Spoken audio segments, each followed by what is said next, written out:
with that, Jake, and I'll kind of give you a recap since I have played against at least the damage here. We were able to beat him, and that's going to be a clear tripping penalty on Kohler. To start the game, not even 30 seconds in, but damage moved down from T4 this past year, and have a lot of familiar faces. Wade Weeks out there, Tony Antonucci, Tyler Glow. They do have a good team. Motor City was able to beat them last night 5-4 to finish the night, and here they are again to open up the day at 9 a.m. Finally touched up. We'll get the call over here. It will be against the damage. Happened right in front of our broadcast booth. Very easy call. We'll see our first power play of the day. Damage will go on their first PP. Antonucci heads out there along with a couple other players. 4-on-3 action. Works it all the way back to the point. Skates up. Going to look for a shot here. That's Ruffin. He takes one, but it's blocked in front. It's going to head all the way back to the neutral zone. Bounce right off the boards. Picked up by Ruffin again. Triangle defense for the Motor City Knights. Another good stick check will clear the zone. Penalty should be over around 11:06, give or take maybe 1 or 2 seconds, depending on when they actually had the puck dropped. Unfortunate here with Taylor. One of the best rinks that I've personally played on. Only thing with the scoreboard is you can't see that power play time, so we'll try to keep an eye out that for you. But some more good stick checking here. Good defense by Bennett. At the face-off dot's going to get worked back to Ruffin. He's going to wind up for a slap shot. That's kicked aside with the right leg. Starting in net for the Motor City Knights. Have to get a name here. I thought it was Jacqueline Prey, number 76. They did have an injury go down yesterday, so I think it is a substitute backup. And I think that actually might be Mike Enders from the Beer City Growlers that's helping out. He did finish the game last night. Nice drop pass to Ruffin. He's going to walk up. Takes another slap shot. Again, that's blocked. That's probably about the fourth block here on the power play. As we're looking to exit the zone. And he's not let out yet. Referees lined up to let him out. And now we are back to even strength here at 10:55. Still scoreless game 0-0. Antonucci, backhand drop to Wade Weeks. He hits the post, and then it finally gets cleared all the way out. Begdahl in net for the damage. Coming out of that box was Kohler, and he's got some energy and some skipping a step with his early morning tilt. Damage will look to control the play. Again, another excellent stick check. Possession will stay with the damage. Weeks right-handed shot makes an excellent move. He's going to get a second one on net. No cover. Puck's bouncing around right in that slot. Dangerous area for the Knights. And finally, covered up. So, with us being at 0-0 here, I just want to give a quick reminder to something new we're going to be doing this year. We tried it a little bit last year in the playoffs. We are going to be doing some prop bets. The first one that we have here, who's going to score the first goal in this game? So make sure you put that into the chat here. Put your predictions from either team. Rosters available online on the MIHA website. Make sure to give it a look and put it in there, and you'll be earning points throughout the season. At the end of the year, we'll give a nice prize to who has the most points with the most correct predictions with the prop bets. And Sean, a quick reminder on that. That is for both tournament on tournament basis, but then it's also congruent over the entire season. So make sure that just because you win one tournament doesn't mean you're out of it. We're going to have a season leaderboard and a tournament leaderboard each weekend. Gardner moves it across, and I appreciate that, Jake. It can be a little bit confusing at times, and I think it's what's going to make the fun of it, though. So make sure you put those in our chat here on YouTube. Get your predictions in. And the big thing, Sean, also is that it's completely free to play. There's no buy-in. There's no registration. All you need to do is make sure that we know who your username is on YouTube, whether you instant message us on Facebook or send us an email. And that's all it takes. No risk, all reward here, and it's just a little fun way to kind of spice up the hockey game a bit. Henley trying to work it across. That errant pass is going to lead to an outbreak here for the Motor City Knights. Carrying it into the zone is James Tedeschi. He gets it in deep. It's in the corner there. Ruffin picks it up. Right-handed shot, has some speed coming through the neutral zone, hustling along, defended away by Moore. Looking for a wraparound in front on the backhand, and that just goes right through the mouth of the crease onto this near wall boards. That shot deflected. Begdahl just going to settle it down for Ruffin. He's going to work it all the way around the boards where it's going to be played by Antonucci. Skates in front of the Motor City Knights bench. He's got some space to work with. He's going to do a little drop pass, and no one was there to get a good stick on it. Play gets worked all the way back. They look for a reset as Ruffin looking for Antonucci. That's going to be intercepted. 2-on-1 right in the slot. Shot and a good block by Ruffin. That's the big thing there, Sean. Ruffin makes a careless pass, but then he gets right back into his team and gets that puck back for their possession. Good defensive effort on his part. And I do want to say thank you for laying me hop on here, but I'll pass it over to Brandon Britton here. Great, excellent T5 goalie, and I'll let you two hang. And I want to say thank you for letting me play, as you're going to see my goofy shenanigans out there. So, oh, it's always fun when the T-Birds are in town. Little bit of biasy for sure on our part, but as we say goodbye to Sean, we're going to welcome into studio Brandon Britton, and Britton is also the goalie for the T5, having a pretty successful Saturday as the Thunderbirds make their season debut here. And Britt, kind of tell me a little bit about how your games yesterday went, and what you're looking forward to this weekend. Well, yesterday we had a lot of contributions from a lot of individuals on our team, and we started to play like a team. We worked the puck, we skated well. Our defense was very good about keeping people to the outside and clearing out rebounds when I left them. What I'm looking forward to today, one thing I think we could do better is stay out of the box, and that way we're even strength and hopefully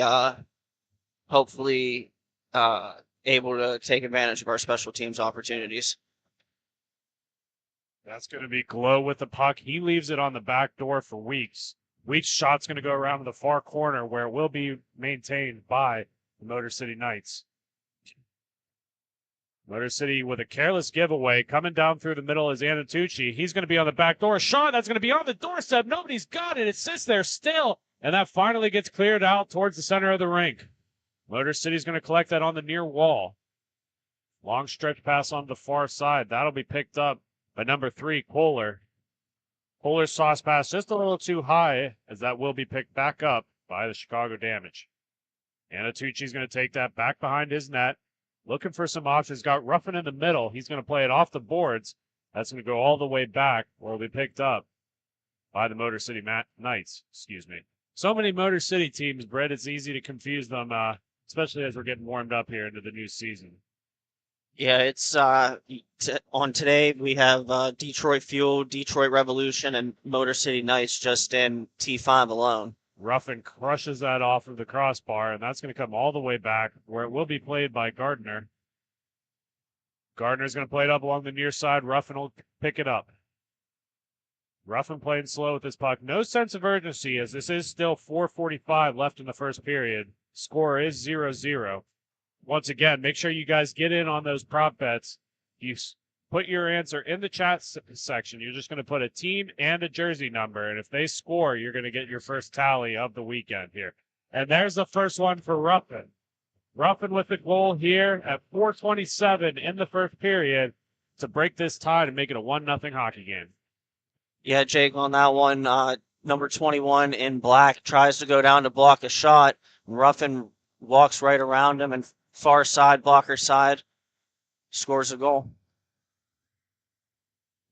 These two teams will meet up again at center ice. That'll be one to the far wall, where Chicago will retain the possession. Attempting to whack at it is number 15, Henley. He's going to get into a little bit of trouble as the Motor City Knights are pouring on the pressure here down low. Moving up along the far wall, that'll be number 21, Thomas. Thomas with an inside-outside move to go low. He's pushing it up front, but that's going to be pushed all the way down low. Puck on the far corner. That's going to need to be wrapped around. Another one in front, but that'll be gobbled up by the goaltender for Motor City Knights.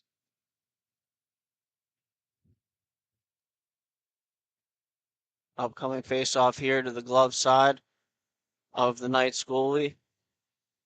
And teams are making changes. We'll drop the puck here in a sec. Puck is dropped, play resumes. Picked up by the damage. Shot on goal into the glove of the goaltender in black. That'll be Begatol.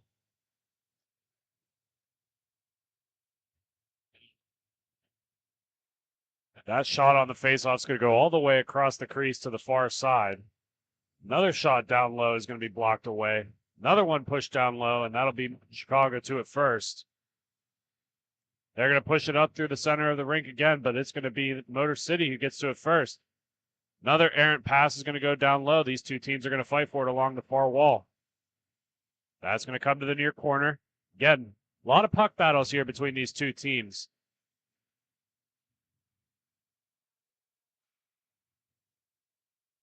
Back and forth between the Chicago and Motor City Knights.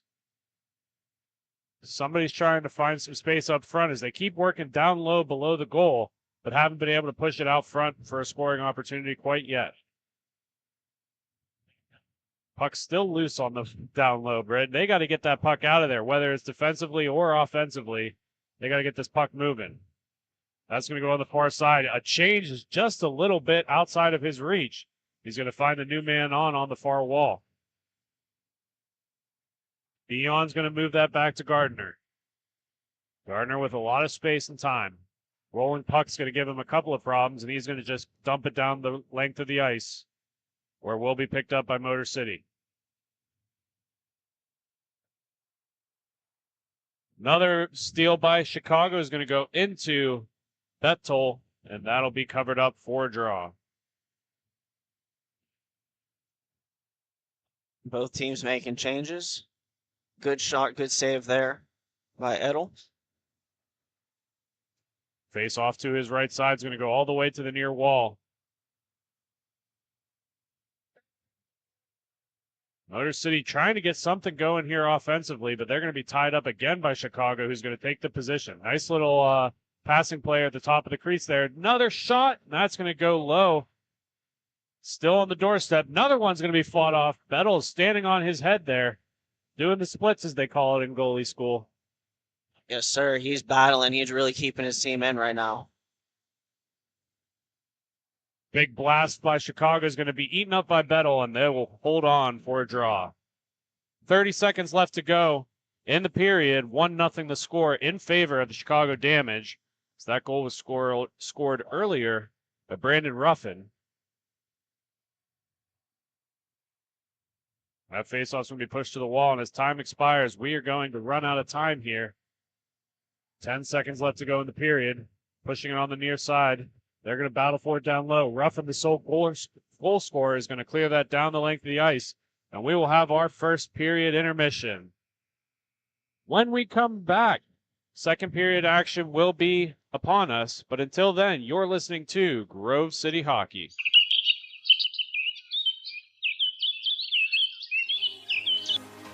Fans in the Pennsylvania area, as winter approaches, it's time to plan for the summer.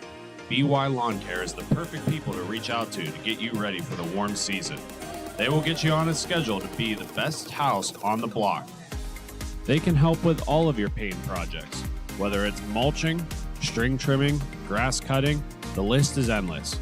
Make sure you check them out on Facebook to see all of their great photos of previous projects. Give them a call, and thank you to BY Lawn Care for sponsoring Grove City Hockey.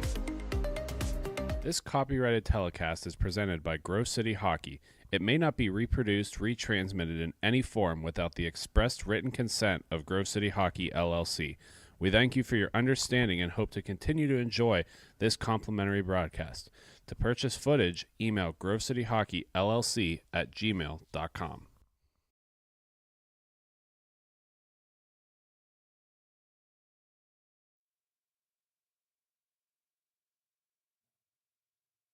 Welcome back to second period action here. As we get started here, the Motor City Knights are going to come away with the first face-off draw. That's going to be cleared out. The center of the rink where Chicago Damage is going to go on the rush. That shot's going to be eaten up by Bettel again, and he'll hang on for the draw.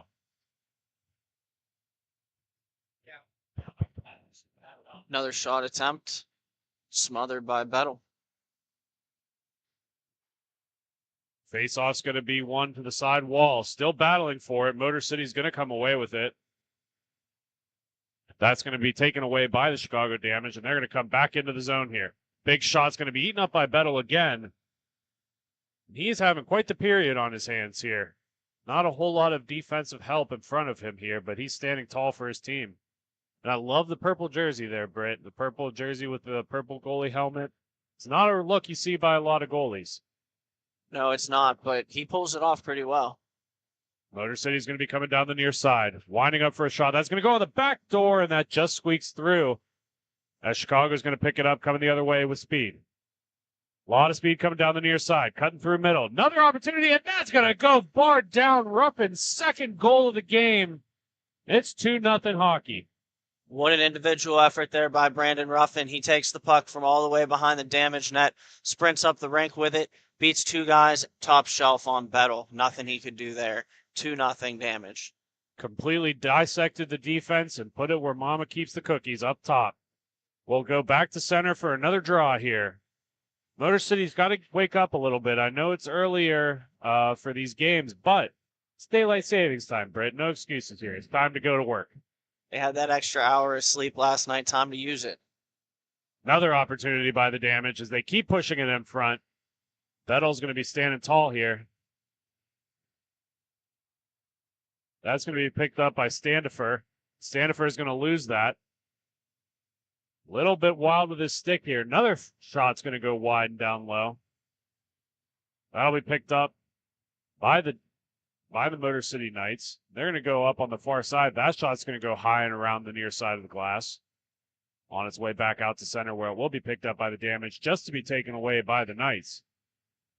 Kohler with the puck. He's going to look on the back door. That goalie way overcommitted, but luckily that was blocked away by the Chicago defense.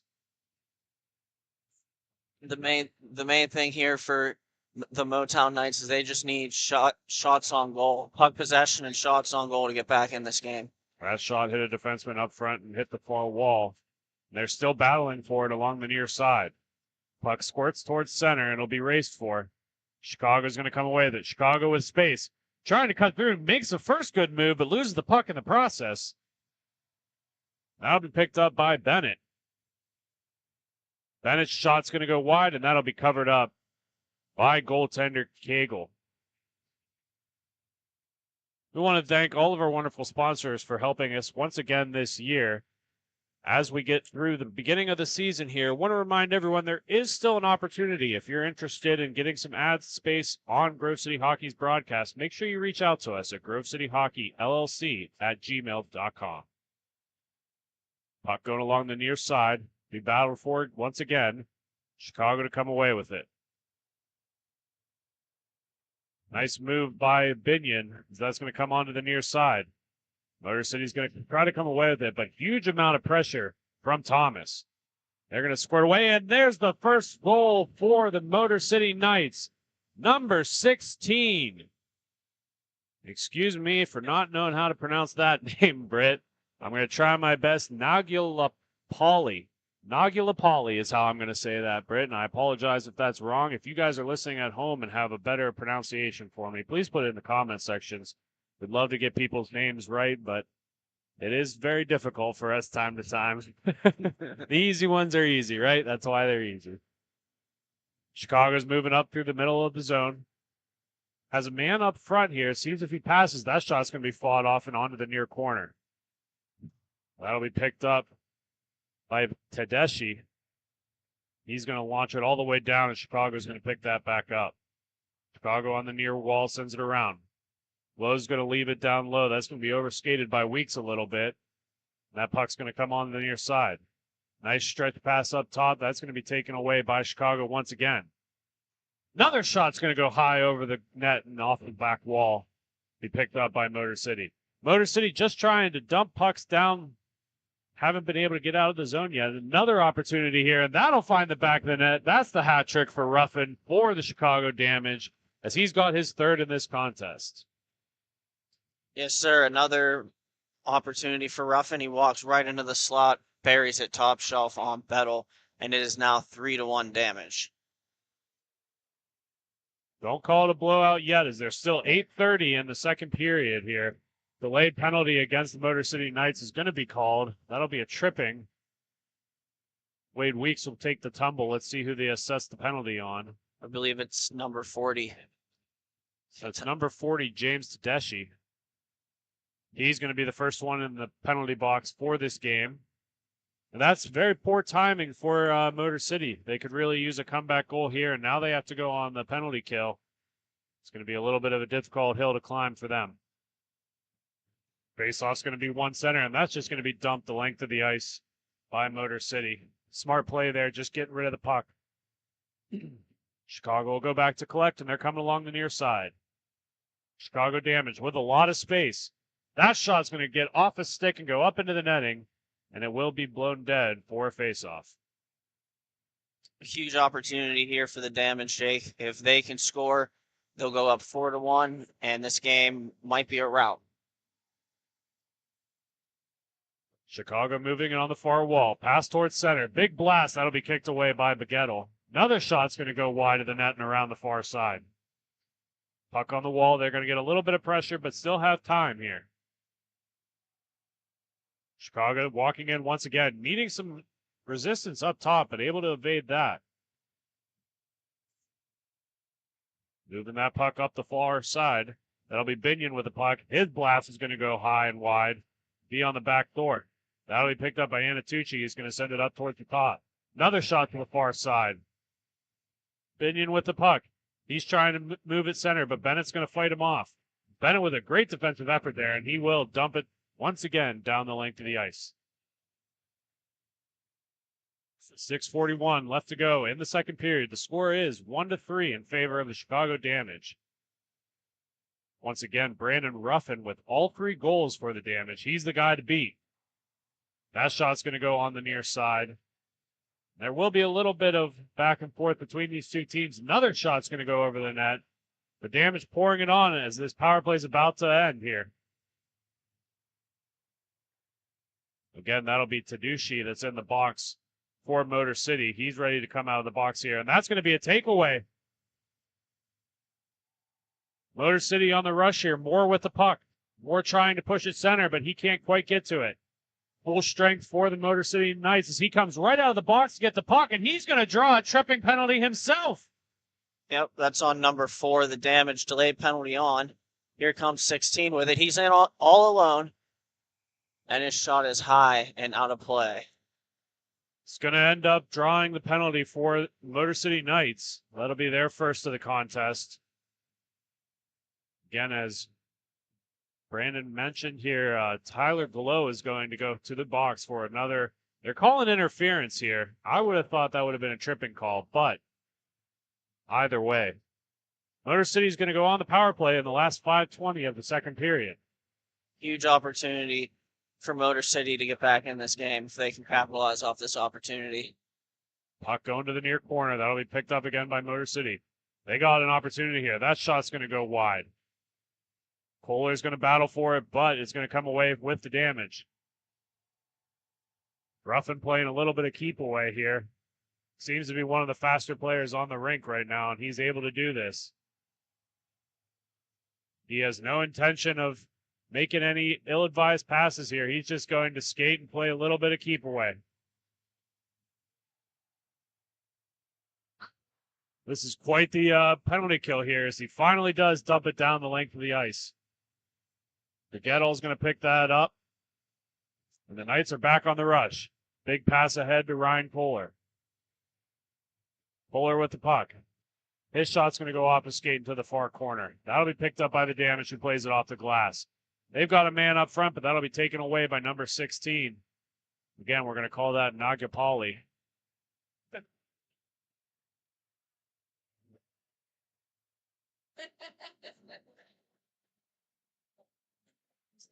That puck's down low. Another shot is going to go wide.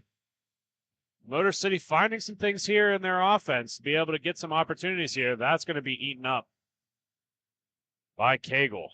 BJ Cagle playing very well for the Chicago Damage this morning.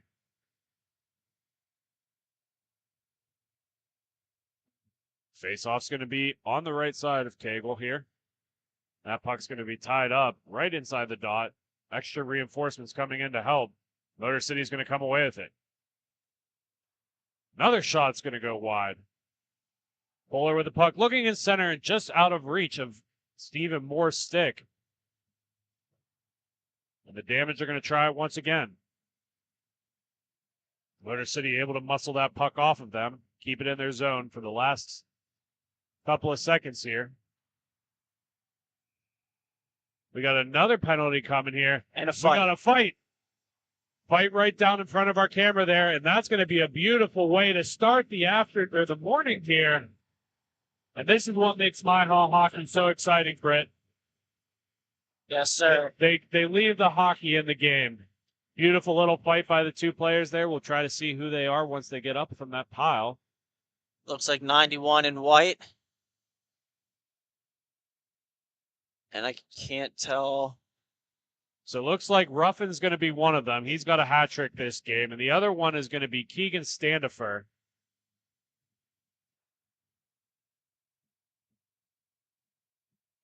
Standifer's heading to the box. Ruffin apparently is not. Wonder if they're going to take somebody else instead. Number 29. Number And 29 is going to go.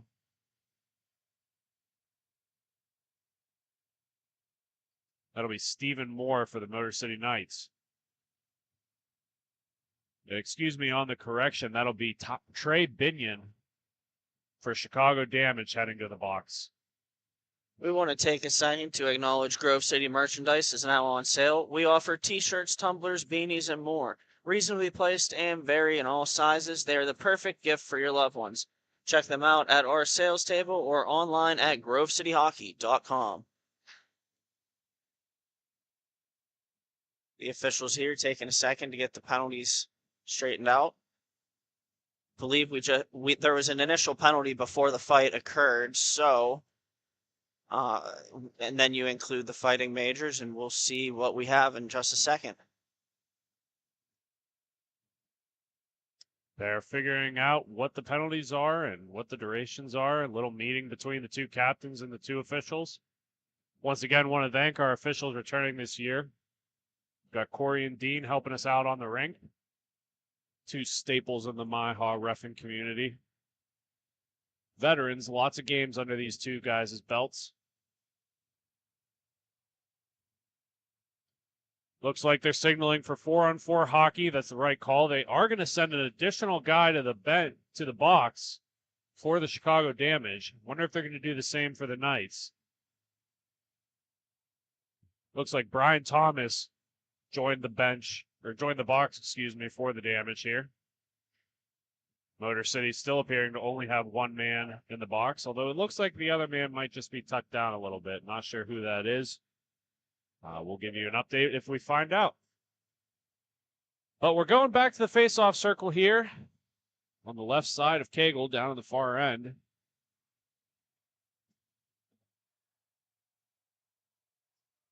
.224 left to go in the second period. This is a stop clock with the altercation that just happened. Get a nice little fight there. Fortunately, with inline players being on wheels, it's a little easier to take them down than ice hockey.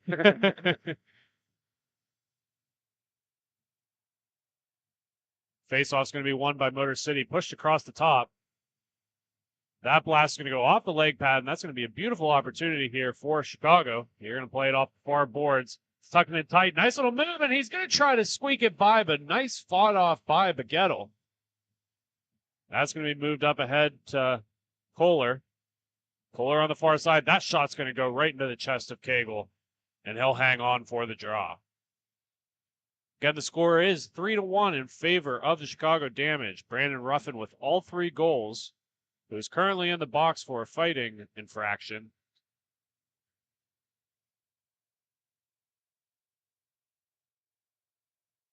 Puck's going to be moved along the far side, cutting in through center. That's broken up by Motor City, and they're going to come the other way.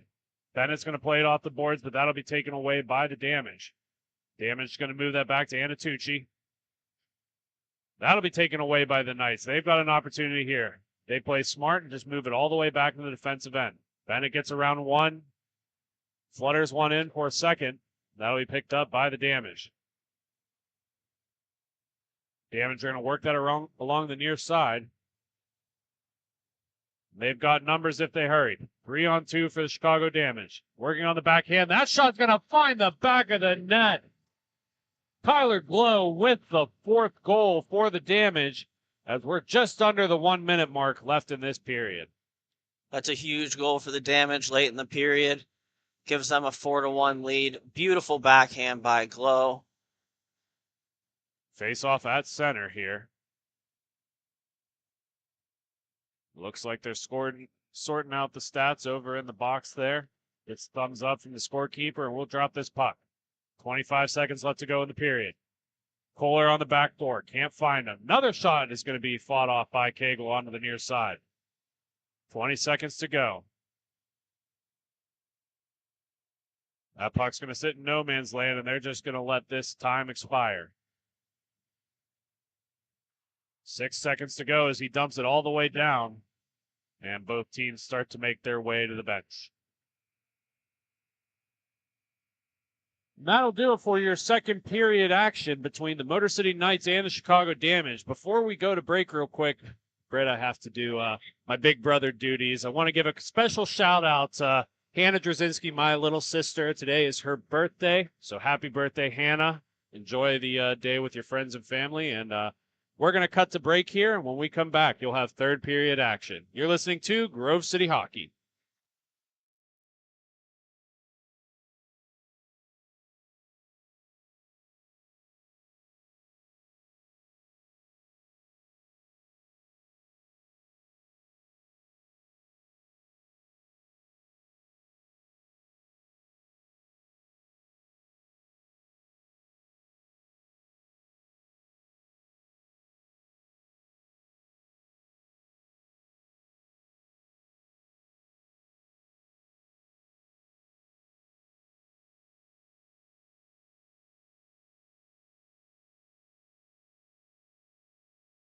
This copyrighted telecast is presented by Grove City Hockey. It may not be reproduced, retransmitted in any form without the expressed written consent of Grove City Hockey, LLC. We thank you for your understanding and hope to continue to enjoy this complimentary broadcast. To purchase footage, email grovecityhockeyllc@gmail.com.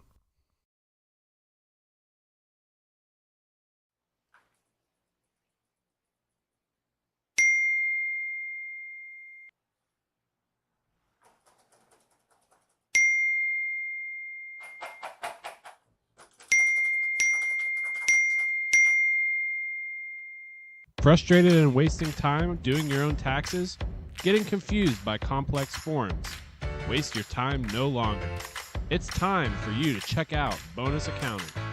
Kenny and the team will help you with taxes, bookkeeping, and payroll services. Now that's an accounting hat trick. Leave it to the industry experts and check them out today. Use promo code Grove City Hockey for a sweet discount and also to receive exclusive GCH merch. Bonus Accounting, the firm of the future.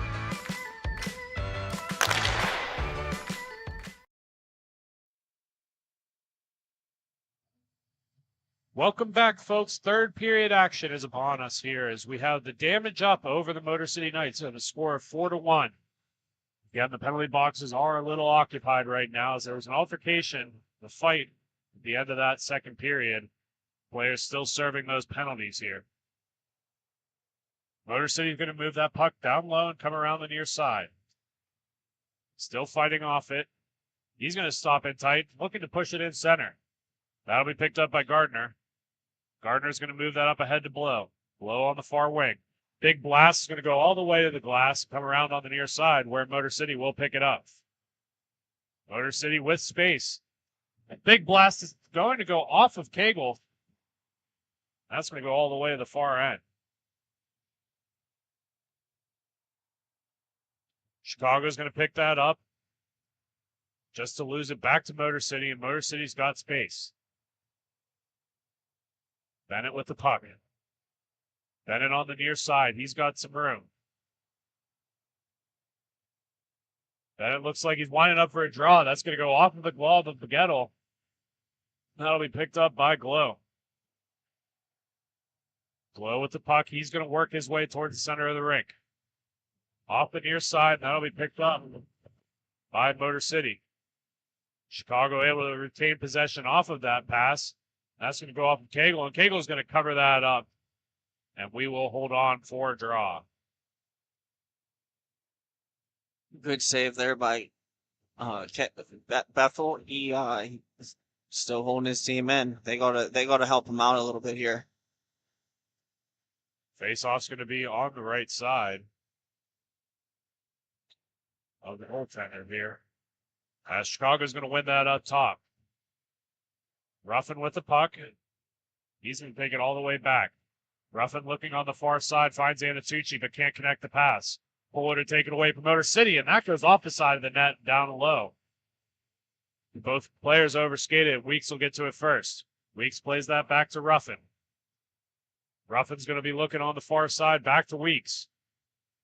Weeks is going to stop up. Find some space in the center. Makes his way around one player. He's got one to beat. Shoots that down low, and that'll be kicked away by Cagle. That puck's going to be dumped all the way down. Little mishandling of it, as Chicago is finally able to get to it, and Ruffin will take it down below the net.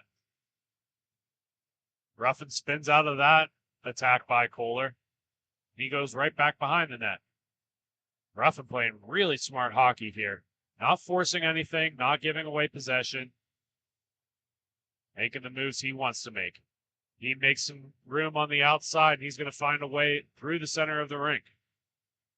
Brandon Ruffin, again, having a hat trick early in this game. He's got all the possession right now. He's muscled off on the wall there. And Motor City's going to come away with it. Penalty is going to be called here.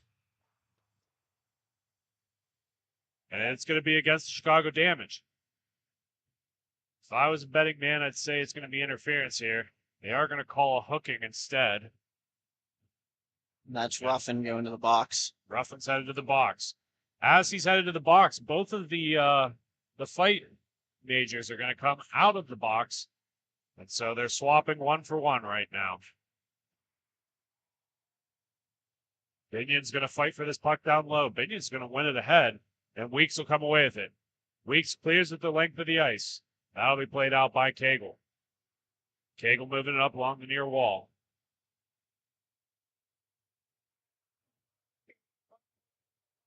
Knights are going to have some space here. And Knights desperately need to convert on this power play goal as they are down 4-1 in this contest. That shot goes all the way through the defense and behind the back of the net. Picked back up by number 29 for Motor City. Again, that's Stephen Moore. Moore's going to dump that back. First one's going to lose, and we got a breakaway for the Chicago Damage. Damage on the breakaway shot. A short-handed goal That here for the finds man. the back of the net. From the booth here, we heard all leg pads, so I was thinking that might have been a save, but it looks like it makes the back of the net. Again, that'll be number 71, Trey Binion, with the goal for the Damage. A selfish play there by the Knights, trying to beat too many people. Beat one guy, you're doing your job. Beat two guys, somebody's open. Beat three guys, you're showboating. And eventually they lost the puck for the breakaway. Anatucci for the Damage is going to come along the far side. Working it near side, doesn't have a whole lot of opportunity there and go right back to Anatucci. Anatucci's going to dump it again on the far side of the puck and move it all the way down.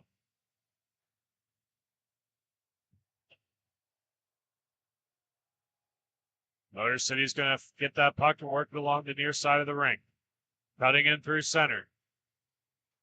That shot's going to go on the back door, but that's broken up by the Damage. Damage are going to get hooked a little bit. No call is going to happen. Another fight in the corner. They will be sending somebody to the box here. We got a high stick on number 71, Trey Binion for Chicago Damage. and he is beside himself. He is not happy right now, as he thought he got a little bit up in the hands, and I don't necessarily disagree, Britt. Yeah, he's has a few choice words for the official, and he'll sit. And another power play opportunity for Motown. And Motown's going to take a timeout here, kind of reset and collect themselves for this power play. So we're going to step aside for a quick commercial break. When we come back, more third period action. You're listening to Grove City Hockey.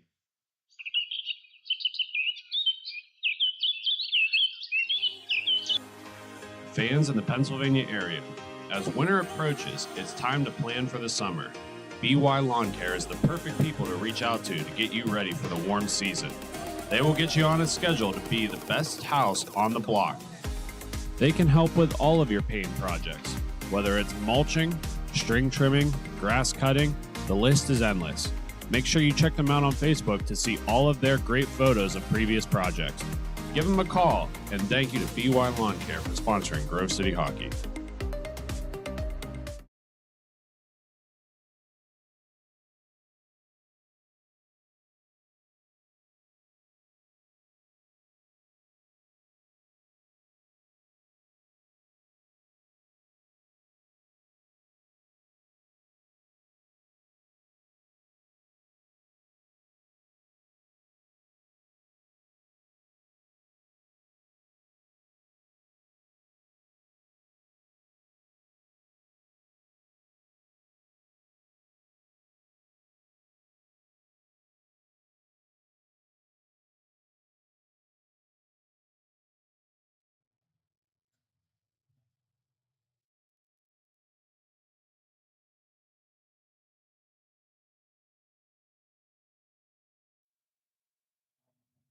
Welcome back, third period action.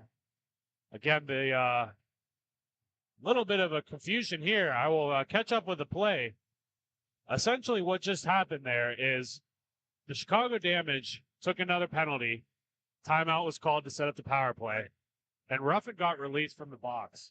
So he came right out of the box, headed up, shot, missed wide, and we're back to present time here, Britt. Yes, sir. Chicago's going to come away with that puck. Glow's going to bounce that back to Anatucci. He'll get it all the way down. Puck's going to go all the way around the back of the net. Bennett will pick it up for Motor City. Again, the score is 5-1 in favor of the Chicago Damage. Motor City needing to get something going here, or else this is going to be a little bit of a blowout. Kohler's going to pick the puck up for Motor City. 7 minutes and 10 seconds left to go in the period.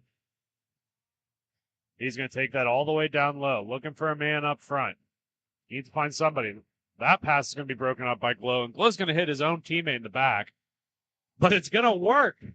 Bounced right over the defender's stick. Anatucci on a breakaway and can't get the shot off. Great defense coming back as Stephen Moore to break up that play. Puck's worked all the way down to Kohler. Kohler with a shot. That's going to go through everybody into the back of the net. Excuse me, back wall. Still a little early for me, Brett, here. That puck's going to come out. Another shot's going to be fought off. Puck lost along the wall, and Anatucci is going to come away with it. Anatucci with another breakaway. Fanned on the first one. Let's see if he gets the second one. Second one's going to hit off of Cagle and sit on the doorstep where it will be picked up by Motor City. Good back pressure there by Bennett. Kohler moving that puck nicely. He goes back along the wall to Nagalapalli. Nagalapalli is going to make a nice move, and he's got all alone, and he shoots right into Baguette's stomach. And that's going to be picked up by Gardner. Gardner's going to lose that puck over to Kohler. But Chicago's going to come away with it anyways. Anatucci with another try here. Excuse me, that's Binion. Binion's going to move that right off of the leg pad of Cagle. He's got the puck again, and that's kicked away. Beautiful save by Cagle. He seemed to be down and out and somehow got his leg pad on it. Nagalapalli is going to have this puck. Makes a move around one. Left it on the back door, but that's broken up by Gardner. Moore's going to get that back to Nagalapalli. Shot is going to be fought off by Baguette. And Henley will pick that up. 5:20 left to go in the game. Another little penalty is going to be taken there as they're going to call a trip against the Motor City Knights. I don't know about that one, Britt. He made a move and kind of straddled too far. But regardless, Chicago Damage are going to go back on the power play with 5 minutes left to go in the third period. Not that they need a goal here, Britt, but do you take all 2 minutes while you have a 3-on-2, or do you try to score and give them the opportunity to go back to full strength a little earlier? I would try to score personally. One more. I mean, this game likely is already out of reach, but one more is the exclamation point. Nagalpally is going to shoot that wide. Shorthanded opportunity for the Knights. Another trip. Nothing's going to be called there. Kohler with the puck. He's going to shoot. Baguetto with another stand tall save for the young man. Gets way out on top of his crease and smothers that puck. Excellent save there by Baguetto. No rebound. 4:15 left to go in the period. That's going to be tied up at the faceoff dots. Motor City's going to come away with it. Bouncing puck's not able to be contained. And Henley's going to come away with damage. He's going to pass that right into the stomach of Kohler, who's going to be able to knock that down. Again, Motor City playing shorthanded right now and is doing some pretty good offensive pressure here as they're trying to get another goal shorthanded. Nagalpally is going to skate over that puck, and the Damage are going to come away with it. That puck's going all the way down below the net. Stopped up short, and that puck's going to be dumped the length of the ice, and Ruffin's going to pick it up. Ruffin, the hero of the game for Chicago, as he had got a hat trick early in the game. First 3 goals of the game, in fact.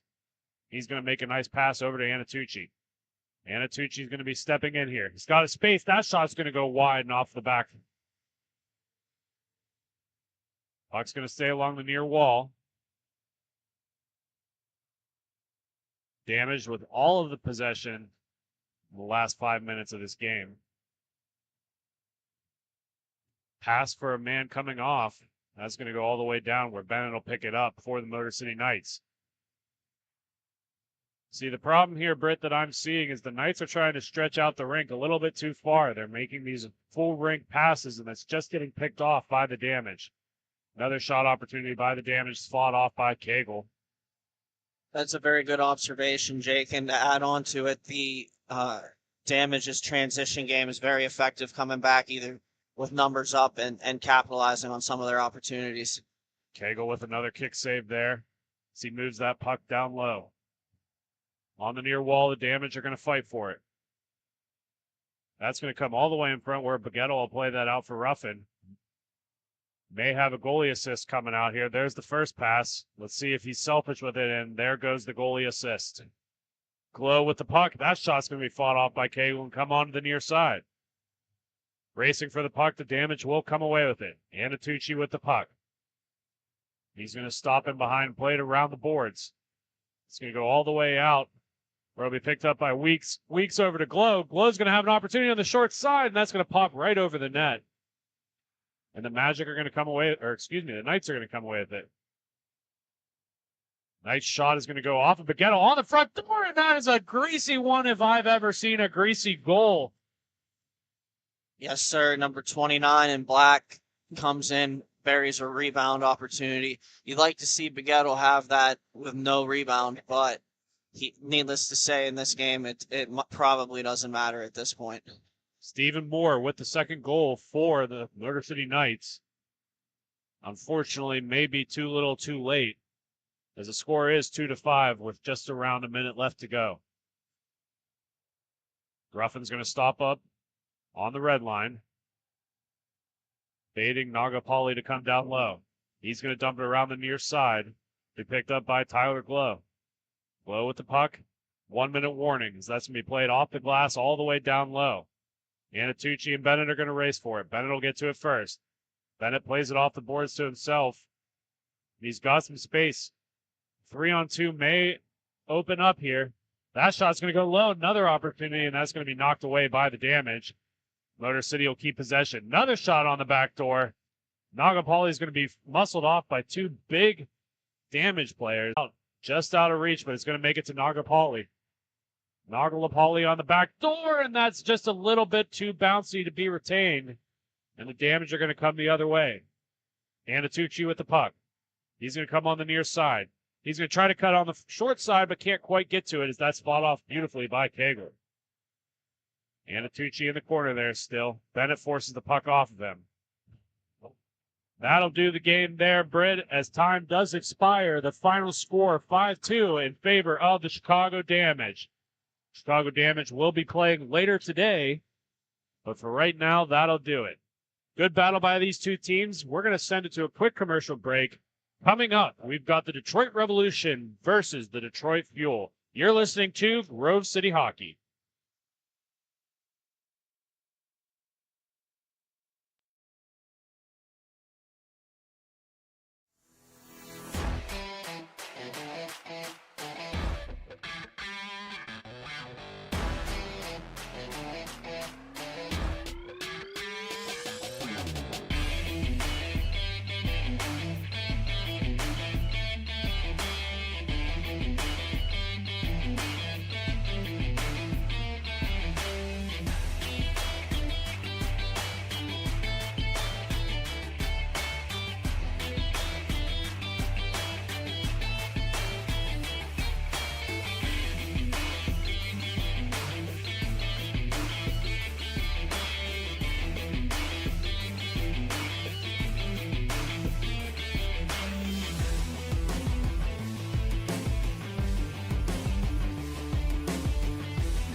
Folks, it's that time again for the Black Biscuit Betting Corner. This prop bet of the game is, will the total goals be odd or even? Enter your pick in the comments section for a chance to enter. All rules and regulations can be found in the comment section. Good luck, and thank you to Black Biscuit for sponsoring.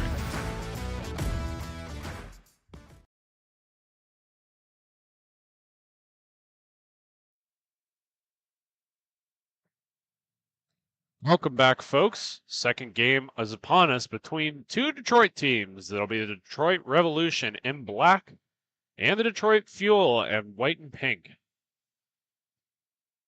In goal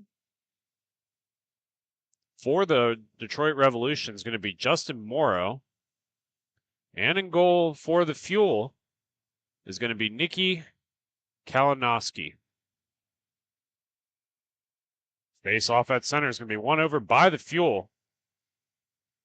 Number 29. Folks, it's that time again. It's not rostered, unfortunately.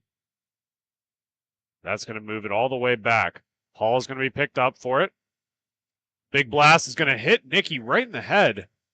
She appears to be okay.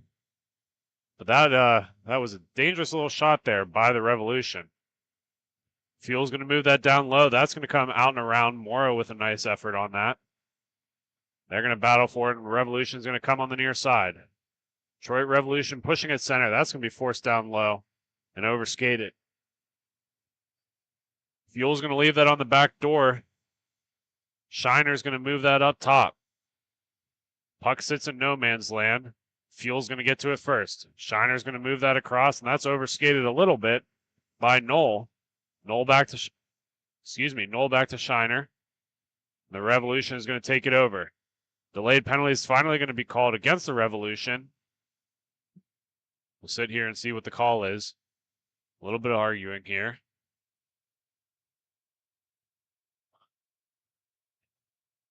Appears they're going to send Beatty to the box. That'll be Greg Beatty.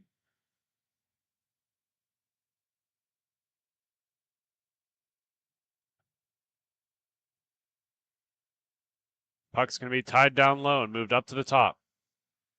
Fuel's going to move it on the near side. That'll be overskated just a little bit.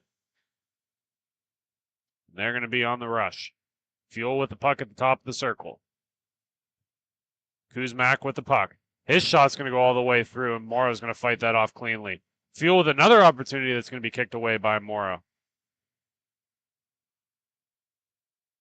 Puck sits in no man's land as the Fuel are going to get to it first. Another big blast fought off by Morrow once again, and the Revolution are going to clear it all the way down.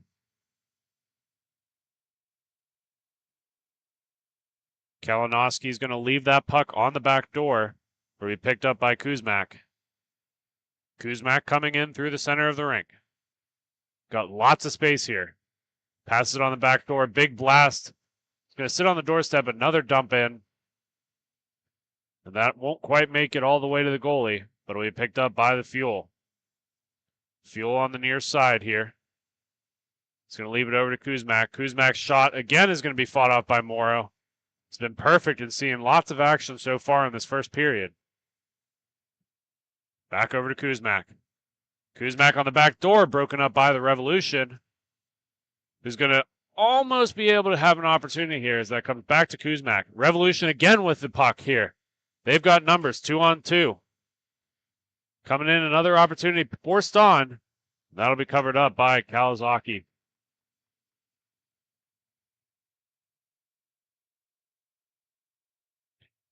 Want to thank all of our sponsors here, and especially want to thank Black Biscuit. Black Biscuit sponsoring the Black Biscuit betting corner today. And again, kind of giving you guys a rundown. We have tried this last season, but we're going to do it a little bit more this year.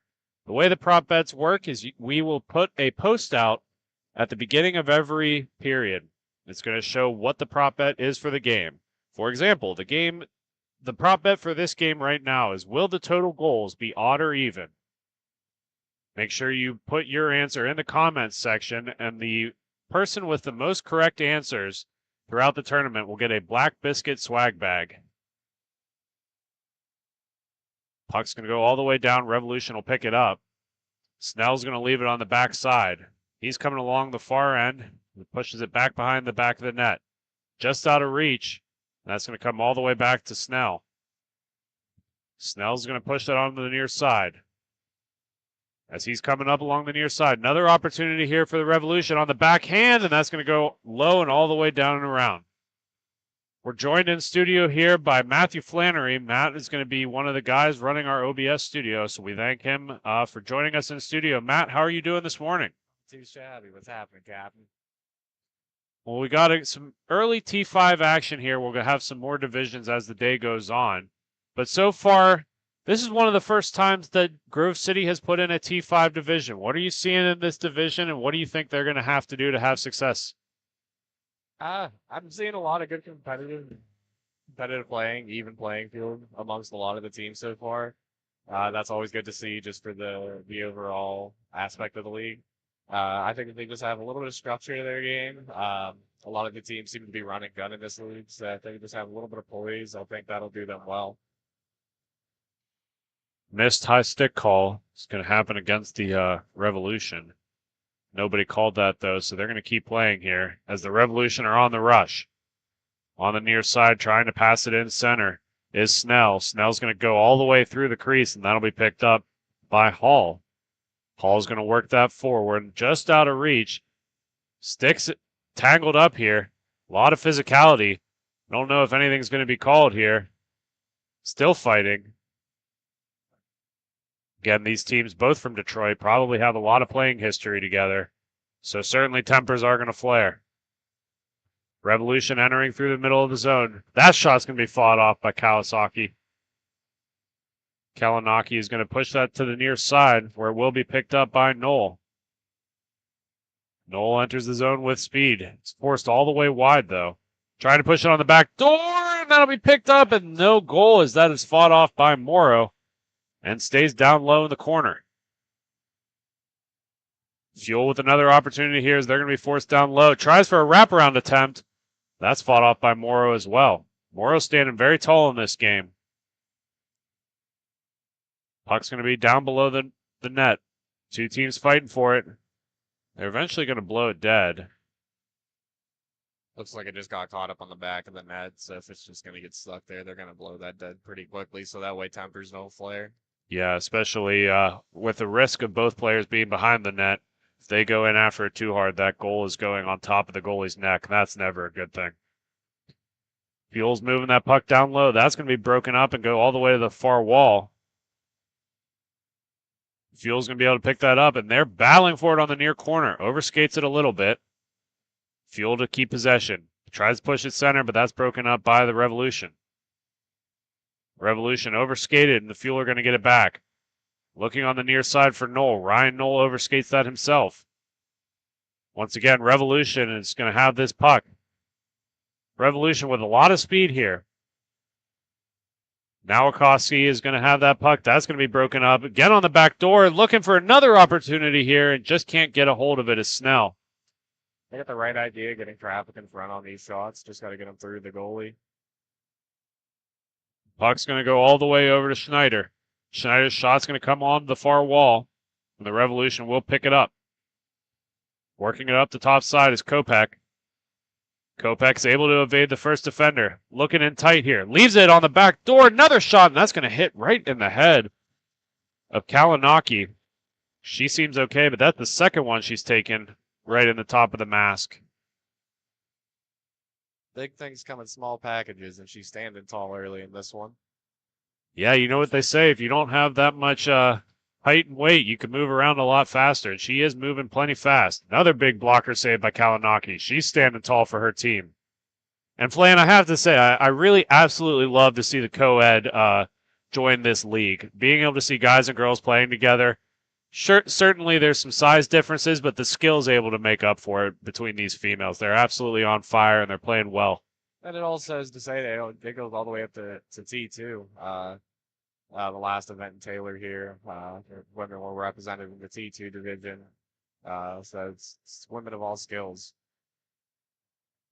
Fuel are going to move it along the near side. They're forcing center. Another opportunity. He shoots the puck out of the defenseman's hand.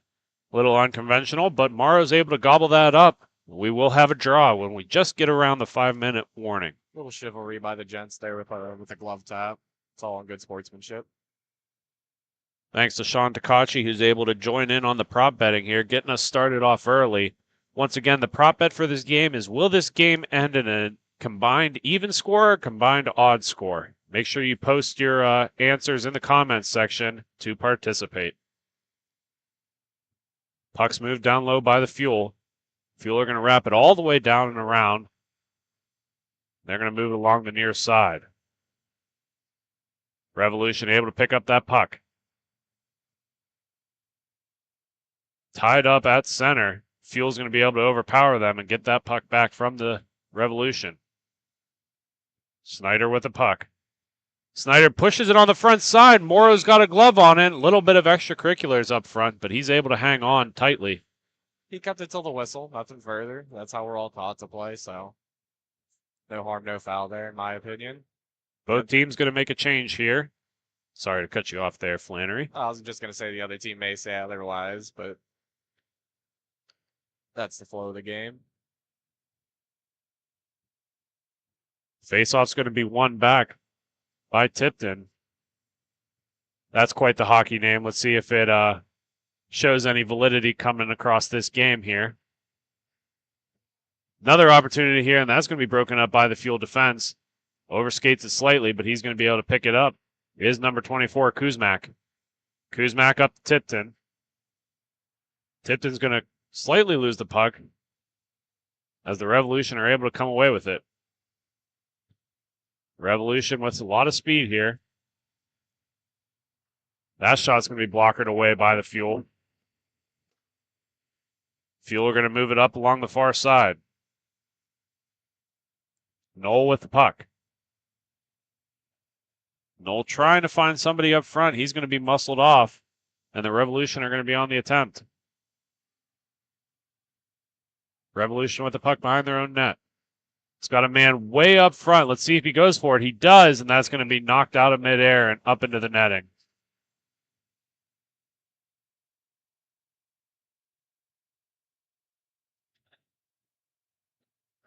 .234 left to go in the first period. Score is 0-0. These goalies have remained unbeaten through the first so far. Let's see if it holds. Kuzmak's going to play that up along the near wall. That's going to be taken away by the Revolution. Revolution are going to push it up tight. Sheridan's shot's going to be blocked up front. Another shot's going to sneak through. That almost tricked Kalinaki, excuse me. Puck's going to move its way up to Tipton. Just out of reach, and the Revolution are going to come away with it.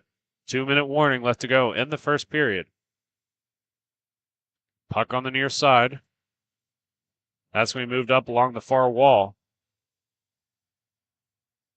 Revolution looking for another shot, and they will get the first one of the game. Detroit Revolution, number 16, Greg Beatty, had a penalty this game, now has a goal. Something had to give. The goalies have been standing on their heads. I'll give it to both of them. There's been a lot of opportunities so far this game, so it was due to come. And it wasn't a clean shot either. It bounced off of a lot of shin guards and sticks and found its way into the back of the net. 1-0 the score is in favor of the Detroit Revolution. Puck's going to be moved through center. D-Rev with a new life as they get the first goal, able to have a little bit of breathing room. Second shot's coming in. Fuel goaltender able to knock that away. She's not going to waver, though.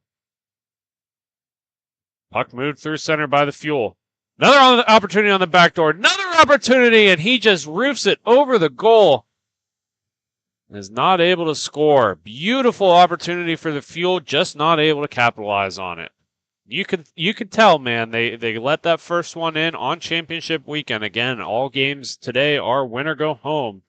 And they weren't ready to go home, and they have a sense of urgency about them where they're trying to get this next goal. The Revolution are going to move it on the far side. They work their way through center.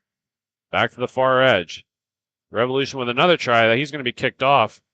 That's going to come to the near side. That shot's going to be pushed down and around. That'll be picked up by Farinelli. That's Mike Farinelli, the old general manager of the Revolution, getting his skates out of retirement and joining the rush again. As time expires, we will cut to a commercial break, but a quick recap. The score is 1-0 in favor of the Detroit Revolution. When we come back, we'll have more hockey action, but you're listening to Grove City Hockey. Have you let office hygiene get away from you? Place of work starting to stink? It's time to call MagiClean. Windows? Check. Washing? Check. General cleanup? Check. Now that's a Magi Hattie. Reach out for your free consultation today. MagiClean. Keep the cleaning to MagiClean.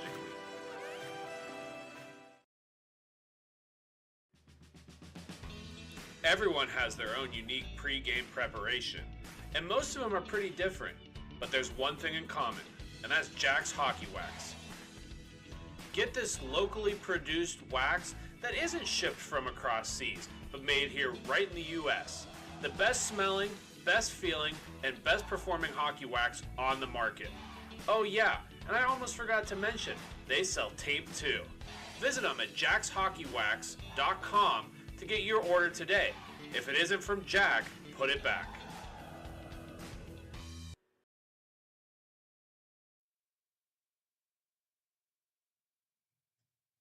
Welcome back, folks. Second period action is upon us. Score from the first period is 1-0 in favor of the Revolution. Greg Beatty with the goal, the only goal of the contest. Both teams having their fair share of looks and opportunities here. Goalie's playing pretty good this first period. Speaking of, Nikki Kalinaki is going to have her first save of the second period. I'm gonna give a shout out to Sean on that 5-4 final odds on the prop bet guess. I don't think the goalies are gonna let that one happen. Well, technically, he's still correct with an odd score of 1-0. So it's not too late, guys. Make sure you get your picks in. Again, all these picks are going to go towards some prizes this year. Do you want to tell the people at what point they want to have it in to qualify? Well, we're going to kind of play them by ear. Again, this is our second time doing this, so we're going to say all picks must be in before the deciding factor of the bet happens. For example, if it's who scores the first goal, as long as your pick's in before the first goal is scored, you're fine. If it's a player to score and a player has already scored, as long as you pick another player, you're fine. So it'll be a little bit of trial and error here. Again, this is just for everybody to have some fun at home and get a little bit more into the hockey spirit as we get this first weekend underway. Digging in tight, that might have been in the back of the net. I kind of agree with the Fuel there. Referee waving it off. Fuel with the puck down low. They're going to work it along the near wall. That's going to be taken away by the Revolution. Sheridan's with that puck. He's going to leave it for Kopech. Kopech back to Sheridan. Sheridan's got a man in front, but he's not able to quite get it to him at this time as he goes right back over to Kopech. Big blast by Kopech's going to sit on the doorstop. Nice save by Kalinowski. Revolution coming away with that puck. Plays it off the far wall, and he's going to have an open man. Breakaway here for the Revolution. That shot's going to find the back of the net. Greg Beatty with his second one of the contest here.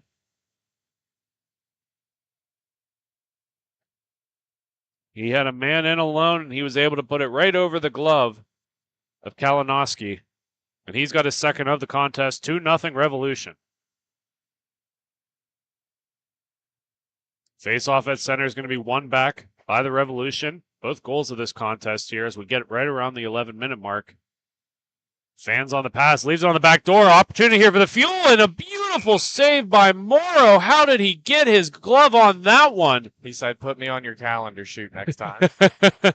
Sprawled out, had no arm left to give, and was just able to get the tip of his glove on it and robs the Fuel of their first goal. Fuel with another opportunity as they win this puck forward. Shot in front, nobody there. That goes all the way back out.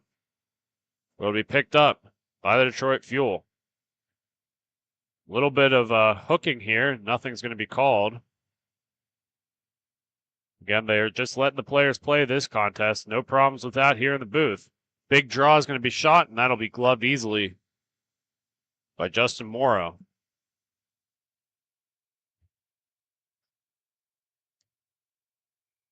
If you're looking to get your taxes ready for the end of the year, there's no one better than Bonus Accounting. They're licensed in multiple states, so even if you're not a PA resident, make sure you give them a call. They help you with some of the best returns out there, plus they're always hockey fans and love to talk about hockey. Visit them at bonusaccounting.com, the firm of the future. Revolution are going to move that puck down along the far side. Fought off. The Fuel are going to come away with it. Tied up a little bit. Revolution take that puck right back. Revolution on the backhand. Working in forward, but that'll be broken up by the Fuel. Man coming over the bench for the Revolution. Not able to get to that puck in time as the Fuel's got an opportunity. First save's made by Morrow, and he's going to cover that up. Not allowing a second opportunity to come through.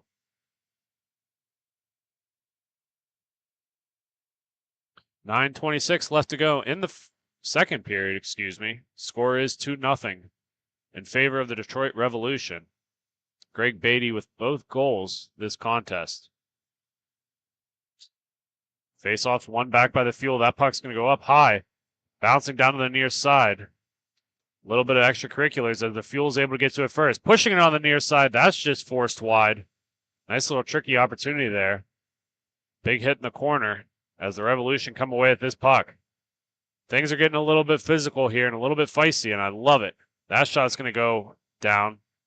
Kalinowski's going to pick that up.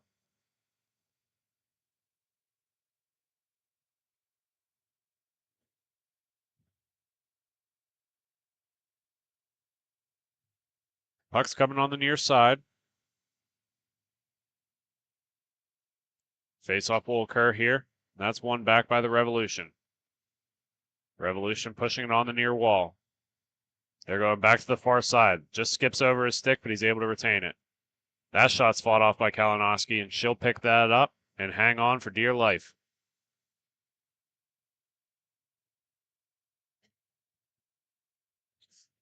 Eight minutes left to go in the second period here. Face-off's down low. That'll be one up by the Detroit Revolution. Revolution play it off the near wall. That'll be going all the way back out to center, where they will pick that puck up. Back onto the near side. That's going to be forced back across, wide open. That shot's going to hit on the far wall, come all the way around to the near side. Another shot fought off by Kalinowski.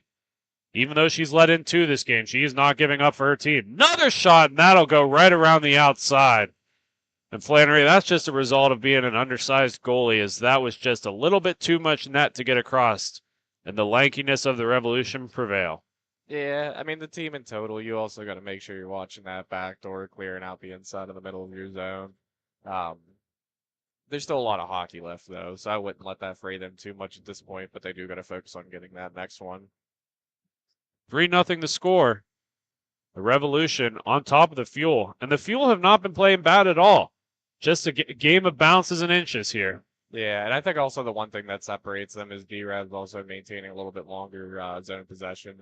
The Fuel are seeming to get that one-and-done opportunity and not being able to maintain it following up.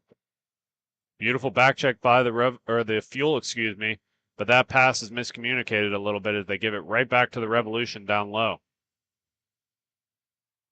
Slider with the puck. He's going to send that across. Noel's going to push that back down low. That comes right back across the Sider. Shiner's going to leave that down low. Shot back across. And here's an opportunity, a giveaway by the Fuel. They had an opportunity there, but it elects to take it all the way back. Probably a safe play in the long run. Fuel working in it back across the top. Got a man in low. Opportunity here for the Fuel, but that's taken away by the Revolution. They're going to push that back towards center. Shiner with the puck. 1-on-2. He doesn't have any help coming. He's forced off the puck by the Fuel.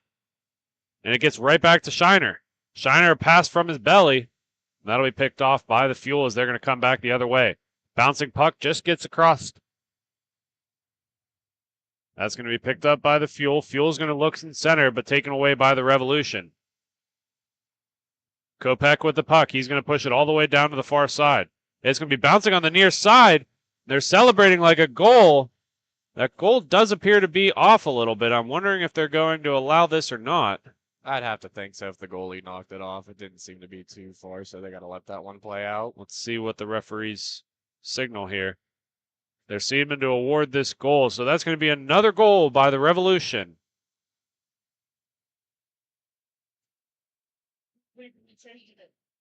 If D-Rev knocks that off, you can't call it a goal. But if it's your own team, that's a hard pill to swallow right there. Yeah, we've certainly seen goalies in the NHL take advantage of that. And sometimes they don't get away with it. This would be one of those chances here. 4-0, Detroit Revolution over the Detroit Fuel. Fuel shot, not able to make it through the D-Rev defense. Seems to be one of their biggest assets this game is a lot of shot blocking in front. That's going to be covered up by Kalinowski. She's going to hang on to that one.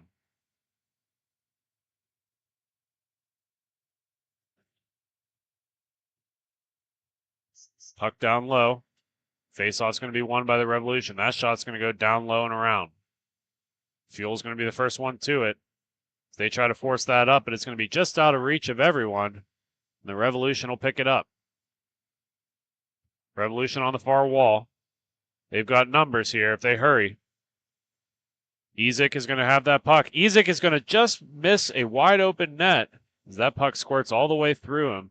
Another shot off the crossbar. Fuel are going to move that down low. They collide with themselves. Another missed shot by the Revolution here. As the Fuel come away with the puck. Looking up top, the Revolution are going to break that up once again. Another opportunity here. Back and forth. And Kalinowski's going to hang on to that one. She's been on her mark most of the game. Not getting a whole lot of help from their Fuel defense.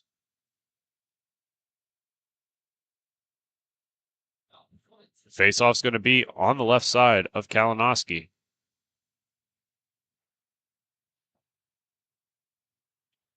Puck gets tied up in the referee a little bit, but the Revolution are going to be able to get to it. Big shot by Beatty's going to go down low. That's broken up by the Fuel. The Fuel are going to go on the rush. Fuel with an opportunity here. She just overskates it. That'll be number 14, Kayla Schneider. Revolution move it up along the far side with space. Revolution a little give and go, but just out of reach. That's going to be pulled all the way back. Beatty's going to move that puck up top. That's Shelby Beatty. Not to be confused with Greg Beatty, who's having most of the goals today. Speaking of Beatty, Greg Beatty with a nice pass up through the middle to Sheridan. Sheridan over to Farinelli. Farinelli breaks around one. Not able to break around the second one. Farinelli able to get to that puck first, and he's going to move that back to Beatty. Beatty looking down low, but not able to get to it as there will be a puck battle. Fuel to come away with it as he works it along the far side. Schneider with the puck. Schneider's going to move it back down low. Nice stretch pass up through the center. Ryan Knoll with the puck. Knoll over to Schneider. Schneider's, that's going to be fought up by Morrow, and he'll hang on. 1 minute and 40 seconds left to go in the second period. The score is 4-0 in favor of the Detroit Revolution. I think the Fuel need to change the game flow and get a goal before the end of this period, get the momentum going into the third period. It's certainly easier to go into intermission down 3 than it is to go in down 4. And once you beat the goalie once, something just happens psychologically with these goalies. When you have that goose egg on the board, you fight a little bit harder to keep it blank. Fuel are going to come across. Knoll with the puck. Knoll fighting off a lot of defense, and that shot's going to be broken up by Morrow. Another opportunity broken up by Morrow. Morrow on all kind of it, and he sees that one right into his glove and covers it up.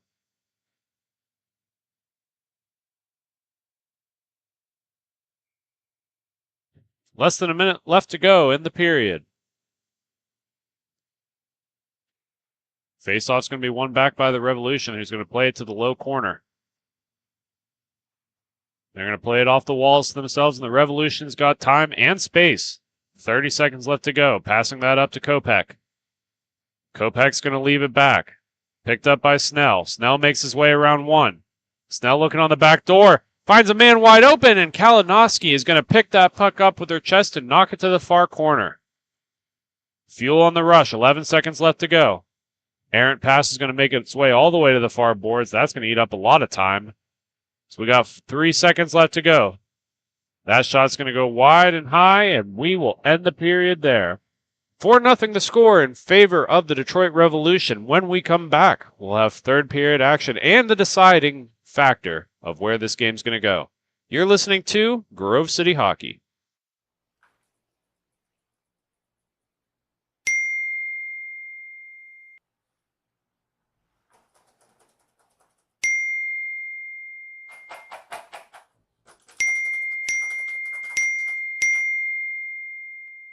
Frustrated and wasting time doing your own taxes? Getting confused by complex forms? Waste your time no longer. It's time for you to check out Bonus Accounting. Kenny and the team will help you with taxes, bookkeeping, and payroll services. Now that's an accounting hat trick. Leave it to the industry experts and check them out today. Use promo code Grove City Hockey for a sweet discount and also to receive exclusive GCH merch. Bonus Accounting, the firm of the future.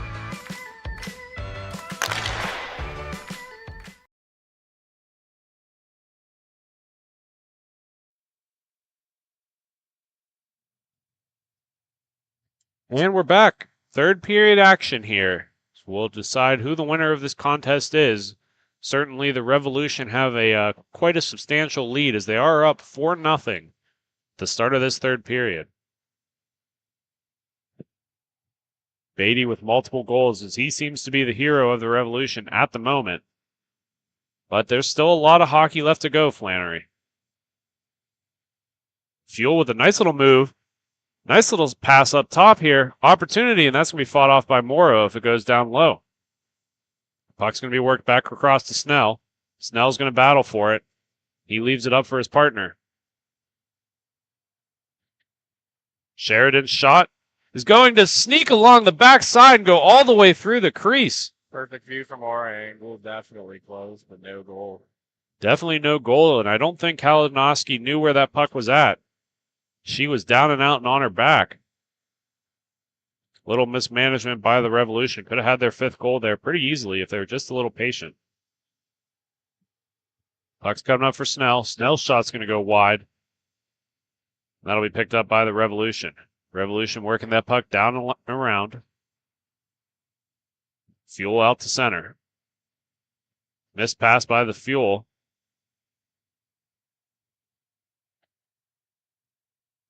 They're going to work their puck all the way down low. Shot out in front. Morrow fights that one off. Second shot out in front is fought off. But the Fuel keep possession. Tipton is going to have that puck up top. Passes that across. Back down low for the Fuel. Another opportunity here is going to be forced wide. Bouncing puck, as it seems to be a reoccurring theme in this arena, that these pucks seem to want to bounce a little bit more. Talking to some of the players yesterday, it seems like this surface is a little bit harder than some other rinks. It's also starting to get colder out. Everything's starting to get a little bit more solid on the playing surface, probably. Another shot by the Fuel is fought off by Kalinowski. Actually knocks the stick out of her hands. Really good hand-eye by her. Moved across for the Fuel. Again, number 29. Unfortunately, we do not have a roster named for. That's going to be moved up by the Revolution. Forced off the puck is Schneider. Schneider's going to come in tight, and her shot's going to go wide. Picked up by the Fuel. Fuel is going to move that puck up top. Revolution with an opportunity if they hurry. 2-on-1 opportunity arises. That's going to be knocked in, and Kalinowski's going to be able to find that one through the confusion and hang on for dear life. 11:23 left to go in the third period. Score is 4-0 in favor of the Detroit Revolution.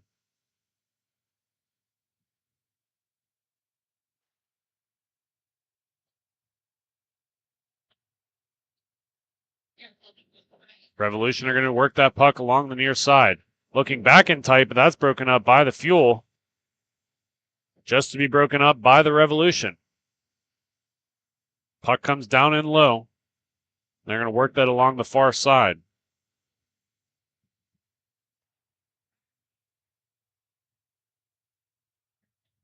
Fuel moving that back in, because that'll be picked up by number 24, Kuzmak.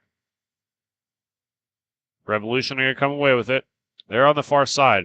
Works it on the near side. That shot fought off by Kalinowski, but she's not able to hold on to it. Puck comes out for the Fuel. Fortuna is going to have the puck. His shot's going to go into Morrow, and that's going to sit on the back door. Still a little bit loose, but finally smothers it, and the referee will find a whistle for him. Fuel got the right idea right now, coming out with a little bit more pep in their step, getting a few more shots. They just got to try to follow up, maybe get a little bit greasier, try to get someone to the front of the net while they're doing this for some more opportunity. Face off to the right side of Morrow. It's going to be won by the Fuel. That shot's going to go onto the far wall. Worked around onto the near side. Revolution will get to the puck first. 9:46 left to go in the third period. Score is 4-0. Fuel are going to leave that along the near side. That'll be picked up by Knoll. Knoll's shot's going to find the back door and fought off by Morrow once again. Calamity in front, and he'll finally get a glove on top of that and hang on for a whistle. Morrow is definitely showing his team he came to play. Seems to be a professional at the down and out saves, just from them out for him. They don't ask how, they ask how many. He's doing it too often for it to be an accidental thing. Face off one forward by the Revolution. Revolution will take the zone, and they're going to leave it on the far side. Works it back across the near side. That puck's just a little bit behind, and again, result of a bouncing puck will be a turnover to the Fuel. That pass is incomplete as the Revolution will pick that up and keep moving it forward. Revolution on the near side. Fuel's going to get to it first. They're going to pass it down low. Near corner. Opportunity here for the Fuel. Worked on the back door. Morrow didn't seem to have it at first, but able to find it as Kayla Schneider puts that on the near side.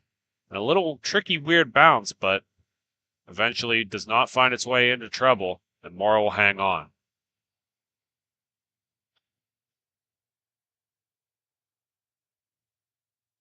Pictures will be on sale at the conclusion of the tournament, taken by our excellent cameraman, Mark Mazalewski. These pictures encapsulate your amazing weekend. Reach out to us via Facebook or email us at grovecityhockeyllc@gmail.com. Watermark proofs will be supplied for your preview before purchasing. Thank you again for supporting Grove City Hockey and all that we do. Fuel's going to move that along the far side. Again, they're desperate for a goal here as we get just below the 8-minute mark. Revolution playing a pretty commanding, stretched out format here. They've got two defense way deep. They got two forwards grinding up top. Everybody spacing out the rink pretty efficiently, not causing a lot of confusion. Revolution working it on the far side. That shot's fought off by Kalinowski. She is certainly doing everything in her abilities to keep this game as close as it can be.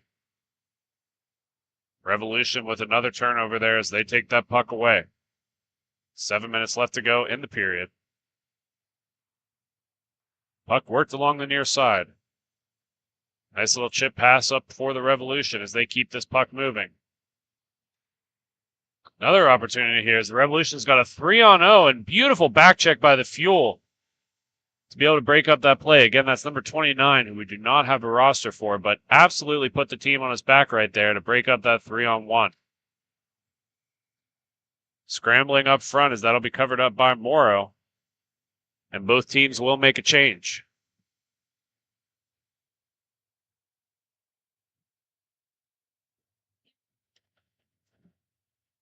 As we get ready for the conclusion of this game, the next game coming up is the Chicago Damage, who overtook the Motor City Knights earlier this morning, versus the Grove City Thunderbirds.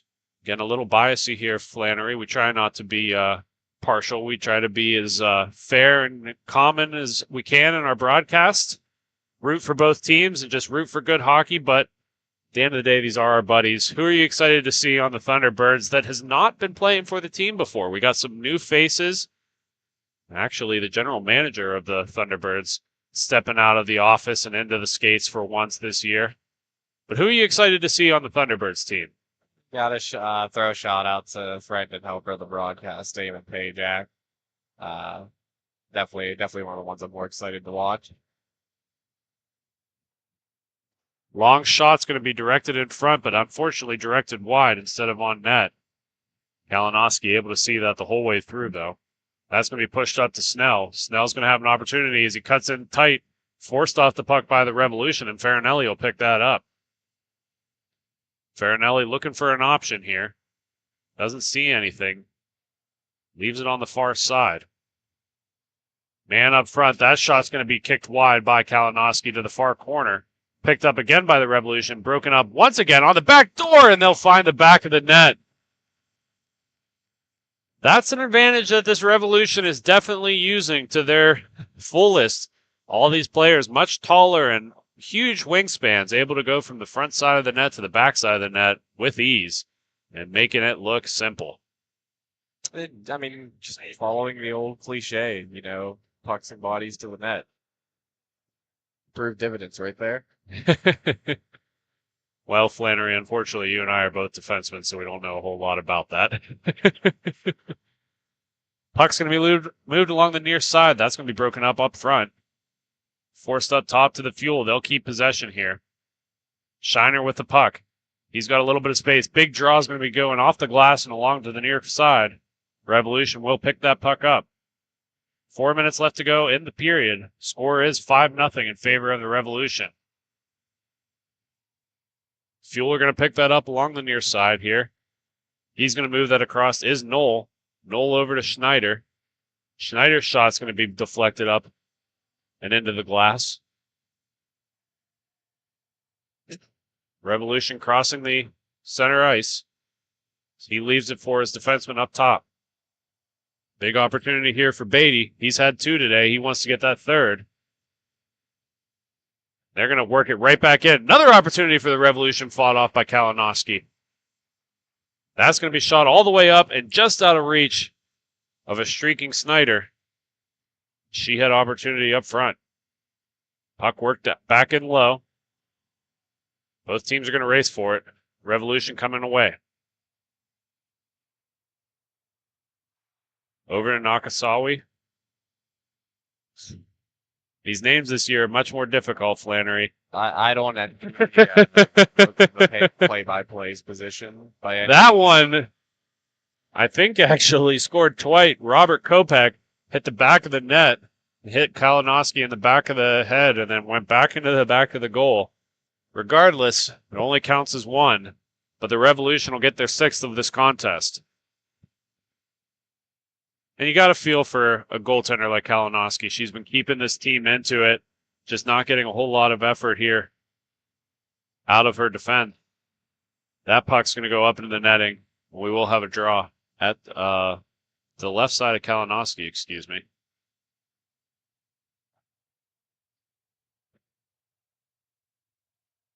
As we get ready to drop the puck here, we're just around the 2-minute warning. Again, the score is 6-0 in favor of the Revolution. For those of you new to MIHA hockey, we'll give you a little bit of some rules and kind of how things work here. So again, mercy rule in this league is 8 goals, and there's the 7th goal as I'm speaking there. That'll be Drew Sheridan with the 7th of this contest. Again, 8 is the mercy rule. All Sunday games are win or go home. Saturdays are going to be your round-robin seeding games. So these teams have played yesterday. They get up Sunday morning and get ready to join us at the rink for another beautiful day of hockey. Fuel with an opportunity here. Morrow's going to fight that one off. Another one fought off by Morrow. Another one is going to go wide and onto the near side. Morrow standing on his head. Puck battle in the far corner. Fuel are going to come away with it. Fuel with a nice little pass up front, and that one is going to beat Morrow on the short side. Detroit Fuel break the scoring embargo as they're able to put one on the board. That'll be number 29 for the Detroit Fuel. Again, apologies to him as we do not have a jersey for him. Not sure who that is. 7-1 the score. Fuel trailing by quite a large margin as we're just around 40 seconds left to go in the game. Revolution are going to work it around the near side. They're going to pick it up and enter the zone. Revolution with numbers and man in front. That shot's going to be fought off by Kalinowski. She got a glove on it, but not able to hold on as the Revolution keep possession. Opportunity in front. That's going to be blocked wide by Kalinowski. And she's doing well to keep her pride in this game, as fighting off some good shots in the last seconds of the period. And the Fuel's just going to tie this up against the wall and end this game here. And that'll do it, Flannery, as we end the period and end the game 7-1 in favor of the Detroit Revolution over the Detroit Fuel. When we come back after this commercial break, we'll have the Chicago Damage versus the Grove City Thunderbirds. You're listening to Grove City Hockey.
Folks, it's that time again for the Black Biscuit Betting Corner. This prop bet of the game is, will the final score have a spread of plus or minus 3 goals?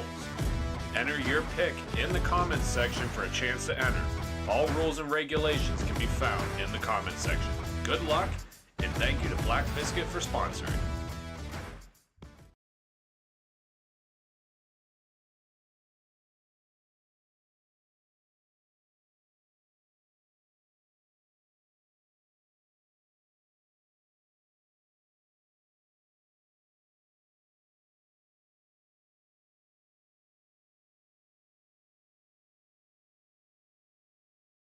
This copyrighted telecast is presented by Grove City Hockey. It may not be reproduced, retransmitted in any form without the expressed written consent of Grove City Hockey, LLC. We thank you for your understanding and hope to continue to enjoy this complimentary broadcast. To purchase footage, email grovecityhockeyllc@gmail.com.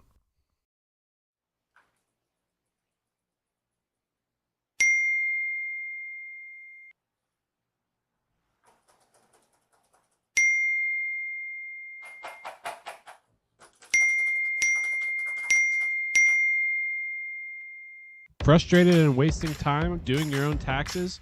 Getting confused by complex forms? Waste your time no longer. It's time for you to check out Bonus Accounting. Kenny and the team will help you with taxes, bookkeeping, and payroll services. Now that's an accounting hat trick. Leave it to the industry experts and check them out today. Use promo code Grove City Hockey for a sweet discount and also to receive exclusive GCH.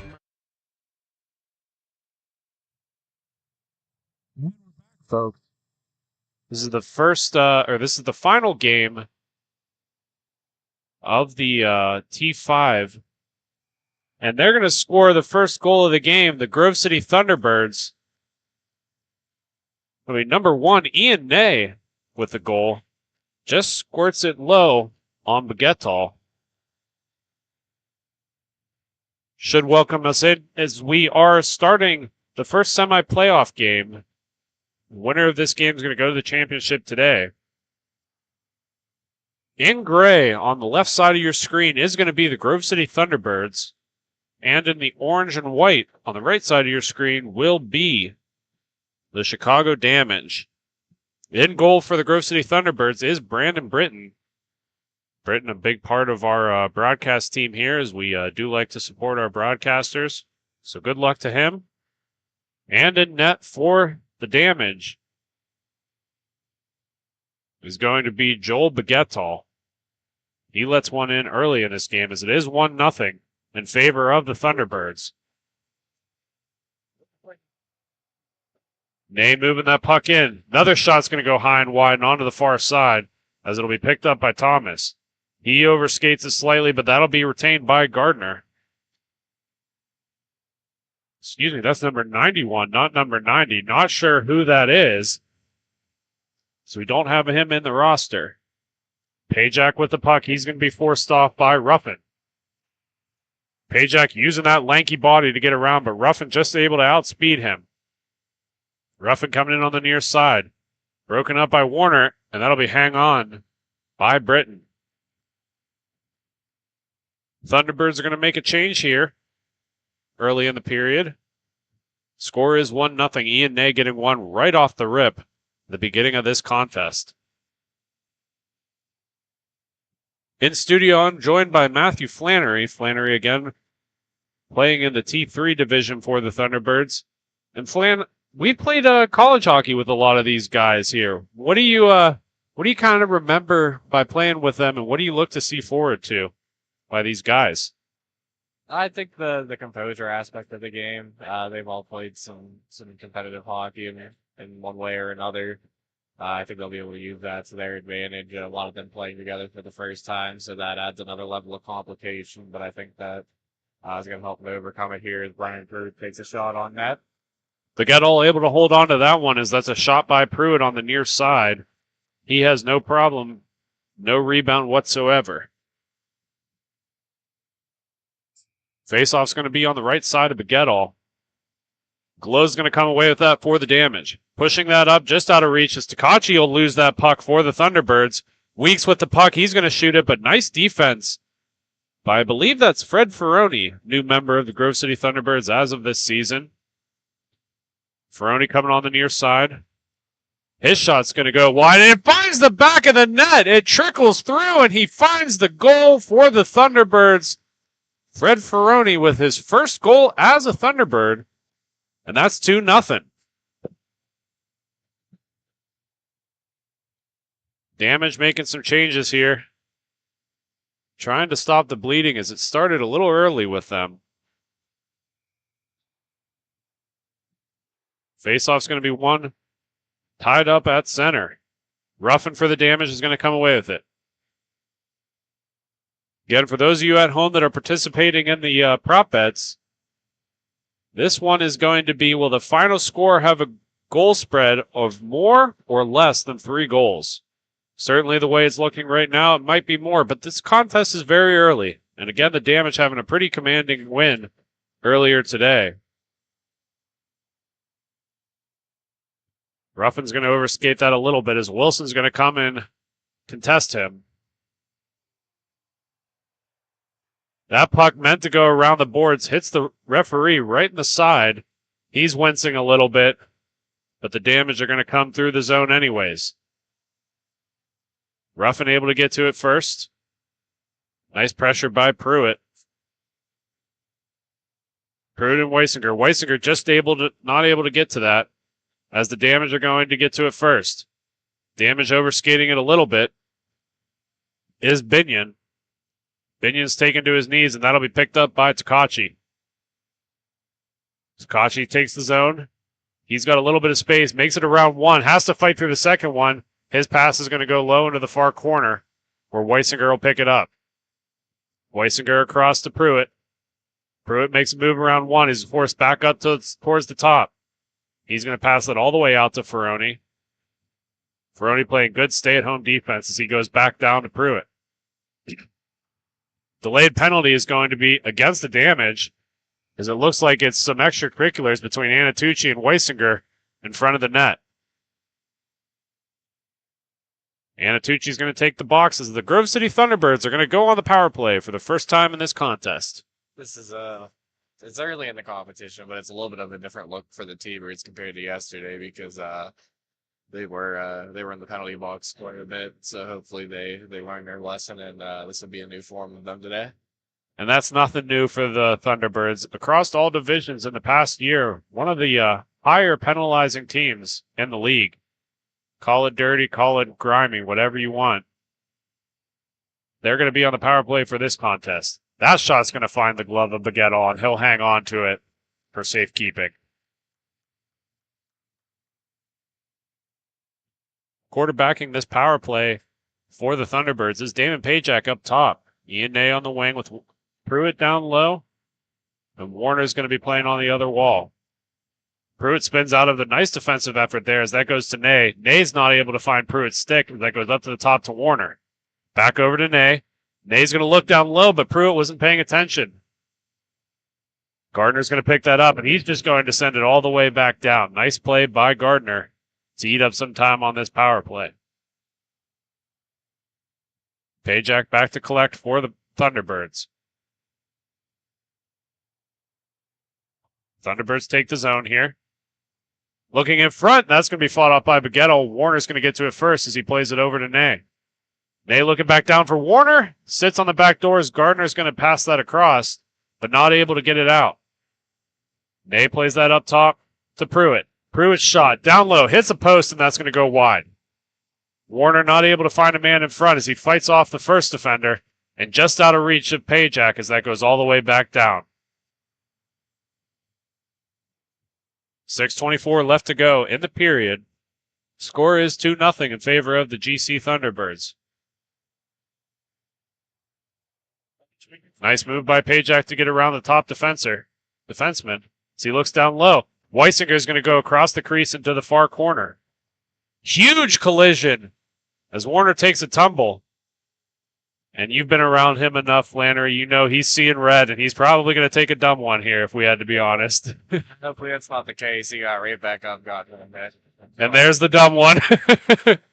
Just like that, Warner takes a huge hit. The arms are down, though. I wouldn't call it dumb. If there's not a penalty, it wasn't dumb.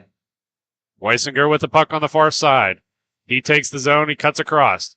Nice shot is going to hit Warner on the way into the net. Might have been on goal without him in front, but Warner making a good screen. Ney trying to get his attention as the damage are going to pull it on. That was a sneaky change. Yeah, maybe a little more towards too many men than not, but that's besides the point. They're able to get away with it as they pass that up to Anatucci. Anatucci gets forced off the puck by Weisinger. Weisinger on the near side. Big blast. That goes all the way through Baguetto and under the far side where Glow will pick it up. Glow overskates it a tiny bit. Takachi for the Thunderbirds will collect. He's forced back off the puck by Glow. 2-on-1 for the damage. Nice opportunity. Back door, and he hits the side of the goal. Britton was way out of his position and just not able to score, and he will find the back of the net there. Chicago Damage getting their first goal of the period. I do believe that's Wade Weeks with the goal. Yeah, for Britain all over the place in that one, huh, Flannery? but for the T-Birds, you got to tighten up on defense, having the puck go across Absolutely. the inside of your zone that many times. Britt tracked the cross crease passes for the first 3, just not able to get the 4th one. I only expect your goalie to do so much in that opportunity. I think he did. His part there. Yeah, no doubt. Takachi with the T-Birds puck behind his net. Nay's going to pick that up from him as they're going to break out this play. BMST with poise. Almost another turnover as the Thunderbirds are going to be able to get that puck back. Rolling puck is settled by Nay. That shot's going to go low and wide. And Ruffin's going to race for it. Ruffin with the puck. He's going to come in with speed. Cuts through 1, cuts through 2, turns it over, but keeps it on for the Chicago Damage. That goes wide. Back by the Thunderbirds there. Anatucci's going to be the first one to that puck. Sends it around to Ruffin. Ruffin with the puck. Weisinger giving him a little bit of pressure. Over to Tyler Glow. Glow's going to play that up the far wall. That's going to go in towards center. Bouncing puck is out of reach. And Ferroni will pick it up for the T-Birds. 3 minutes and 20 seconds left to go in the period. 2-1 the score in favor of the Thunderbirds. Ferroni works it in tight, and Baguetto's going to eat that up. Not quite covered, but that's just semantics. Baguetto trying to get that puck over to the referee for a face-off. And both teams are going to make some changes here, get some fresh legs on.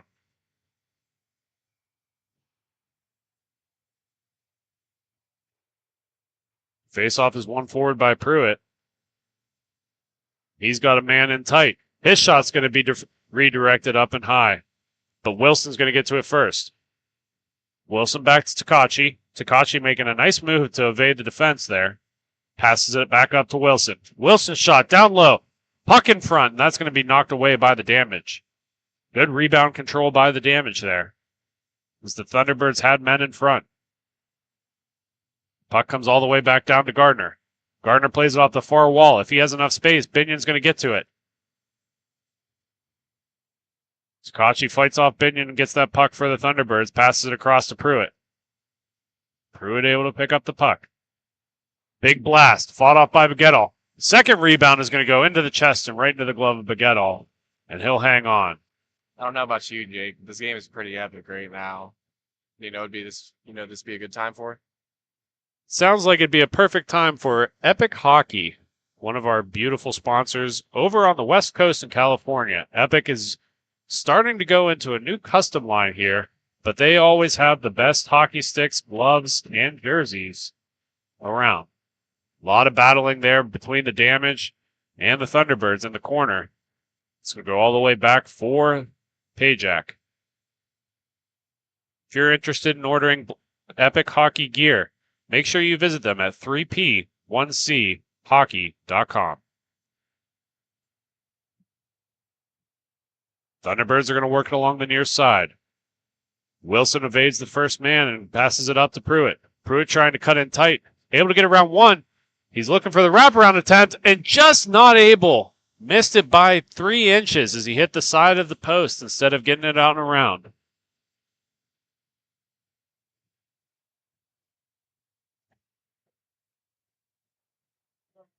As we have the last 45 seconds left to go in the period, faceoff's going to happen down in the Chicago Damage end.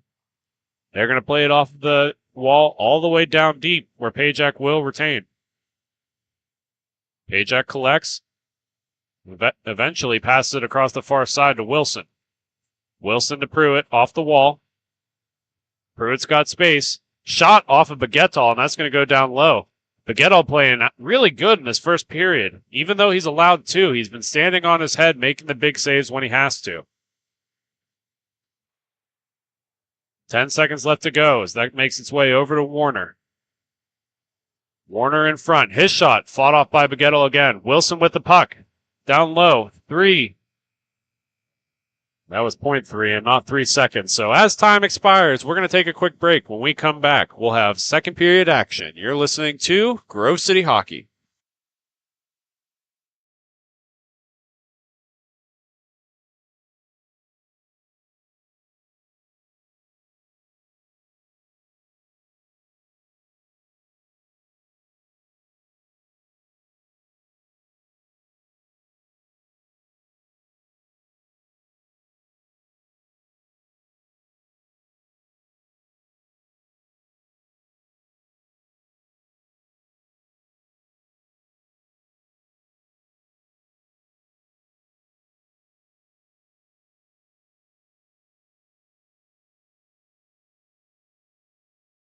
This copyrighted telecast is presented by Grove City Hockey. It may not be reproduced, retransmitted in any form without the expressed written consent of Grove City Hockey, LLC.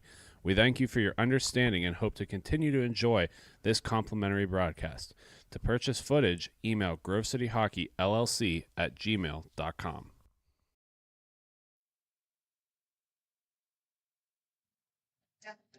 Second period is upon us. Welcome back, folks, as we have the Grove City Thunderbirds taking on the Chicago Damage. Score is 2-1 in favor of the Thunderbirds. But this game is a lot closer than some may realize by just looking.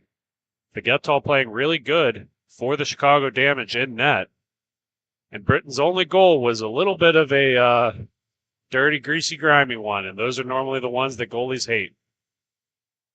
T-Birds entering the zone on the far side. That shot's going to go wide and picked up by the Damage. Weisinger not able to get to that one as the Damage are going to come across on the near side.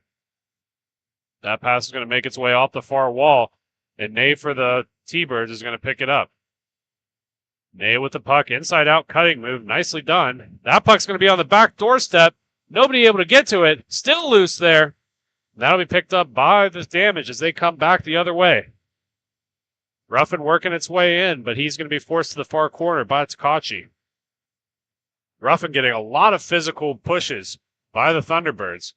Thunderbirds, a physical and fast team. That puck's going to be on the doorstep, and nice move by Takachi to be able to get that out of harm's way. Made its way through Britain, but not able to find the back of the goal. Glow with the puck on the near side. He's going to work it wide. That's going to come down for Weeks, but that's going to be picked up by Weisinger for the T-Birds first. He'll work it over to Takachi. Takachi's got man on the far wall. Weisinger's going to pick up that puck and work it up to Ney. Ney with the puck here. He's going to shoot. That's going to go wide. Actually, looks like Ney might have just shot that out of the arena and didn't hit anything on the way in. The old Ian Ney special. Both teams are going to get a change here. So we'll have a face-off to the left side of Begettal. 12 minutes left to go. Score is 2-1 in favor of the T-Birds.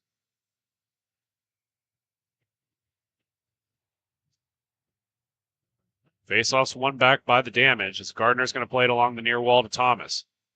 Thomas will leave that over for 91. Again, no roster name given. He's going to fight his way through as Binion's going to take that puck. Binion's going to lose it to Pruitt as Pruitt has got space. He's going to work it on the far side. Shot's going to be fought off by Begettal. Pops over, and it finds the back of the net. Hits Begettal in the chest, flips over the top of his head, and lands right in the back of the cage. It's 3-1 Thunderbirds.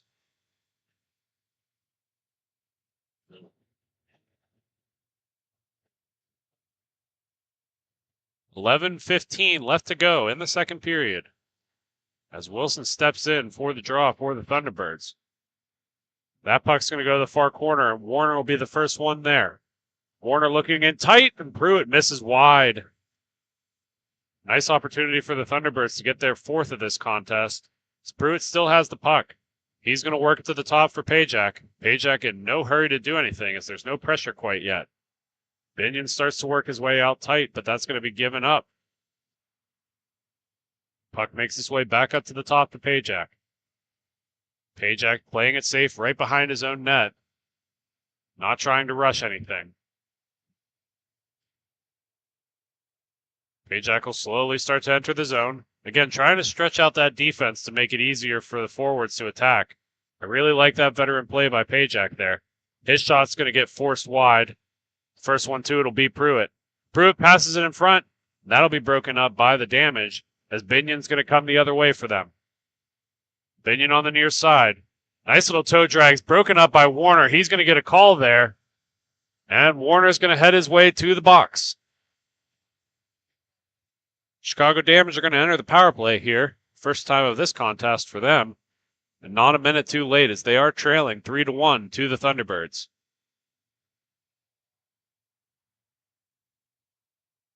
.9:45 is the time of the penalty. The faceoff will be down in the Thunderbirds' end.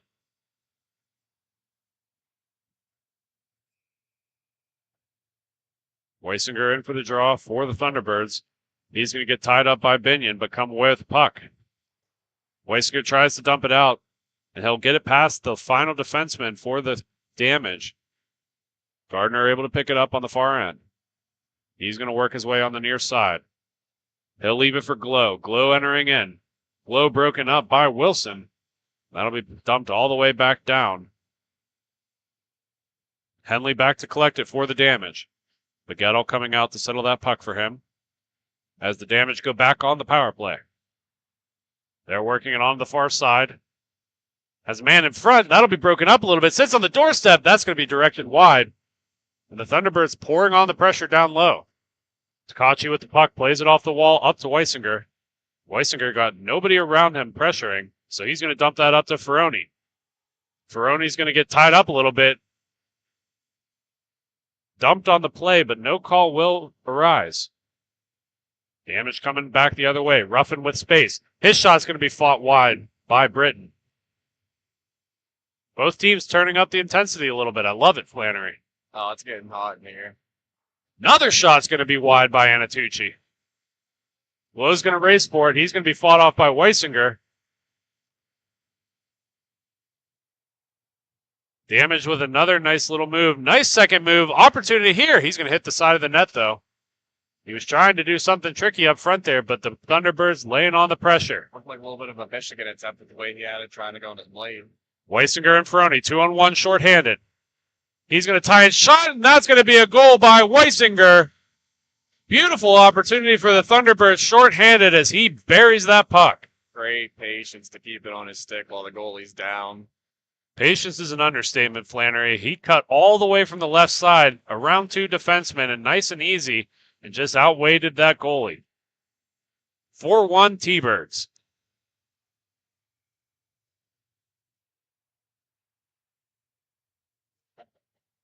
Warner re-enters the arena as the Thunderbirds power play not only was penalty kill was not only successful, but they actually scored a shorthanded goal on it too. Warner coming on the far side, looking for a man up front, nobody there. Ruffin trying to pass that up front, passes it to Glow. Glow leaves it for Ruffin. Ruffin with a ton of space. Finds a man on the near side in Weeks. Weeks is going to be fought off by Britton to the near side. Anatucci will pick it up. Weeks back across. That's going to come all the way back out for Ruffin to pick it up. Ruffin over to Anatucci, but that'll be broken up by Ney. Ney able to get around Ruffin. He's got one to beat and one man helping him. His shot's going to go wide and onto the near side. He gets dumped in the process, looking for a call, but nothing to be given. Pajak with the puck up top. That's going to be kicked wide by Anatucci. Ney's going to play it back along the near side. Battling for it is the Thunderbirds.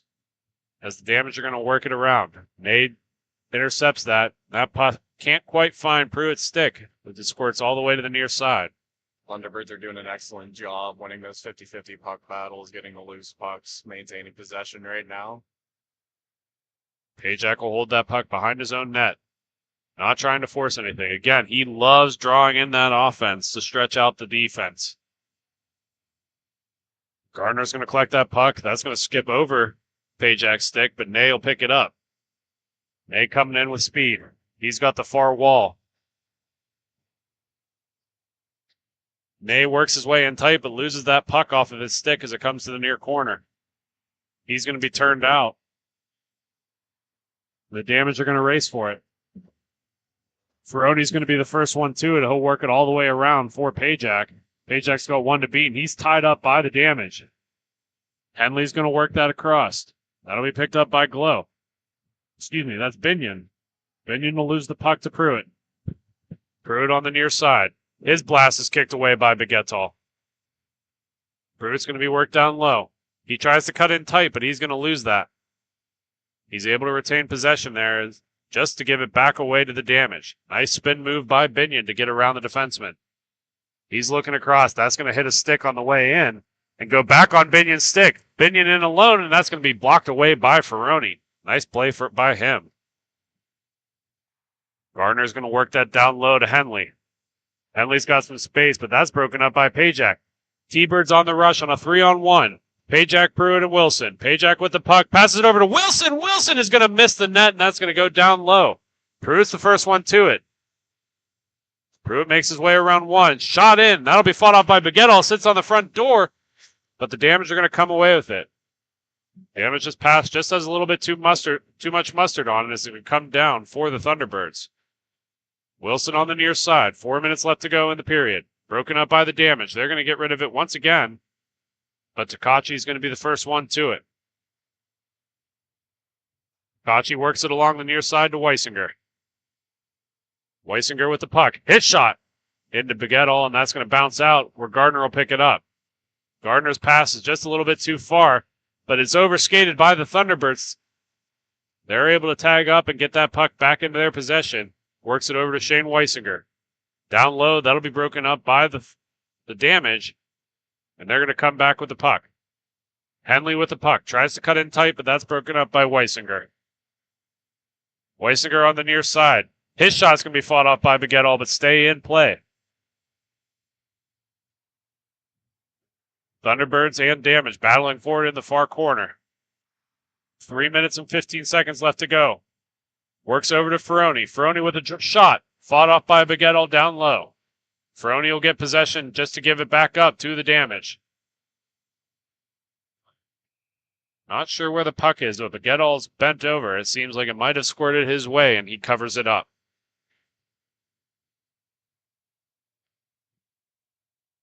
As we continue this game, 2:45 left to go. The score is 4-1 in favor of the Grove City Thunderbirds. Little bit of exception from Sean Takachi, the captain of the Thunderbirds, as he's given an earful to the referees about this puck being pulled all the way out to center. And not only the captain, but the general manager, so he wouldn't be doing his due diligence if he did. I'm sure. That puck's worked across to Pruitt. Thunderbirds on the attack. And he's going to find the back of the net. Brian Pruitt on the short side, right over the glove of Baguette, and makes this game 5-1.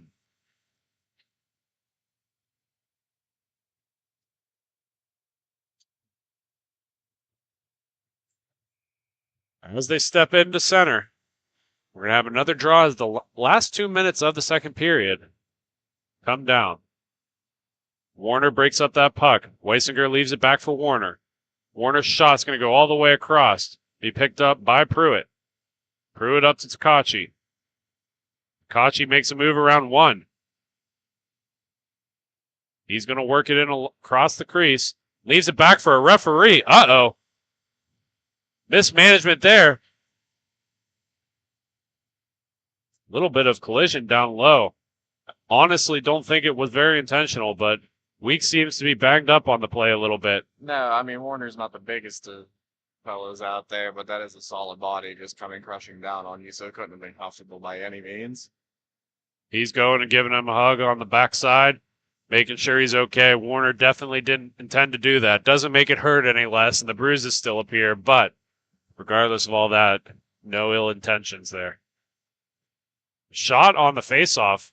A little tricky there. Another shot coming across. That's not even going to find the net, though, as that works its way around the near side. And the Damage are on the rush. Glow with the puck. He works it in low. Opportunity here. Taken out at the knees by Warner. And that puck's going to be covered up. Warner being a pest as he usually is. The Damage had a nice opportunity there, just not able to convert on it. Stripes are letting the boys play today. Yeah, you love to see that for playoff Sunday. Thunderbirds are going to make a quick change here. Trying to eat up the last 15 seconds. Little sleazy play there by the Thunderbirds, but it's strategy. And they're going to... Oh, what a save by Britton as he's able to get a glove on that as he was out of his position just about as far out as you could be. Well, as we end this period here, the score is 5-1 in favor of the Thunderbirds. We're going to take a quick commercial break, and when we come back, third period action. You're listening to Grove City Hockey.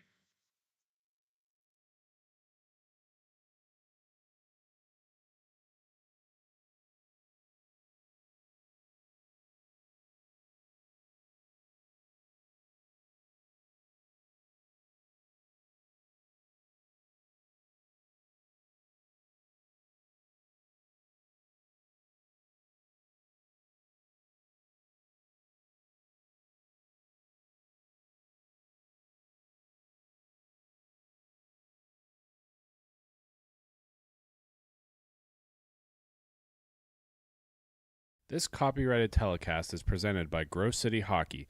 It may not be reproduced, retransmitted in any form without the expressed written consent of Grove City Hockey, LLC. We thank you for your understanding and hope to continue to enjoy this complimentary broadcast. To purchase footage, email grovecityhockeyllc@gmail.com.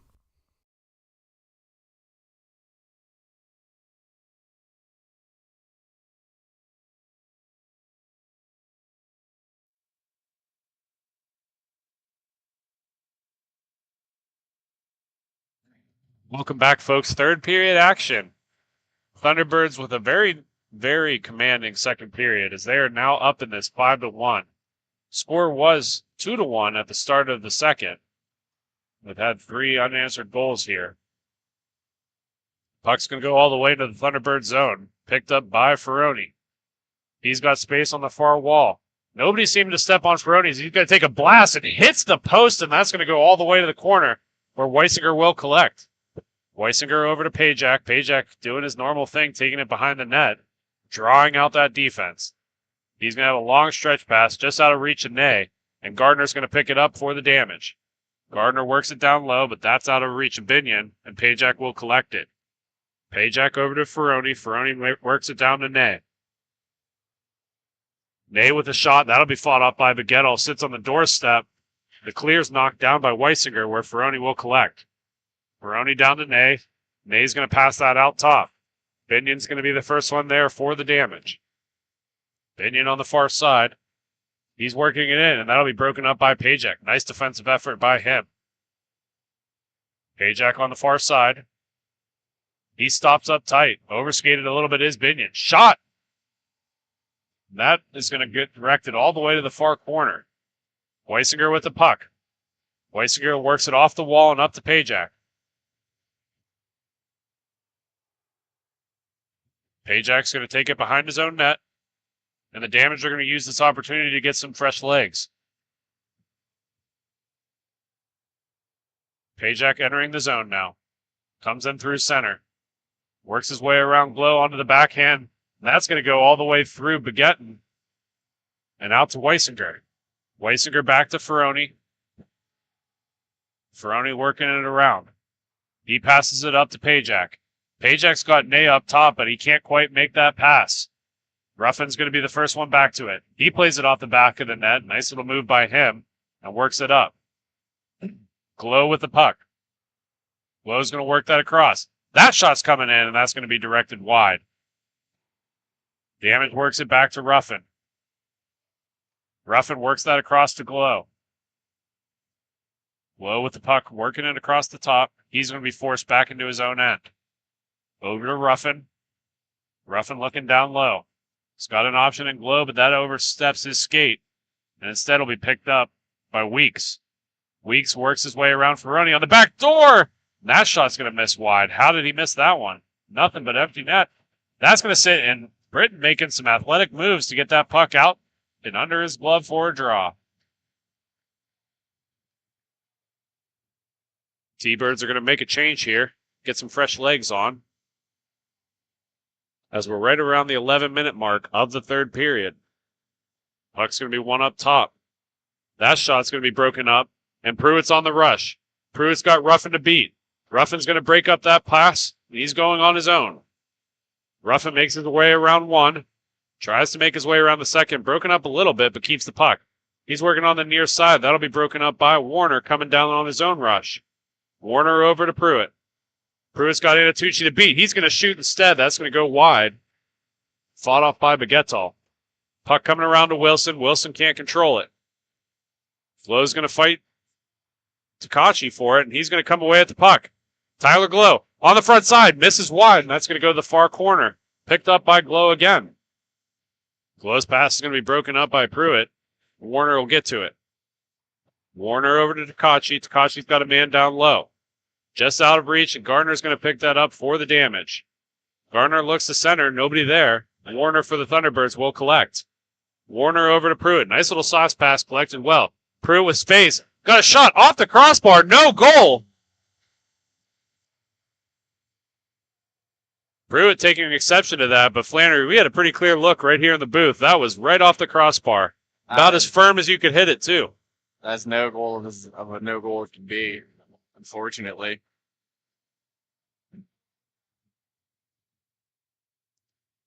Britain's going to smother that up for the draw in the Thunderbirds zone. Puck comes up to the top. Henley with the shot. That's going to get redirected far to the corner. Damage will collect it again over to Gardner. Gardner to Henley. Henley's going to not be able to control that, but it gets a shot off anyways. And that gets redirected by the Thunderbirds into the glove of Britain. Britain played a pretty stellar game after the first goal was let in the first period. Again, not necessarily his fault, as that was a lot of backdoor passes in succession. I think it just goes to his whole weekend. You weren't here, unfortunately, but Here we go with Tyler Warner on a breakaway. Warner on alone, and he's going to find the back of the net right under the 5-hole of Baguettal, and he gets it done 6-1 for the Thunderbirds. Sorry to cut you off there, Flannery. no, that was much needed. But no, back to B Brit down there. It's just the whole weekend. You weren't here yesterday, unfortunately, but he's been playing well. He's been playing stellar. Some of the best hockey I've personally seen him play. So it's great to see, and hopefully there's some continued success there. Puck won forward by the Damage. So they're going to try to find something. Huge amount of forechecking pressure by the Thunderbirds, and they're going to force them off the puck. In between the legs of Weisinger, has a little bit of trouble containing it, but gets it back on his stick. That shot's going to go wide and around. Picked up by Thomas on the far wall. Thomas for the Damage. Got to get that rolling puck settling. That shot just not able to settle in time. Probably would have been a much easier attempt. But Britain's able to slide across and get a hold of that one. Any shot's not a bad shot at this point, though. For the Damage being down 5, a little under 8 left to go in the third period here. Face-offs won forward by the Damage. They're going to have the puck. They're going to play it along the near wall. Thunderbirds pinch in hard on it, and Ferroni with the puck. Ferroni works to the far side, picks it up on the far wall. He's got Ney on the back door. Nice little redirect from the back side. Beautiful little tic-tac-toe pass by those two. And they give Nux to celebrate as it is 7-1 in favor of the Thunderbirds. Little defensive lapse there by the Chicago Damage as the Thunderbirds keep pouring on the goals. Thunderbirds with another face-off win as they work that back to Takachi. Takachi down low to Weisinger. So he's going to just hold on to it and play it back to Takachi. Takachi to Weisinger. Weisinger's going to get on his horse. He's coming along the near side. Finds Ney again, but Ney falls during the shot and can't quite get it into the back of the net. Weisinger plays it along the wall, but that's going to be taken over by Binion for the Damage. Binion with space. He works it on the back side, but it's forced down low by Pajak. They're going to tie it up along the wall. Coming in with reinforcements is Takachi. Takachi plays it up to Weisinger. Weisinger stops up short. Over to Takachi. Takachi takes the zone. He plays it back to the far side. Takachi's got a man in front, but plays it up top to Weisinger. Big blast is going to hit high. Come to the near corner. Ney's going to play for it. Ney fighting with it with Takachi. Takachi will get the puck. Back to Pajak. Pajak again doing his normal thing, taking it all the way back behind his own net. If it ain't broke, don't fix it, Flannery. He's going to just draw this defense out. Pajak's got a man up. Plays it off the wall just out of Weisinger's reach, but that's going to come on the doorstep. And Baguettal will find that puck and cover it up. Well, we got this these couple seconds here. If little man's watching Taden out there, we just want to send you some well wishes. Hopefully you're recovering well. Hope to see you soon, buddy. Again, those of you not familiar, Taden Warner is one of our junior broadcasters, plays for the junior Thunderbirds. Recently undergone appendix surgery, got his appendix removed, and it's been dying to get back out on the rink and back out on the broadcast, so wish him well. Shot's going to come in for the Damage. Here they're going to find the back of the net from one knee, one hand, squeezes it under Britain for the second goal of the game for the Damage. It'll be number 28, Wade Weeks. Beautiful little effort there by the young man, just putting the entire team on his back, showing the guys he's not ready to give up quite yet.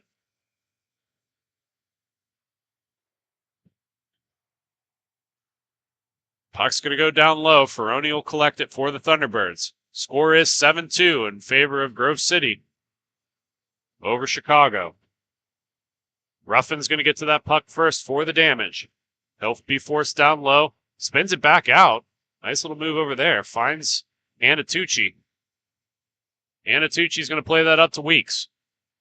Weeks, the most recent goal scorer for the Damage here. As he gets forced off the puck by Warner.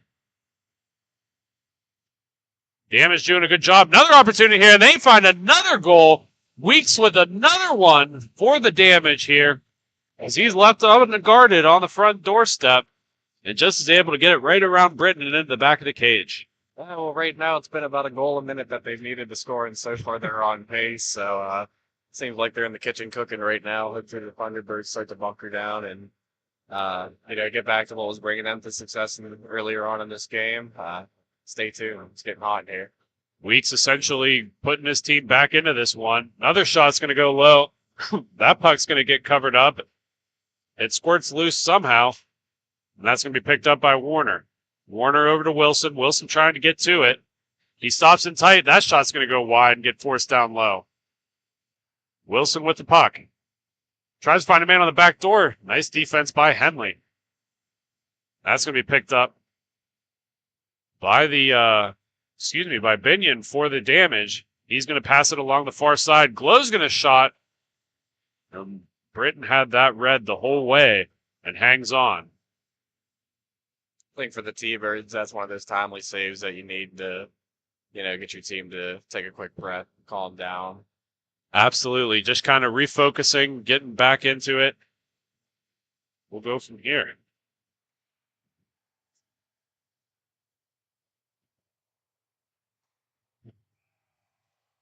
Big collision in front of the Damage, as there will be a goal.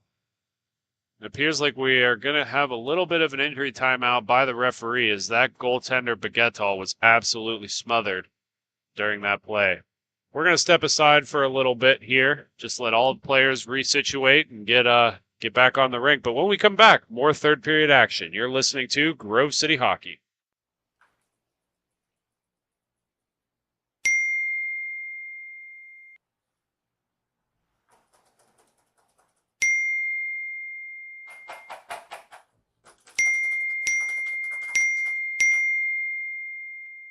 Frustrated and wasting time doing your own taxes? Getting confused by complex forms? Waste your time no longer. It's time for you to check out Bonus Accounting. Kenny and the team will help you with taxes, bookkeeping, and payroll services. Now that's an accounting hat trick. Leave it to the industry experts and check them out today. Use promo code Grove City Hockey for a sweet discount and also to receive exclusive GCH merch. Bonus Accounting, the firm of the future.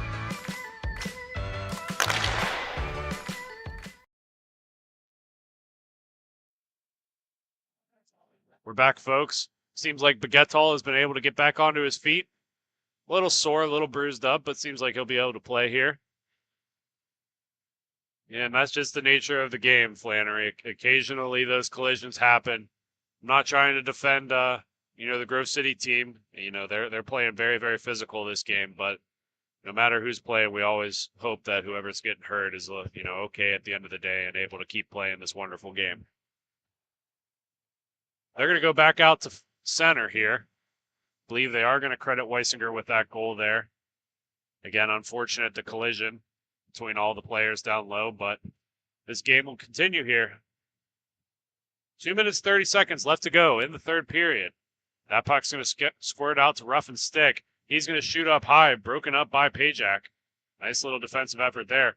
Weisinger and Pajak are going to go on the rush. That shot, Baguettal's going to fight off, not able to squeeze onto it. Ruffin's going to get it. Nay's going to give a nice little forecheck pressure, but has to peel off at the last second. That puck's going to be launched down. Binion's going to try to pass that over. Anatucci not quite able to get to it, and Britton's going to smother that up. Ref's a little bit delayed on the whistle there. Binion almost pulled a fast one on Britton as he started to lift his glove off the puck before the whistle was dead. Could have been an interesting turn of events there. Good to see Grove City keeping their heads on that one too, and not going after the guy and taking a retaliatory. 8-3, the score in favor of the Thunderbirds. They're going to have the puck down low. Kachi with the biscuit. He's going to work it down and around for Ferroni. Ferroni's able to get to it first. Ferroni up to Wilson. Wilson with space. He's got Pruitt on his horse. Pruitt coming across. That'll be broken up by Ruffin. Wilson just hung on to it a little too long, staring at that pass. Ruffin able to read and break it up. That pass is broken up by Takachi. Takachi's going to play it up ahead to Wilson once again. Wilson on the near side. His shot's going to be broken up by Anatucci. Anatucci's able to get to it. He's going to play it out and around, and Ruffin's going to be the first one there. Under a minute left to go in the game here. Score again is 8-3 in favor of the Thunderbirds. Ruffin with that puck. Almost taken away by Wilson. He's able to get back on it. Big blast right into the skates of Ferroni. Ferroni able to knock that aside. Big blast here as those two are taking exception to each other. Arm is raised. There's 20 seconds left to go. It's not going to really matter. Flannery, for those of you who are listening to audio only, is really signaling he wants a fight between these two. Oh, give the people what they want. Come on now. Come on, content is king, man. We know how this works. You want to make inline hockey exciting, you let the boys tussle a little bit. I don't even care who, and I'll be as unbiased as can be. I just want the content. And they're going to let this one wind down as both teams join the rink to shake hands. Score is 8-3 in favor of the Grove City Thunderbirds as they're going to move on for the rest of this game. We're going to have a little change of pace as we're going to switch divisions here. We're going to go into the T4 divisions as the Buffalo Rastafarians are going to face off against the Beer City Growlers. When we come back, you'll have more Grove City hockey action, but until then, stay tuned.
Welcome back, folks. Game 4 is upon us, and T4 is upon us. We got the Buffalo Rastafarians in the, I don't even know what color you want to call that flannery. They got a little bit of everything, but the mainly black jerseys, which will be on the right side of your screen, versus the Beer City Growlers in the blue and white on the left side of your screen. Both teams changing up their jerseys, but both teams also returning from last year. In net for the Beer City Growlers, friend of the program, Mike Enders, again, having his own little vintage goalie YouTube channel where he shows a lot of the inside of goaltending. He's able to get a GoPro inside of his mask, show you what it's like from his point of view. And in net, for the Rastafarians, we've got 3 people listed on the roster, so that's going to be a little difficult. However, goaltender being one of them, Chris Powers in net for the Rastafarians. Growlers are going to move that across the top. They're just keeping zone possession on the top of the red line. They finally work it in tight. Brooks is going to miss that shot down low. Both teams are going to fight for it a little bit. Metello is going to have that puck lost. That's going to hit off the side of the net for the Growlers. They're going to try to work that out front. Puck comes all the way out. Growlers, again, doing a good job keeping possession here. Van Dellen moving that puck across. That's going to come all the way down and around. And the Rastafarians are going to be the first one to it. Metello is going to pass that up. 92 for the Rastafarians is going to shoot that, and Enders is going to see that all the way into his glove and hang on for dear life. Once again in studio, I want to welcome Matthew Flannery. This is part of the T4 division. We just watched all of the T5 teams of this tournament play. And I guess before we get too far into it, since we're only 2 minutes and 30 into the game, let's talk about the jerseys a little bit. I know you're a big fan of the Rastafarian jokes and culture. Maybe you can tell me a little bit about the Pastafarians. Yeah. I get to wear a spaghetti strainer on my head if I go to get my license picture taken, so that's pretty fun. That shot's going to go far off the wall. A little bit of contact up front. Nothing too irregular. Rastafarians are going to move that up around the far side. Number 93, Metello, with the puck. He's going to work it along the near side. 77's shot's going to go wide and all the way out to center, where it'll be picked up by Vrugink. Vrugink is going to move that down low. Again, Beer City doing a good job here. They're taking it on the far side. That shot's just out of reach. Nice backdoor opportunity for Vrugink. Back over across. He's going to pull that between his legs. Nice little move by Lale. Lale's going to lose that puck, and the Rastafarians are going to come away with it. Moves it up top there. 2-on-1 opportunity arises here for the Rastafarians. Works it on the back door, and Ender's able to get across with it. Not able to smother it, though. But Beer City is going to battle for it on the far wall. Back up top. Big shot's going to be blocked away, and Beer City's on the rush. They're going to knock that puck up high into the air. It's going to go back to center. Just out of reach, but it's going to come down, and Lale's going to be the first one to it. Lale looking in tight. Overskates it a little bit. Back up top. Beer City with a shot. That's going to go wide. Not able to find it is Schneider. Goaltender for the Rastafarians. They're going to come out through the center of the zone. Working along the near side. Back over cross. Nice little move, but that's broken up by Lale as he's going to have some space. Lale's shot's going to go through the goaltender all the way to the far wall, and Beer City's going to come away with it. Evans with the puck. He's going to be forced all the way back. Back down to Lale. Lale's going to look back for Evans. Evans was going to make a change, but has to redirect to pick up that puck. Back to Lale. Evans again trying, but he can't get off as the Rastafarians are going to come the other way. Buffalo with the puck as they work it on the back door, and that'll be broken up by Lale. Good forechecking by him. He'll just take it the length of the ice so that everyone can get off for a change. Caprese is going to take this puck. He's going to work along the center. He's got a little bit of space here. Nice little move inside out. Shooting on the short side, just missing wide. Ender's not really in position there. Would have been a nice goal for the Buffalo. Enders backs that out to the far wall. Again, a little bit of give and go play here. Rosarians are going to be the first one to it. He's going to take it all the way back into his own zone, is Aylin. Big collision in the middle of the ice. That's going to be picked up again by the Rastafarians as he works his way in.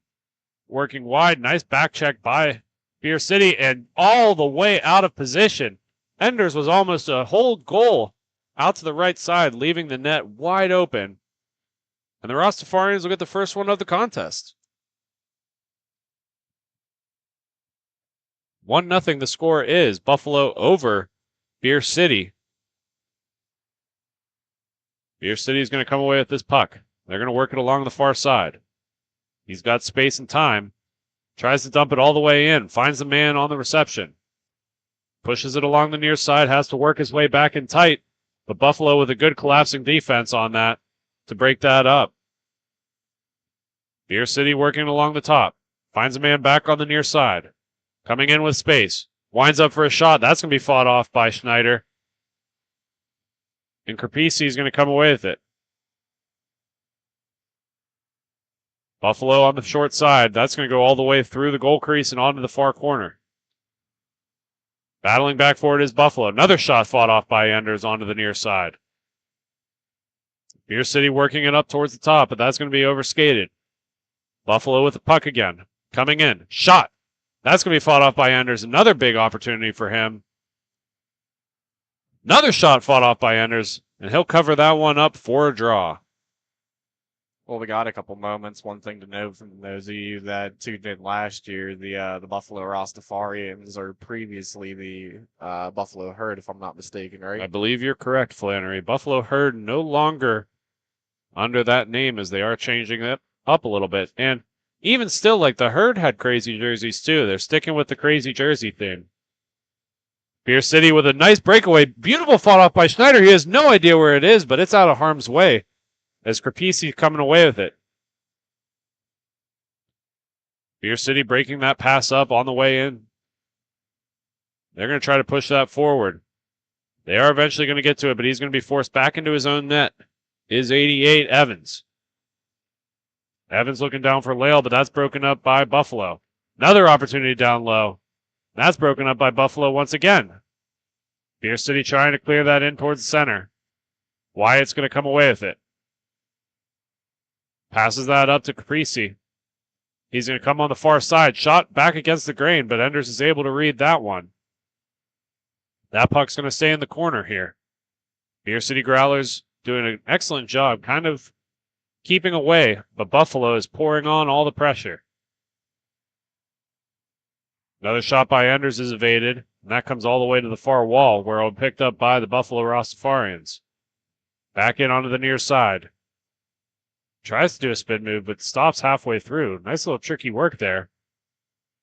Second stick handling move's not successful as that's broken up.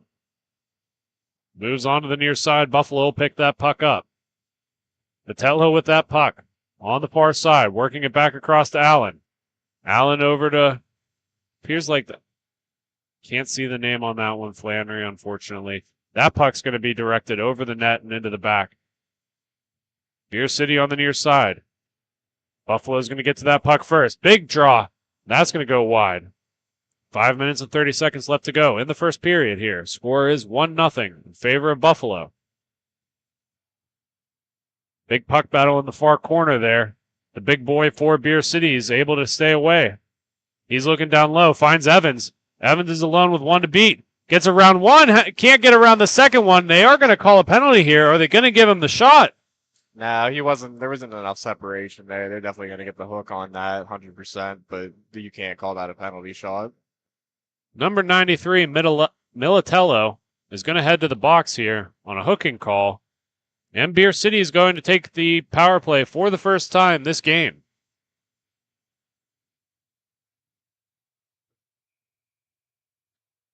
Face off to the right side of Schneider. Working its way towards center. Beer City's going to move that puck back down low. Looking for a man up front. Is forced wide. Passes that all the way back up to the top. Beer City Growlers winding up. Finds a man down low in Brooks. Brooks is looking towards center. That's going to be directed wide by Allen. Power play putting on a lot of pressure here for Beer City. And not a minute too late as they are down 1 in this contest. Big blast up front. Makes it through Schneider into the back side of the wall. That puck's going to be passed out long as he has to drop his broken stick. I think that's what doesn't look broken from here, but for some reason that stick was dropped on the play and he did not go to pick it up. 2-0 for Beer City. Puck's still loose. Puck's still loose. And Buffalo doing a great job collapsing on the defense there to get that out of harm's way. Really good opportunity there for Beer City. That shot's going to go wide. Buffalo's still pouring on the pressure there. They're going to move that up along the near side. Beer City able to get to it first as they pass along the far wall. Looking for a man up front. That shot's going to go right into the collarbone of Schneider, and he'll hang on for a draw. 3:23 left to go in the first period. The score is 1-0 in favor of the Buffalo Rosarians. As we continue through this contest, I want to remind everyone the prop bet of the game is who will score the last goal of this contest. Put your team and your picks in the comments section to qualify. Puck work down low for Brooks. He's going to kick it back up the wall to himself. Rushed on it is Buffalo as they got a one-on-one opportunity. Buffalo coming in alone. He's going to pull it to his front hand, back in, and he will find the back of the net. Second goal for Buffalo. A beautiful little display of hand movement there as he got Enders to get down low and then dragged it all the way across to sneak it in behind him. It's 2-0 hockey.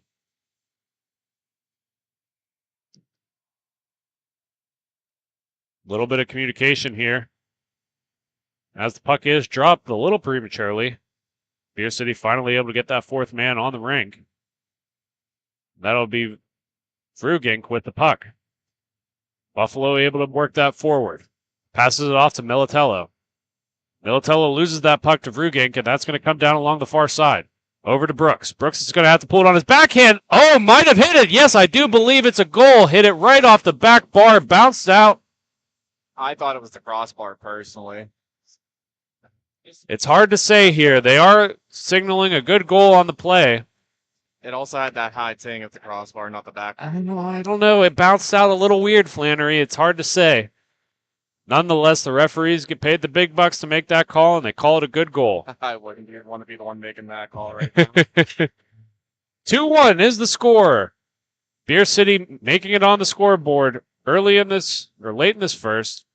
Another big save by Enders down low. He's going to hold on to that one as 1:30 is left on the first period time clock. Face off to the right side of Enders. That's going to be played all the way back up top. Buffalo's going to work it across the top of the zone, looking for a man down through the center. That shot's going to be knocked off a stick into the far corner, where Buffalo will be there to collect. Working it around the near side. Buffalo keeping nice heavy possession as we get right under 1 minute left to go in the game. Excuse me. Enders trying to come way out of his net. Gobbles that up and will hold on for a draw.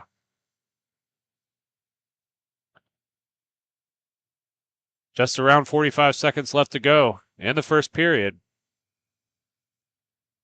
Down in the Beer City zone. Face-off will be won towards center. Buffalo with the puck. That shot's going to find the back of the net right under the legs of Enders to make this contest 3-1.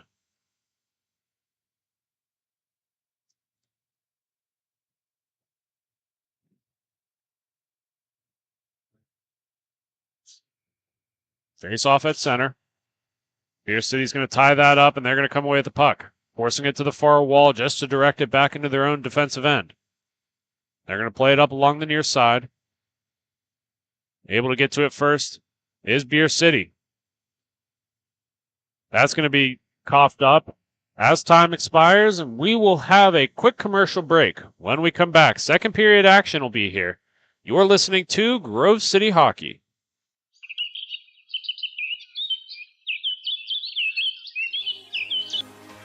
Fans in the Pennsylvania area, as winter approaches, it's time to plan for the summer.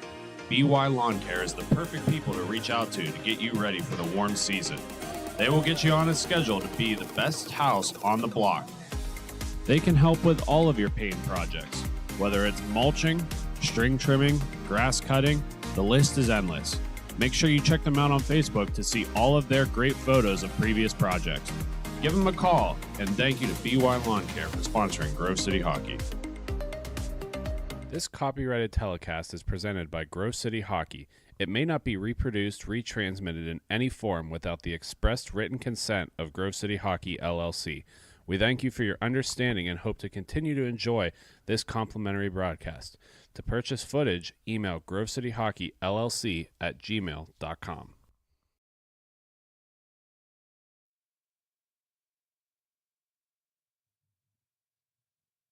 Welcome back, folks. Second period action here between the Beer City Growlers and the Buffalo Rastafarians. This contest has been pretty close. Buffalo getting a couple of early ones as this is 3-1 in Buffalo's favor. Again, apologies for this game as a lot of the Buffalo roster is not filled out. So we'll do our best to get the names that we've got. We'll go from there.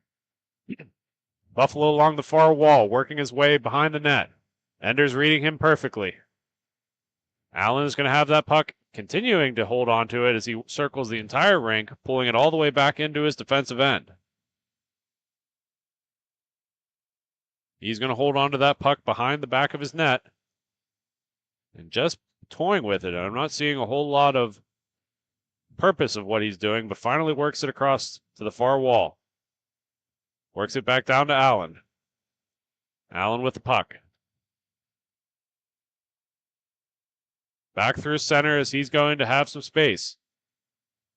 Cuts across the defense, and that's going to fall off the skate and onto the near wall. Evans will be the first one to it. Evans with space. He's got room on the far side. Just overskates it slightly, and Buffalo will collapse on it. First one to get there is Beer City. That blast is going to go off of Schneider and along the far side and come to the near corner.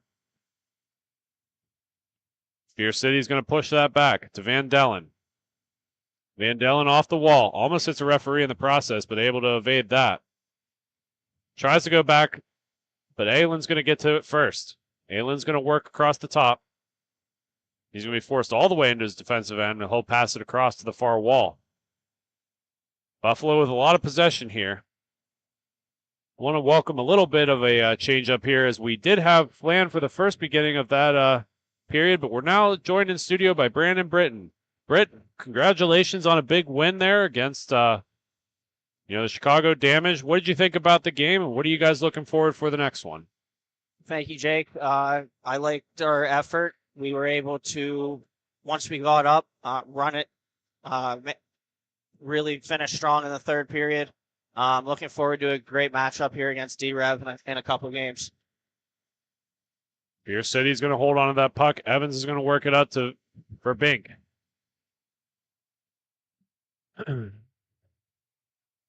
Brugink is going to move that back across to the near side. He's going to pass it down low. Brooks with the puck.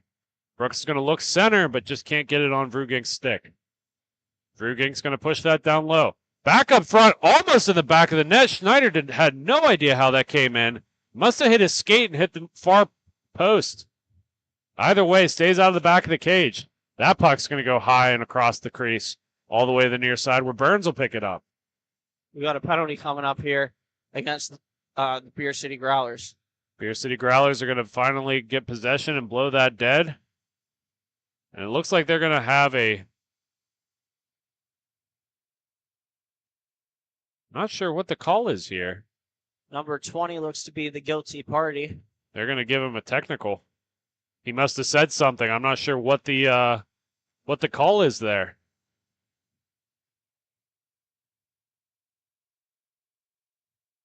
We'll get some updates here as we hear exactly what the penalty was there. But regardless as it goes, Buffalo is going to go on the power play here. Last Beer City skater slowly making its way to their bench. Right about 8:23, the penalty will expire.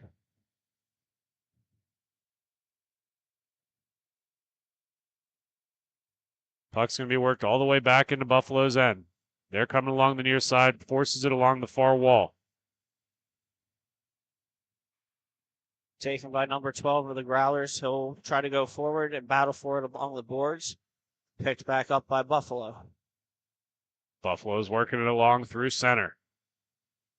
Stops up short. Again, kind of using the Grove City strategy to draw out this defense a little bit. Nice collapsing effort. Falls on the doorstep, still loose. Able to get that out is Beer City. Nice effort there. Beautiful work by Brad Brooks to get that out of the front of the net. Ender's not able to find that as he was on his back. That puck's going to go wide. Ender's not seeing that one either. Capisi is going to come with that puck down low. He's looking for a man on the far wall. That puck's going to go back down to the corner where it'll be picked up by Aylin. Aylin on his backhand, fought off by Enders. That's going to go all the way down the rink for Beer City, and Buffalo's going to go back to collect. Schneider out of his cage to collect that. Passes it along the near side to Aylin. Aylin's going on the back door. That shot's going to go high and up into the netting and out of play.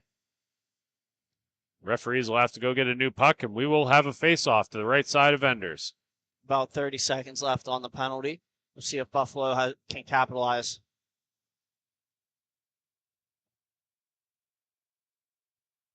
Face-off going onto the high side, just out of reach of Caprese.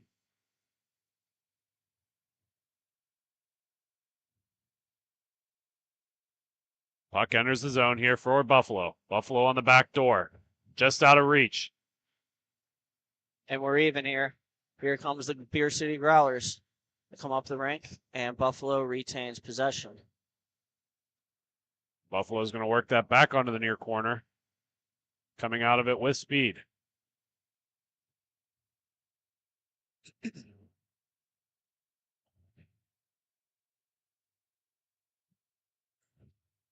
Puck stays down in the Buffalo zone in the far corner. A little bit of extracurriculars. Nothing's going to be called here.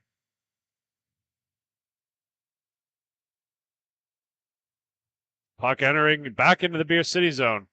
Looking for a shot. That's going to be worked back down low. Picked up by Bosi. Bosi's going to dump it down in. Buffalo will go back to collect it. 7:33 left to go in the period. That puck's going to go down and around, picked back up, moved along the near side.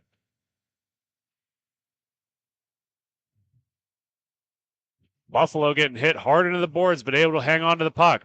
Looking on the back door, and that's going to be blocked away by the Beer City defense. Back in front, and they're going to get rid of it all the way down. Bouncing puck tricks Snyder a little bit, but that was in no danger of hitting the back of the net. Buffalo holding on to it down low. They're going to work that along the near side. Buffalo picking it up, just about to lose it, but they're able to gain possession again. Michigan attempt falls off his stick.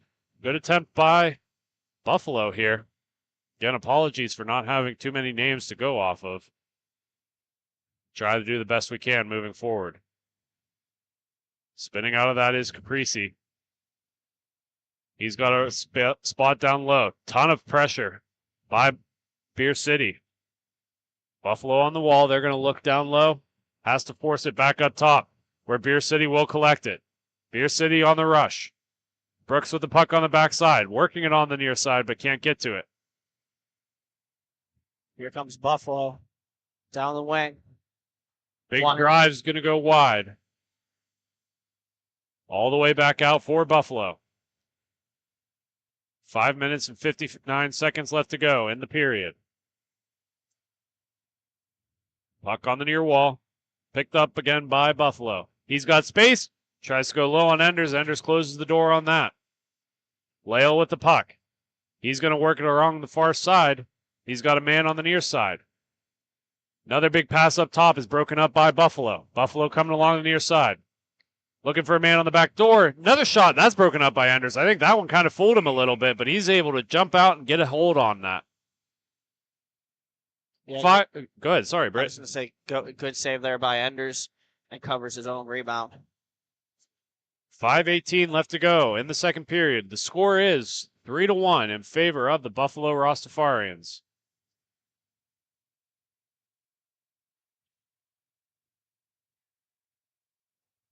That's worked along the near side. Buffalo's going to get to it first. They're going to try to tuck in back on the inside. Burns with his puck. He leaves it all the way back. Caprese with the puck. He shoots from all the way up top. That falls its way into Enders, but it's forced onto the far corner.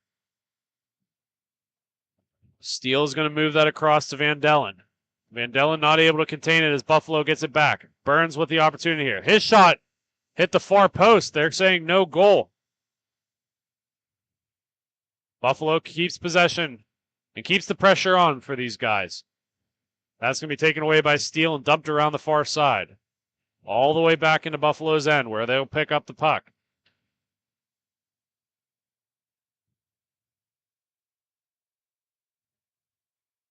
He's going to stop up tight and look on the near side. Buffalo still with the puck with the last 4 minutes to go in the second period. 3-1 the score. Van Dellen putting some good pressure on. Buffalo able to retain it, though. His shot's going to go wide and go to the far corner. That'll be picked up again by Buffalo. Almost springs loose the Beer City Growlers, but instead it's going to be a foot race. Buffalo's going to win that race, but take it in hard to the corner. Looking to pass it out top. Buffalo with it again. They're going to miss wide. Big battle in the far corner. Buffalo with the puck. Down in front of their net. 3:30 left to go in the period. Works it along the near side. Another big collision on the far side. These teams are hitting it hard, and the refs are loving it. Over to Lale. Lale's going to have the puck for Beer City. Long stretch pass. That's redirected down low. Still with the puck is Beer City.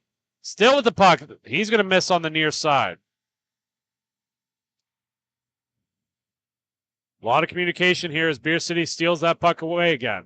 Brooks with a nice little pass off the boards to himself just to be taken away by Buffalo. Buffalo with the 3-on-1 opportunity. Looking in tight. Enders fights that one off. Buffalo again looking to pour on the pressure. Looking on the back door. Another opportunity misses wide. Phil finds the back of the net. Hits the back of the wall. Finds its way out to the front on the stick. But looks like Wyatt, and he's going to find the back of the cage over Enders. 4-1 hockey. Yeah, an impressive amount of shots and shot possession there by Buffalo. And eventually one of them hits the end boards, ends up more like a pass, and the rebound gets stashed home. 4-1 Buffalo. Face-off at center is tied up. Buffalo eventually coming away with it. Another shot by Buffalo is going to go wide. All the way to the corner. He's going to take it into the wall, and he stops up. Trying to go across crease, goes all the way back to his own defensive end. Buffalo making a nice, easy work out of this passing play. Their shot's going to get directed up front. Eventually trickles into Enders, where he'll cover it up for a draw. Good cover there by Enders. Despite the score, he's had a pretty solid game. He's been very, very busy throughout. Face off at center. At the left side of Enders. Brooks for Beer City coming away with it. Brooks with space. He's got a little bit of room, but gets forced to the corner. Looking for a backdoor pass. Can't quite connect on it as Buffalo takes that puck away on the far wall. They're going to cut through center here. Just over a minute left to go in the period. That shot's going to flutter in and hit the back wall. Buffalo the first one to it. Going to kick it up to himself and forces it all the way back out to center. Just to force it back in tight. Buffalo with another opportunity. That's knocked away by Enders. Stays in play. Bosey's going to have the puck for Beer City. Plays it along the near side. Vergink is not going to be able to retain it as Buffalo comes away with it again. They're going to call a hand pass. Hand pass against Buffalo, and we're going to have the last 40 seconds of this second period.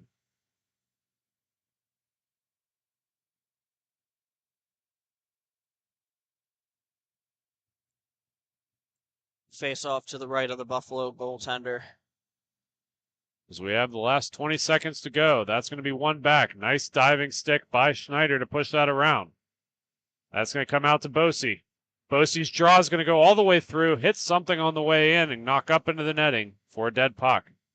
I believe that was this leg of number 92 in black. So we have the last seconds of the period. We're going to take a quick commercial break. When we come back, we'll have third period action and the call by Brandon Britton. You're listening to Grove City Hockey. Hi, my name is Tyler Warner with the Grove City Thunderbirds. Thank you for watching Grove City Hockey.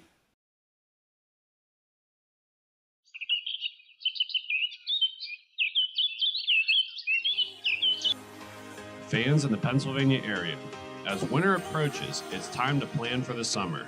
BY Lawn Care is the perfect people to reach out to get you ready for the warm season. They will get you on a schedule to be the best house on the block. They can help with all of your paint projects, whether it's mulching, string trimming, grass cutting, the list is endless.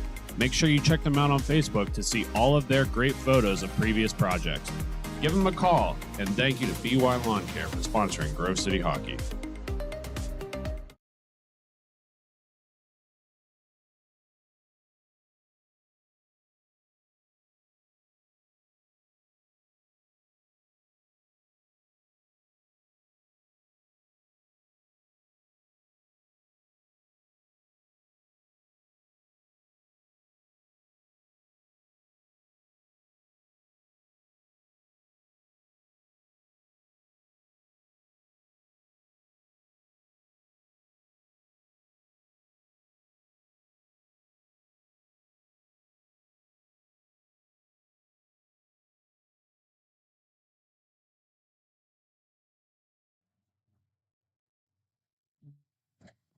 And we're back to the start of the third period between the Beer City Growlers and the Buffalo.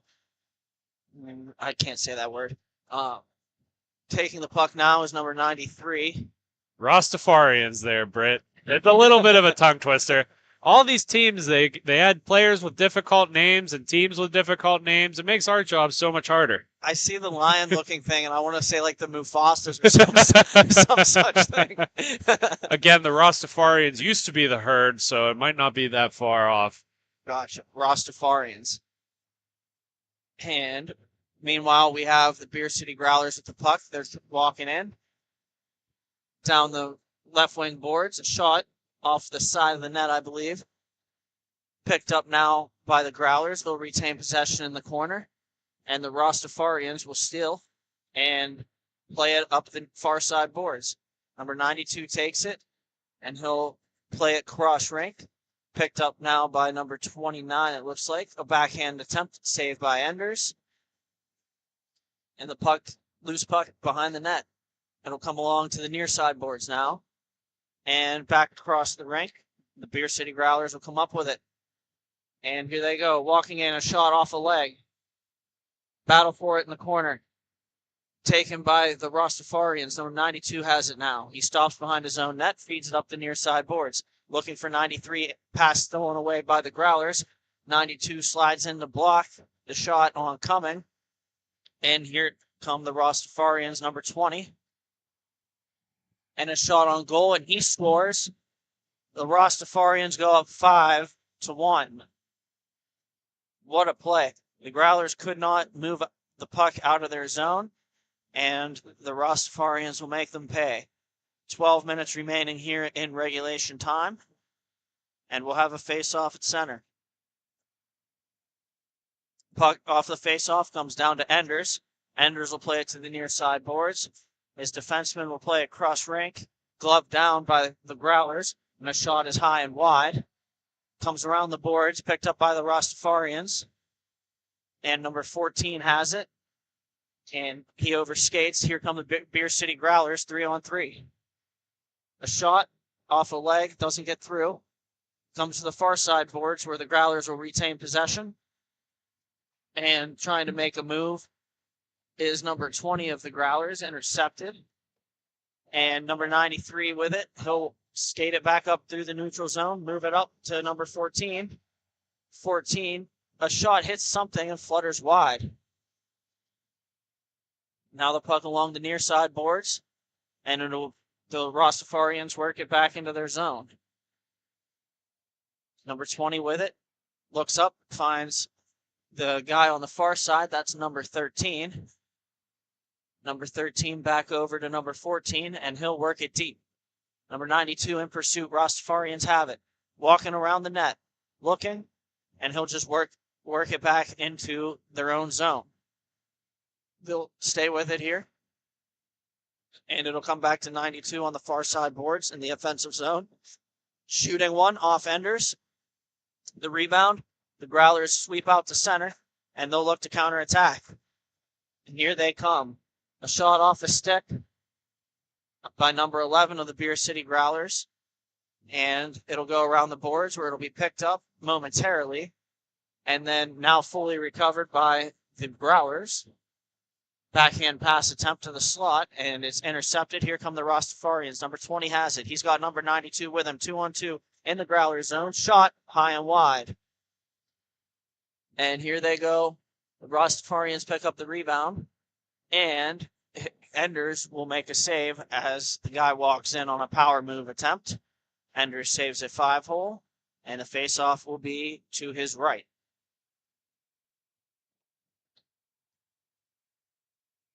Teams are changing. 9.5 to go here in regulation. Puck is dropped, and we're back in action. Here we go. The Rastafarians have it. Back skating is number 13. He's looking, considering his options, and he's content to just hold the puck as nobody pressures him. And he'll work it deep. The Growlers will be first to the puck. They'll clear it around. And then it'll be stolen away by the Rastafarians again. Number 92 with it. He stops up in the neutral zone, and he'll consider his options, work at cross rink. And from cross rink, it'll go to number 17, back to number 92, or 77 rather, back to number 92. And the Growlers will pick it up. They'll work it into the near side boards, loose puck. Picked up by the Growlers. They'll try to work it cross rink. Pass doesn't connect. It's into the Rastafarian zone. Picking up on the backhand is number 20. He'll try to spin a pass. Shot by number 12 on goal. And a great save by the Rastafarian goaltender, number 88, Schneider. Face off to Schneider's left. Number 77 steps in for the Rastafarians. The shot by the Growlers off the draw goes high. 92 gets to the puck first. Battled for to his side. And the puck will remain there. Worked out to the point and no further by the Rastafarians. The Growlers with it. They'll try to work it in deep. It'll get intercepted. And moving the puck cross rink is number 92. And a shot on goal by number 77 is gobbled up by Enders. Yeah, he's been playing really good on his angles, Britt, and he's doing a really good job of being able to grab those loose pucks, slide them into himself, or, in the alternative, have to go way outside of his net to pick up those rebounds. Needs a little bit more help on the defensive end on his backside. And the draw is won by the Rastafarians. And the Growlers will pick it up along the near side boards. Out to the neutral zone, here they come. Shot pass attempt, goes wide. And number 20 picks it up, tries a short side shot, saves Snyder, and they score. Seems like it was an own goal by Aylin. Tried to dump it out and accidentally redirected it in the back of the cage. Ooh, just a tough goal there by the Rastafarians. And now it is 5-2 with about 7 minutes remaining. Hold on now, they can't find the puck. Is it in the back of the net? Yep, it's in the back of the net. Face-off upcoming at center. 8:45 remaining. And puck is dropped. Face-off taken by the Rastafarians. Number 13 with it now. Looks up, skates it in. He'll circle back. And he'll reconsider his options. Feeds it over. Picked up D to number 93 on the far side boards. And he's going to skate it up into the neutral zone before going cross rink to number 77. Kerwin drag shot. Save Enders. Puck to the near corner. And attempt to go behind the net attempted pass behind the net goes off a skate. And it'll be taken by the Growlers. And here goes number 13 with it for the Rastafarians. He's in. He walks over into the middle. Shot. And I think it got blocked. Picked up now by the Growlers on the near side boards. And they'll work it cross rink. Battling, trying to get a shot away and shooting it wide is number 11, Brooks, for the Beer City Growlers. And it'll be taken by the Rosarians. Number 93, I believe that's Mittenfield with it. And he'll skate it into the offensive zone, lay it off, and taken by number 92. Puck up and a breakaway here for the Beer City Growlers. Here he comes. Shot on goal. He scores. That is Brooks, number 11, beating Schneider, and it is now 5-3. Yeah, they're going to get a timeout there, Britt, as they're starting to get some life in this game. You know, pulling it back from a 5-1 game to a 5-3 game. That's quite an accomplishment. They got 2 more to go, but they're on the right track.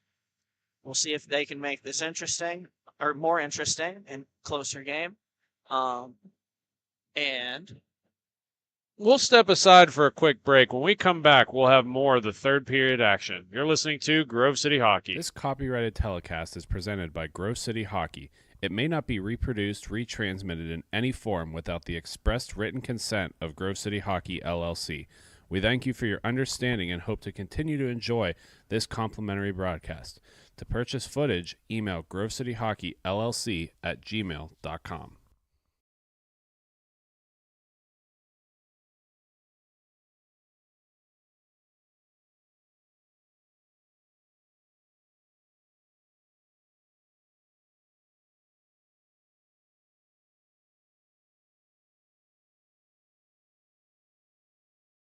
Hi, I'm Tyler Domenico, forward for the Grove City Thunderbirds. You're watching Grove City Hockey. Like and subscribe. And we're back here in Michigan. The Rastafarians taking on the Beer City Growlers. 5:10 in regulation to go. Puck is behind the Beer City Growlers net. They'll look to move it out. And here they come into the neutral zone. Cross right pass. Lay it off by the Growlers. They'll retain possession. And they'll work back into their own zone. Number 13 with control of the puck now. He'll move it D to D to number 9. And 9 will move it up the far boards. And a stretch pass attempt is intercepted. Number 20 takes it, and he'll throw it on net towards Enders. Enders will sweep the rebound away, and the Growlers will counterattack. Here they come. Drop pass. Now to the far side boards. It'll trickle behind the net. Battled for there by the Rastafarians. They'll go and move it up the boards. And we'll have number 19 swat it behind the Growlers net. It'll be picked up on the far side by the Growlers. And number 12 with it. He'll lay it off in front of the boards, and it'll be sent down and around by the Growlers. Picked up by Miltfield, number 93. He'll go up the boards. It'll be intercepted. Fazio, number 14 for the Rastafarians, sends it around, and it'll be picked up by number 92. 92 goes up the boards in front of the benches, and it'll be picked up there. 2-on-2 attempt, and a shot on goal saved by Enders, and he'll hold for a faceoff. 5-3 here, 3:30 remaining if you're just joining us.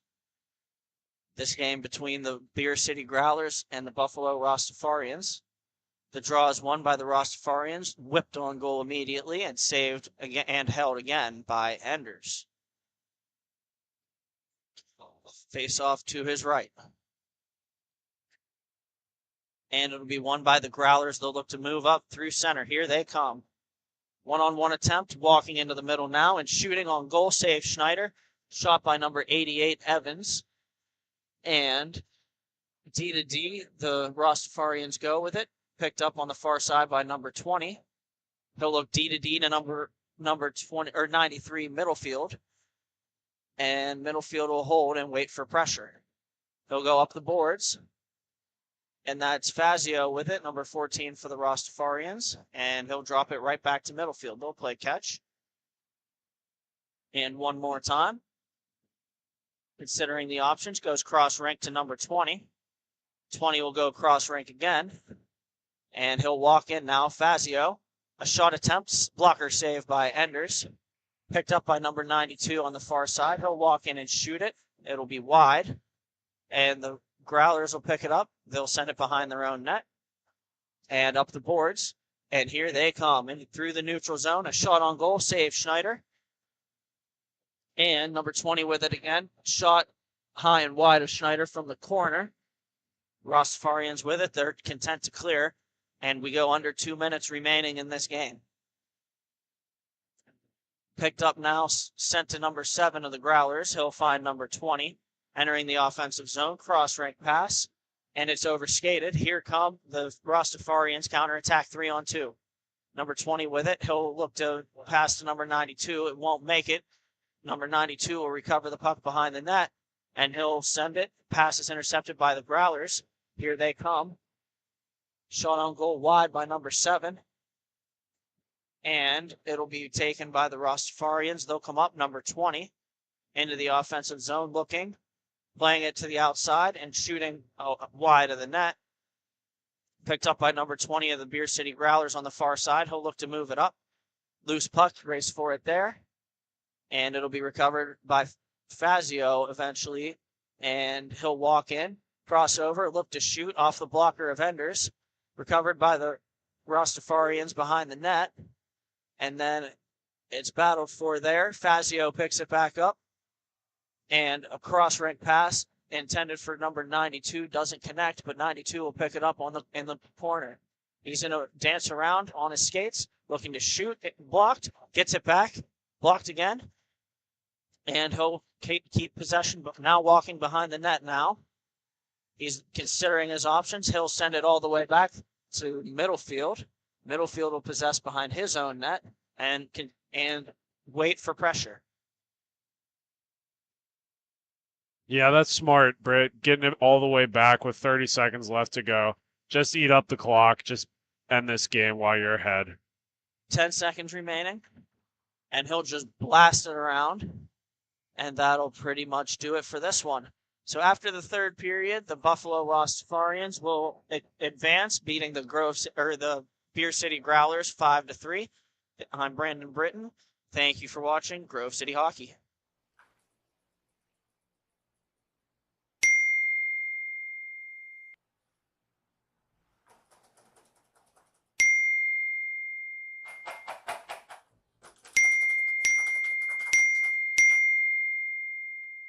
Frustrated and wasting time doing your own taxes? Getting confused by complex forms? Waste your time no longer. It's time for you to check out Bonus Accounting. Kenny and the team will help you with taxes, bookkeeping, and payroll services. Now that's an accounting hat trick. Leave it to the industry experts and check them out today. Use promo code Grove City Hockey for a sweet discount and also to receive exclusive GCH merch. Bonus Accounting, the firm of the future.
You know you've always thought about playing travel hockey.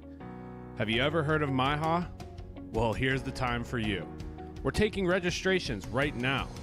So if you're interested, make sure you get your guys together, get a good team, and sign up today. It's never been easier. All you have to do is go online, go to MIHAHockey.com, and look at all of the incredible options that are on this new intuitive website. Visit standings, schedules, registration details, league information, history, and so much more. And if you ever have a question, it's so easy. Just go to the contact page and reach out to Carl, and he'll help you right along. Sign up quick because spots are running out. Visit us at MIHAHockey.com.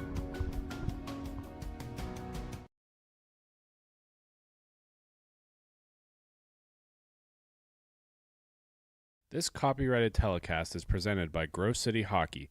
It may not be reproduced, retransmitted in any form without the expressed written consent of Grove City Hockey, LLC.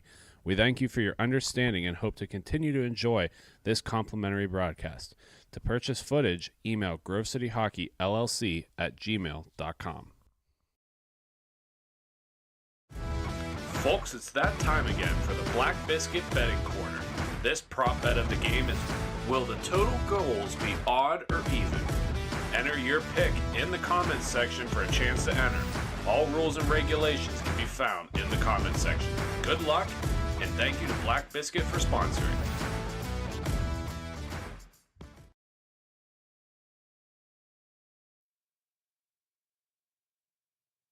We're back. Thank you for joining us at Grove City Hockey. We have the Downriver Troupas and the Lakeside Storm in this Tier 4 matchup. Prop bet for this game is whether or not the total goals will be odd or an even number. Please get your submissions on the Grove City YouTube page. And a shot and a goal here very early by number 13 of the Riverside Troupas, just 17 seconds into the game, and it is 1-0 Troupas. Face off here at center. Number 33 and number 11. The Riverside Troupas here in white. The Lakeside Storm in red. And the play is intercepted by the Troupas. Another shot wide of the goal by number 17. Number 20 with it here. He'll come carry through the neutral zone. Pass cross rink. Number 12. And it'll be saved by the goalie. He'll battle for the rebound, and it'll be swept to the corner, or towards the far side boards. The Lakeside Storm have it, and they're considering their options. Number 20 with it. He tries a pass, and it'll be off the boards and picked up by the Troupas. The Troupas in white attacking from left to right on your screen. And again, the Lakeside Storm attacking from right to left. And number 22 is after it for the Lakeside Storm. He carries in, power move to the net, and a shot on goal is swallowed up by the Troupas goalie. And no rebound. Face-off will be to his right. Teams are changing. With me on the air is Matthew Flannery. Flan, how we doing? We're not doing too shabby. B, how's it cracking? Never better. Number 71 for Lakeside Storm steps in on the draw, and possession will be momentarily retained by the Troupas. They'll pass it up the near side boards, and it'll be swept and fanned on by number 99 of the Lakeside Storm. And Lakeside Storm have it. They're in their own zone, looking to advance up the rink. And attempted give and go is intercepted and recovered in the neutral zone by the Lakeside Storm. The Troupas almost intercept the pass taken by number 45. Now they do. Number 4 of the Troupas has it. He'll work back into his own zone. Cross-rank pass. Number 24 with it now. Defended well by number 99. They're leaning on each other behind the net. And a pass attempt by number 24 is intercepted by number 11 of Lakeside Storm. And he'll battle for it, taken by number 71 and stolen away by the Troupas. Here they come. Shot on goal, saved by number 30 of the Riverside Storm, and he'll cover. Face off now to his left. Number 71 for the Lakeside Storm and number 10 for the Troupas. Troupas will move it D to D, and a shot attempt on goal gets blocked. Number 20 with it now on the far side for the Lakeside Storm. And he'll try to work it up the boards. It'll be stolen away by the Troupas. And a centering pass off a stick, and it'll bounce out to the neutral zone. And a passing attempt is intercepted. Here comes number 11 of the Lakeside Storm. He'll try to shoot it high and wide, and out of play. Face-off will be at center. Just over 10 minutes remaining here in this first period. And again, 1-0. Riverside Troupas.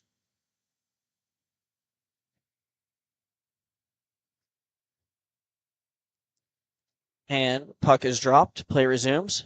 Number 11 for the Troupas now. He'll turn with it in his own, or up through the neutral zone, and he'll look and recoil back into the neutral zone again after gaining the red line.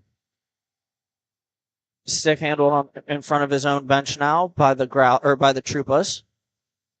Taken cross rink, and it'll be battled for there. Number 22, Lakeside Storm, picks it up. He's going to recoil back into his own zone, slow it down, looking for his options. And he's content to just skate it up through. He'll lay it off to number 20. And number 20 will hit it off the boards back to him and feed it in the slot for number 11. Doesn't connect. Shot on goal misses, and it'll recoil off the boards. The Troupas now have it behind their own net. Now with it is number 13, I believe. And he'll wheel back into his own zone and move it D to D to number 4. Number 4 will play it behind his own net, where 13 will pick it back up. Fakes like he's going to send it around and then walks up through his own zone. Now cross-rank pass. Picked up by the Troupas. A shot on goal is into the glove of the goaltender for the Lakeside Storm. Been an interesting weekend for these two teams. The Downriver Troupas won their first game yesterday, 7-3, over these Lakeside Storm. And then the Troupas also won their second game, 6-5, over the Growlers, who you just saw. As for the Lakeside Storm, they lost 7-3 in their first game, and then they lost again 4-3. That was to the Rosarians, who you also just saw. Riverside Troupas with it now. It'll be stolen away by Lakeside Storm. Here comes number 20 with it. He dangles, and he looks to shoot it. Can't get a shot away. Well defended there by the Troupas. And here comes number 17 of the Troupas into the offensive zone. Power move attempt. Shot, and it's out of play. I'm not sure if if the goaltender got a piece. The refs will say that he did, and they'll drop it to the right of number 30.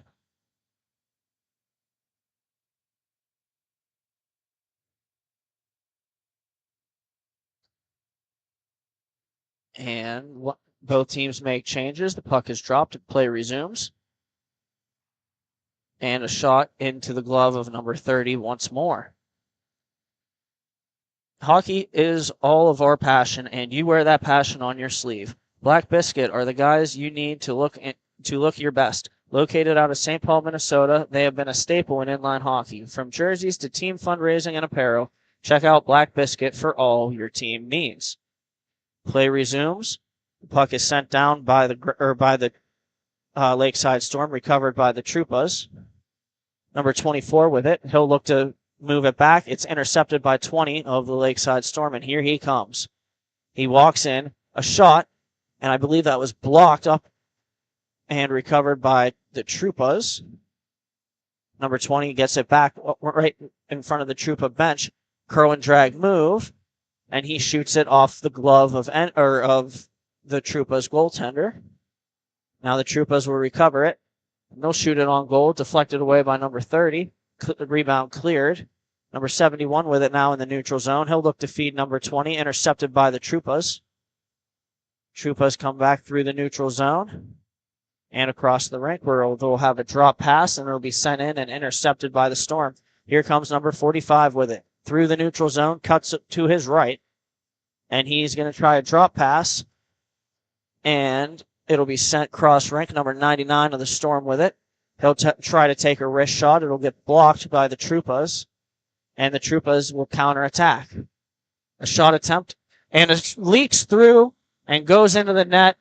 Number 30 of the Lakeside Storm had it for a second, and it squirts into the net, and it'll be 2-0. Just a bad bounce there for the Lakeside Storm, and the face-off will be at center. Won by the Storm. They'll work it back into their own zone, 45 with it. Pass attempt is blocked off number 24, and it'll be stolen by the Troupas. They'll look to try to work something in the offensive zone. Number 10 with it now, sticked away by 45, and to the right of the goaltender for the Storm, and he'll cover up.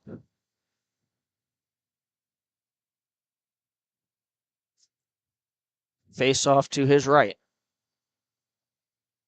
Both teams making changes. And stepping into the face-off is number 22 for Lakeside and number 17 for the Troupas. Face-off won by Lakeside. Number 33 with it now. He's going to look to make a move through the neutral zone. He'll send it back to number 22. Number 22 walks in, tries to beat two guys, has it poke checked to the corner by the Troupas goaltender. And then a shot and a goal, and it's 2-1. Lakeside Storm scores, and they're right back into this game.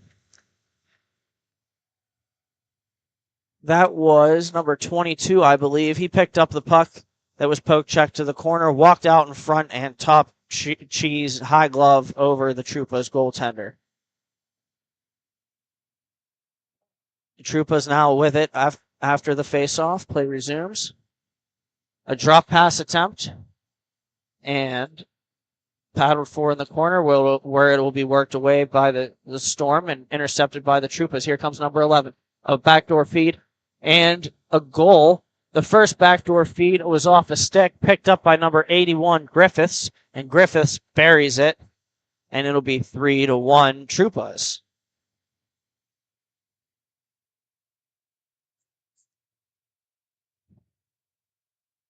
Get your prop bets in while you still can here.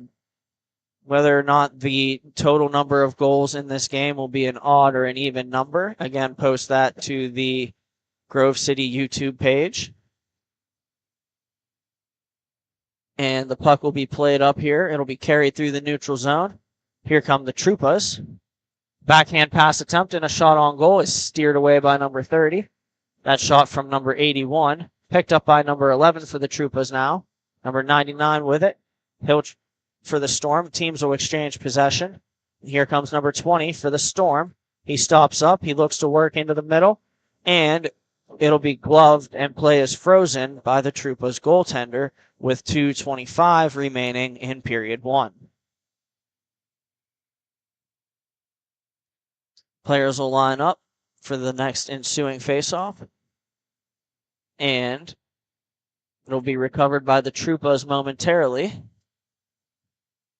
The Lakeside Storm have it now at the top of the point. It'll be worked down by number 20 of the Storm and intercepted by the Troupas, and here they come.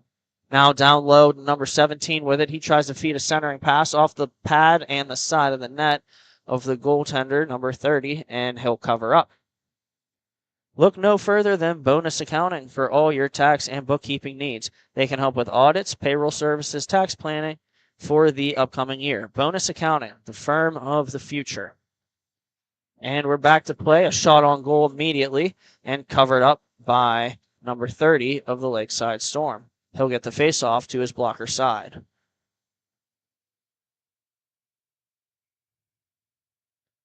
Number 99 in there for the Storm. He'll walk through on the face-off, off the face-off, feed it over to number 33. Here he comes. He's trying to make a power move and a shot on goal, and it's covered up by the Troupas goaltender. No rebound.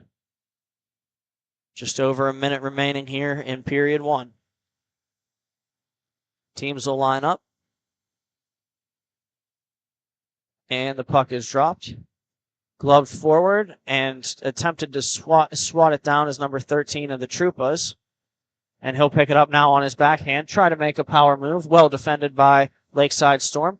13 intends a pass for number 24. And we have a penalty coming up here. Puck is picked up by the Storm and the whistle blows. We'll see what we get from the call. It looks like number 45 is the guilty party. He'll step into the box, roughing the infraction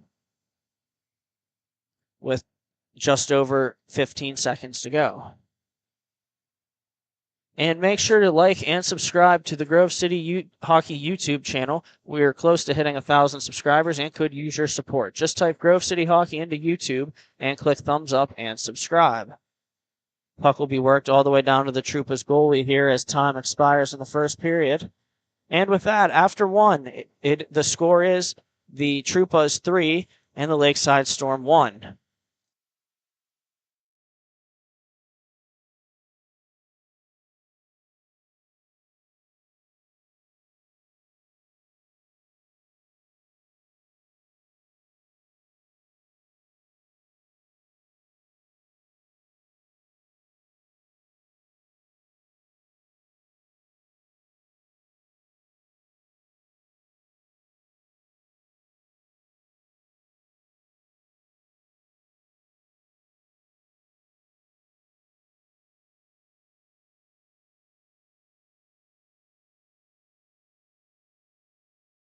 This copyrighted telecast is presented by Grove City Hockey.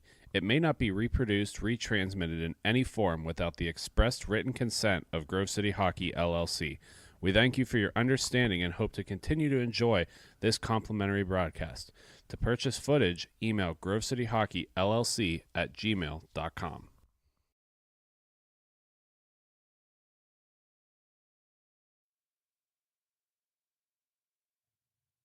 And we're back here at the second period of this game between the Lakeside Storm and the Downriver Troopas. Last call for your prop bets on this game. Will the total number of goals at the end be an odd number or an even number? Once again, post those to the Grove City Hockey YouTube page. And a breakaway attempt and unable to get a shot away are the Troopas. And they'll take the puck. Number 13 feeds it over, D to D. It'll be worked back down low to number 24. Number 13 with it again. He'll shoot, and it'll be deflected away, picked up by the Riverside Storm. Here they come. And an attempt on goal is covered up by the Troopas goaltender.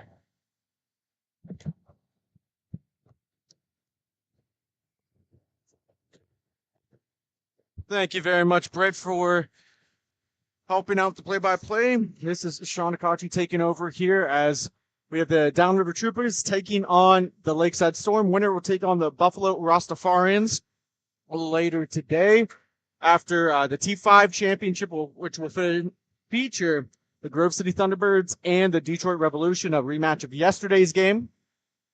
And I'm joined in here studio with Matthew Flannery. Matt, how you doing today? I haven't talked to you much. Hey, we're doing swell, Sean. How's it doing? It's doing good. Having fun so far. You can't, as we just had a goal go in. So it's going to be a 4-1 lead here for the Troopas. Very commanding effort on their part this game so far, really in the second, but still they've been playing a pretty dominant game up to this point. They were the number 1 seed coming into this game. They had 2 wins, obviously, yesterday. One of them was against the Storm team, and they won 7-3. It's not looking like it's that much different, but still early here in the second period. Oh, of course. It's anyone's game. Face-off down as we resume play here. Trying to get some momentum into the offensive zone, maybe try to get a goal back for the Storm. It gets popped all the way back out to center where it'll be played there by Weigel. Quick little touch there, defended away by number 81 Griffiths. Centering feed that goes just wide of number 20, and he's going to try and take another look over there. And that gets deflected into the netting and out of play right behind that soccer door. And Flan, yeah, you've been watching the games all day yesterday, all day today. I mean, T4, T5, you've had experience playing in T2, T3. What have you seen so far from these two divisions? I've been seeing a good amount of composure, set kind of strategies, play. Teams trying to stick to their game, a little bit more running gun than what you expected most. But I mean, just overall, some good competitive games so far throughout the entirety of both divisions. That's always good to hear. This is the first and opening weekend for the T5 division, brand new division that's got 6 teams featured in it. 5 of them were here today. The only other team that wasn't here was the Lakeside Storm T5 team. And we've had some very competitive games. I think the only game earlier today was the one featuring the Thunderbirds that maybe got a little bit out of hand. It was a 5-goal deficit, but other than that, it's all been 2-1, 3-goal games at the most. It's exciting for nonetheless, so definitely stay tuned, folks. We still got a good amount of hockey left here for the rest of the day. We do. We got 2 more championship games here. There's a backhand on net by Rathwell. Right leg save there by Wagner. And the Storm going to look for a counterattack. Backhand right in. It goes in. Over the shoulder. I think that one's where Mama hides the peanut butter, if I'm not mistaken. What an excellent shot there by Kyle Yassine, number 22. And it's going to make this 4-2, as that was just a beautiful backhand. And, I mean, Flan, what can you do if you're the goalie in that situation? Can you grow a few inches, make sure your shoulder's tucked up against the crossbar. Other than that, there's really not much you can do outside of getting your head or, some type of miracle touch on it. Rosinski's had a very good weekend so far, and you can't put that one on him, as that was just an excellent place shot. And he's going to look to kind of bounce back here. Speaking of which, is the Storm go through the neutral zone, carry it down, centering feed through a couple of Chupa defenders. Sauce was a little too chunky on that one for him to handle, Sean. Just a little too much height on it, and that one they kept on the ground here, but that feed gets knocked out. Krell trying to pick it along the boards. He dumps it back. Damasio throws it across ring feed, and it connects with that pass to Willard. Willard hesitates, and now he's going to curl back, looks for some support at the top of the faceoff dot, and he gets a little bit of a rough run into the boards. And finally cleared here as we got 8:46 remaining here in the second period. Winner of this will meet the Buffalo Rastafarians, and they were a very familiar opponent. Formerly the Buffalo Herd. Yes. You have that correct, and they had a couple extra changes here, and that puck goes out of play, so that's just swatted at. I mean, oh, sorry. I was just going to say, anytime you have any bit of a rebrand, sometimes, more times than not, the players tend to go with it, a few of them. Yeah, they have a good majority of the guys coming back here, and, it's something that's very popular, especially among inline teams, just getting some fresh jerseys and maybe playing with 1 or 2 different people that you play in adult league that you don't get to necessarily play with in at least MIHA. As Krell's going to scoop up the loose Biscuit, carry it in, right-handed shot, throws it on net. That goes wide. It careens around the boards. It's kept in the zone, swatted at. Retrieval there by Weigel. He's going to wrap it around, and again, another good keep there by Damasio.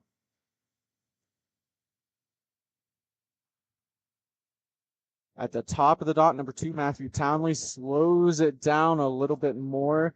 And just looking to kind of drain some energy here from the Storm. About 20 seconds in the offensive zone now. Let's see. The Storm finally are going to get this out here. And they do have a 2-on-2 opportunity, maybe 3-on-2. Looking for a shot, and that's off of the left shoulder. Behind the net and played. Oh, not a good turnover there. Centering feed all by himself. He shoots it, and it's still there. Couple of excellent saves by Bozinski. And the Troopas are going to look to get it out, but another good keep here as the Storm continue to apply pressure, looking to get it within 1 goal. Another shot save with that left shoulder. It seems like they've been aiming at that gloved hand. Doesn't seem to matter where they're aiming, Sean. They're having no success cracking him right now. Yeah, he's been solid in net so far, and he's faced a flurry of shot attempts. This one is going to sail over the net and crossbar, and then a collision there. Dangerous. I almost looked knee on knee. Both players able to get up. Holgate, coming from his forward position, is going to back check in. Is able to force it at least to the neutral zone where it's going to be thrown back down. Good stick lift there as Wagner is going to try and put it through, and another takeaway. 6:10 remaining here in the second period. 4-2 is the score. A date with the Rosarians looking to go 5-hole. Puck's bouncing around, and it's in the corner. It's still rolling on an edge. Great individual effort there, Sean. Yeah, I mean, both teams are looking just to try and see who can get the next goal. A lot of individual effort, but sometimes that's what you need to do. Rathwell is going to settle it down now behind his own net. Bang pass off the boards is past the reach of Griffiths. Going to be played by the Storm. They're going to go D to D. Now a long slap shot that hits the back of the boards. Played there by Townley. He's going to pinch it up. He's getting some pressure. Good backhand pass to Rathwell. And again, he will slow it down, and maybe just 1 second too much holding on to the puck. Yassian, who has the last goal for the Storm, is going to walk and shoots it way too high. Almost went into the netting. I think it went off someone's foot or shin in front there. If so, that's a good deflection, and it's going to lead to another counterattack for the Troopas. One hand tuck is it in. Ooh. I don't know. If I'm the Storm, I don't like seeing that. They already blew the whistle when you see Holgate putting it back into the net. That is no goal. An excellent play there. Looking to see Dean Henley, the referee, make any kind of point to the netminder. But we will have a face-off to the right. Holgate tries winning it. It's going to get poked forward.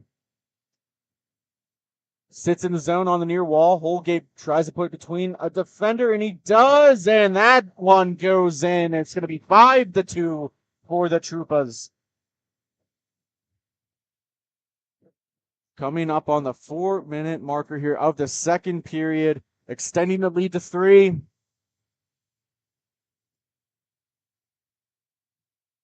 Face off at center. Another tie-up. That's 1-2 Rathwell. He's going to take a slap shot. Easy glove save by Wagner. It was a very, since I've hopped on, it's been a very back and forth exciting. Now the game's slowing down here. As we head into the third, Matt, what do you expect to see from both these teams? So far up to this point, I really wouldn't expect anything less from the Troopers. Seems like they're trying not to take their foot off the gas, still trying to play their game offensively. Hopefully that doesn't come back to bite them with any turnovers, anything like that. I think if you're the Storm, I think they've gotten good opportunity. They just need to try to maintain a little bit more offensive zone time, try to crack the code on the goaltender down here. We'll see. I think it's still anyone's game at this point. Whoever's going to make the right adjustments, it's going to bode well. Takeaway there by Krell. He cuts it to the middle. Defended away by Meyer. A little bit of a rough ride into the boards. Both players okay. They look to back check and get back in it.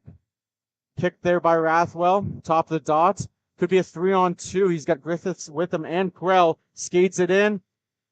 Gonna hesitate, and a quick little feed into the slot. Maybe just an inch or two away from connecting with a tape-to-tape pass, and it's stuck there. Digging for it is Krell, and glove save by Wagner. I think going to those grimy areas in front of the net's been working well for them. Why stop now? 2:20 remaining here in the second period, and sometimes that's what you need to go do to get some of those goals. And now let me also ask you this, because I've been hearing it both ways as of the last couple of years now. Is it the 2-goal lead or the 3-goal lead that's worse in hockey? Typically in ice hockey, it is the 3-goal lead. I would make the argument maybe in line it could be the 2-goal, but I'd always say 3 is the most dangerous, because you're kind of on that territory where you think you have it in control, and then you just give up just enough where it makes a huge difference. So you're saying the Storm have them right where they want them? It's very possible. I mean, this could be playing in a bigger picture moving forward for the Storm. They may, who knows, maybe they did let them get this early lead. Couple of shots on that. It's going to get cleared all the way back down. Yesterday, the Storm did take on the Troopers, lost 7-3. They had a much closer game against the Rosarians, 4-3 last night. Of course, we saw the Rosarians win before this one to get into that championship game here on Sunday. We have a short weekend this weekend. We're back at it again in Cincinnati, November 11th and 12th. We're going to see a little bit of every division, 2, 3, and 4, plus our first MIHA youth event. I don't know about you, Sean, but I'm excited. It should be a good turnout. I'm excited to see some of the younger kids now coming to the next generation for MIHA on a shot. Puck's rolling and reached for it.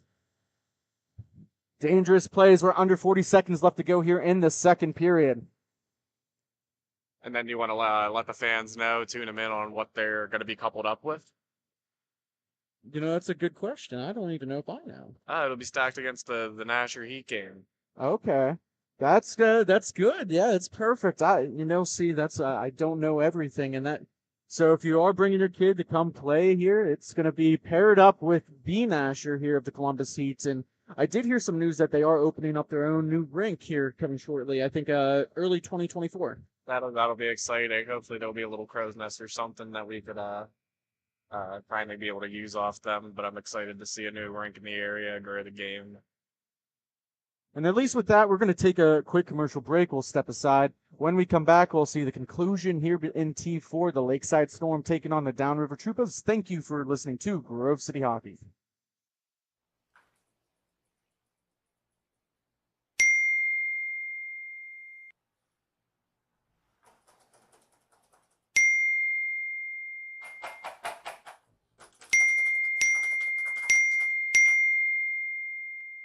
Frustrated and wasting time doing your own taxes? Getting confused by complex forms? Waste your time no longer. It's time for you to check out Bonus Accounting. Kenny and the team will help you with taxes, bookkeeping, and payroll services. Now that's an accounting hat trick. Leave it to the industry experts and check them out today. Use promo code Grove City Hockey for a sweet discount and also to receive exclusive GCH merch. Bonus Accounting, the firm of the future.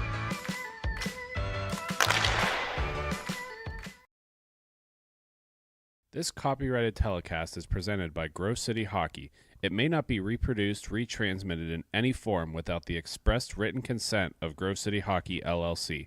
We thank you for your understanding and hope to continue to enjoy this complimentary broadcast. To purchase footage, email grovecityhockeyllc@gmail.com.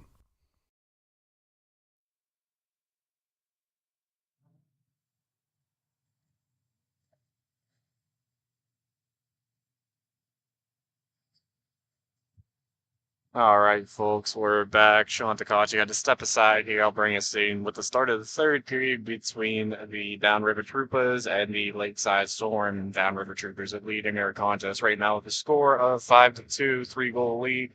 Chance in front that just goes wide into the corner while Sean throws his headset on. Hopefully he's not too out of wind to take it from here. Well, I appreciate that. As I try to get our guys ready for the next game here, we're going to want to get a little bit of music going, so Get the energy flowing a little bit. Get the boys buzzing. And it's going to be a fun game. Obviously taking on the Revolution. Great organization, and obviously I get to play against Mike Give Farinelli. Nelly the business. I talked to him yesterday about that. It's not something I was deliberately trying to do, but I saw the opportunity. He started carrying the puck, and I tried to catch up to him, and I completely whiffed, and I got him across the neck. So You have to show him who's boss in the GM game and on the ring. thankfully he wasn't too upset, and it was a very good competitive game yesterday. So I'm excited for the rematch. I did want to play against the Motor City Knights and the Detroit Fuel just to kind of get to play everybody, but at least at this point, get to see a couple familiar faces, and should be good. As the Storm are going to look to try and claw their way back into this game as Holgate carries the puck into the zone, but it was quickly taken away by the Storm. Haven't seen too much of Corbin Stevens, number 99, yet this game. His brother Cole Stevens out there as well. Puck's kept in the zone here on the near wall. Going through the neutral zone, settled down there by Noah Wagner. He gets it across to Yassian. He gets a poke from Holgate, and now it's a foot race. Looking to take it in by himself is Holgate. Yassian pressuring him. Both players ease up into the boards, and no collision there. They're thankful to avoid each other, but it's going to be the Storm who walk away with possession of the puck. So that right into the slot, shot on, and a glove save by Dozinski. And just want to give you a quick reminder here, of course, moving forward, make sure you check out Epic Hockey. They have brand new products, sticks. I personally use it myself. I like to think I do better with the Epic stick. They have gloves, they can do jerseys. So make sure you go to www.epic or 3p1c.com. And make sure you mention that you came from Grove City. Daniel Costa will hook you up. Pass fed to Rathwell. To Willard. Now he's got two different Storm players on him. Cross-rink feed. Possession stays with the Troopas. Going to carry behind the net. And now they're going to just dump it all the way back to Rathwell and play that time-killing possession game. And that's going to be a tripping call. That's something you can't do. Chase Stevens, number 33, doesn't necessarily agree with it, but from our vantage point, it looked pretty clear as day. Not something that they want to do now, going on the power play and penalty kill. 3-goal deficit here. Taking the face-off is Abe Meyer. He's going to go against Krell. It's one straight back. Missed wide, and swatting at it is the netminder, Wagner. He's going to get some help and just trying to kill some more time here in those very beautiful, at least in my eyes. What do you think of the Lakeside Storm jerseys? I like the color scheme, and the majority. I'm not a fan personally. I don't know if this is a hot take or not. I personally like it because of that kind of Carolina Hurricanes little logo in the middle, and I think that's what maybe gets it the most for me. It's the shorts for me. The shorts and socks combo, I'm just not a personal fan of. To each their own, of course. So I'm not going to diss them on that regard. It's just, the one thing personally, it's the purple. Purple doesn't fit well for me, but the rest of it I like. Okay. As you can hear, Dean Henley yelling for a time for the penalty. Krell's going to whip it around the boards. Going to go all the way back. There's Doherty. He's going to chase it down, slow it down. Light little pressure. Gets down to the offensive zone. 3-on-2. Looking for a feed in front. Krell was there. Masio. Now trying to play it. He gets some support. Puck is just bouncing all over the place. Now finally cleared with a backhand coming up on the 9-minute marker of the third period. Troopas with the 3-goal advantage, 5-2.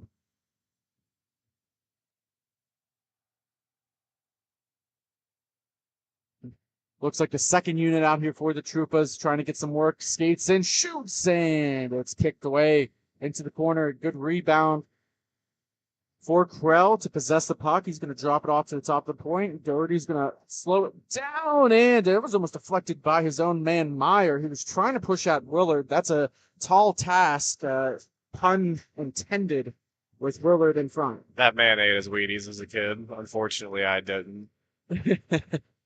He is a very tall player. Good stick down by Meyer. But there was all 4 Storm players that were just sitting in front of their own net, and no one was able to support. Doherty, pretty much at center red, is going to hold on to it, looking for a stretch pass into the offensive zone. Gets kicked off a skate and comes back. Stevens, who hopped out of the box, is going to carry it in. Good support there on the back end. Damasio with Doherty.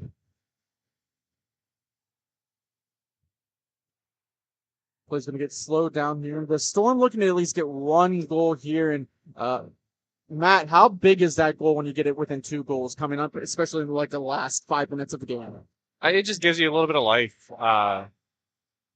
Unfortunately, they weren't able to get this one there as we get a freeze. But I believe the goalie probably had it. A little bit of a rough and tumble in front. Doesn't look like anyone appears going to go to the box, get the boys separated. It just gives you a second to breathe. Just know that there's one off the board. You got two left. If it comes to it, you got the stop clock at least in effect at that point. Now you got your timeout. So it just gives you a little bit more wiggle room. And wiggle room is what they're looking for here. Oh, turnover.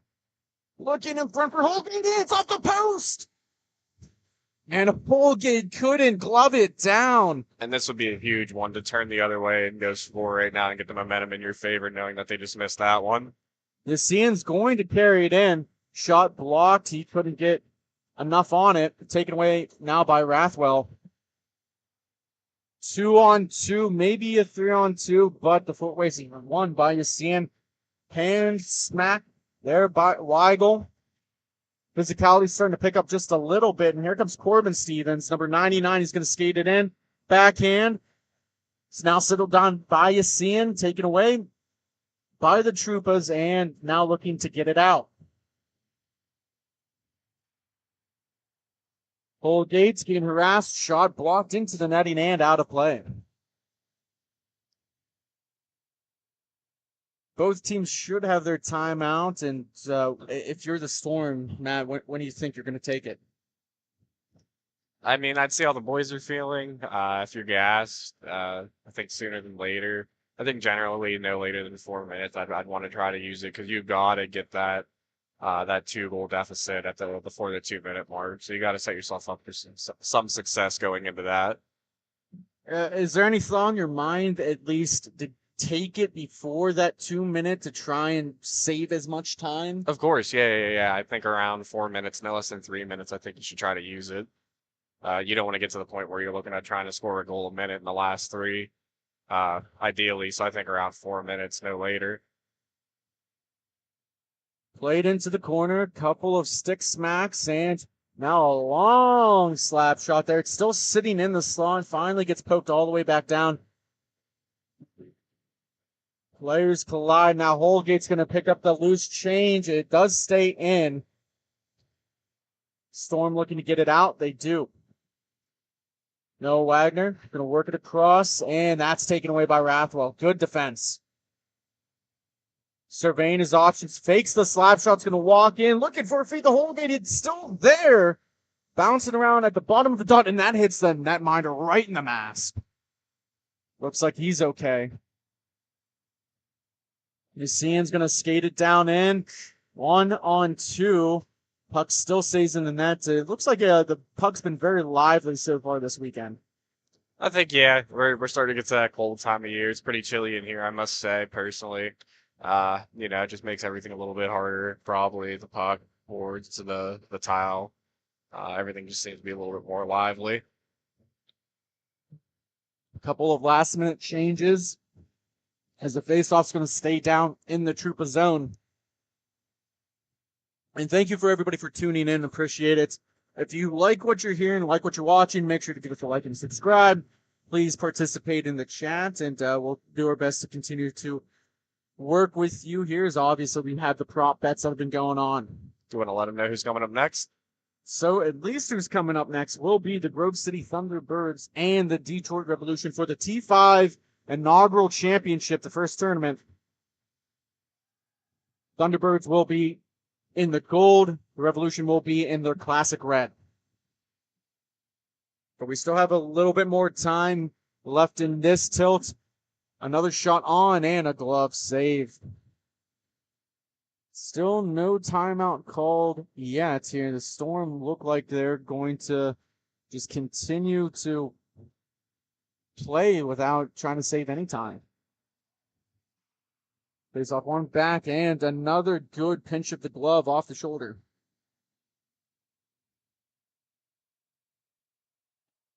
Face off in same dot. 2:45 remaining. Face off won by the Storm. Blocked. Krell now fighting for it. Behind the netminder. It's going to get dumped all the way down. 2-on-2 opportunity. and a couple of players working around it.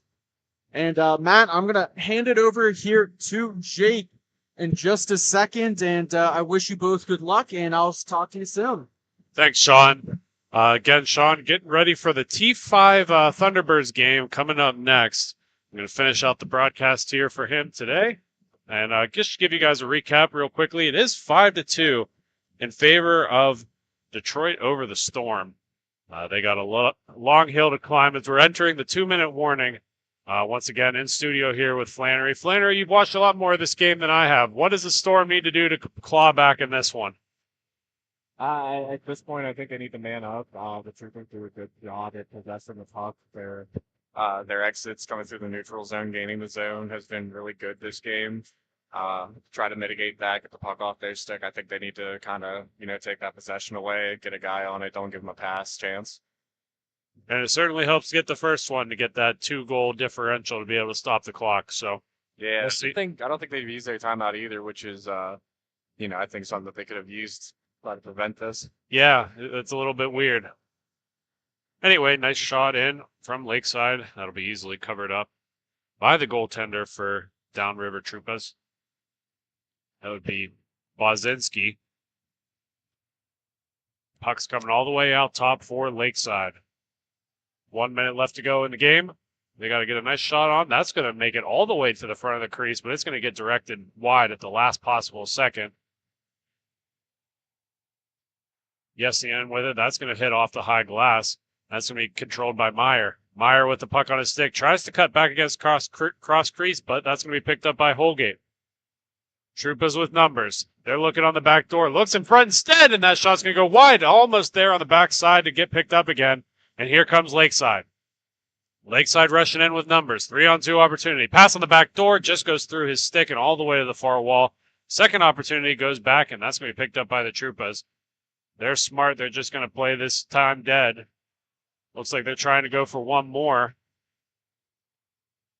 That's going to sit out in no man's land just as we have last 10 seconds of the game. That's going all the way down, and they're going to let this time run down. They're going to call an icing on that one for sure.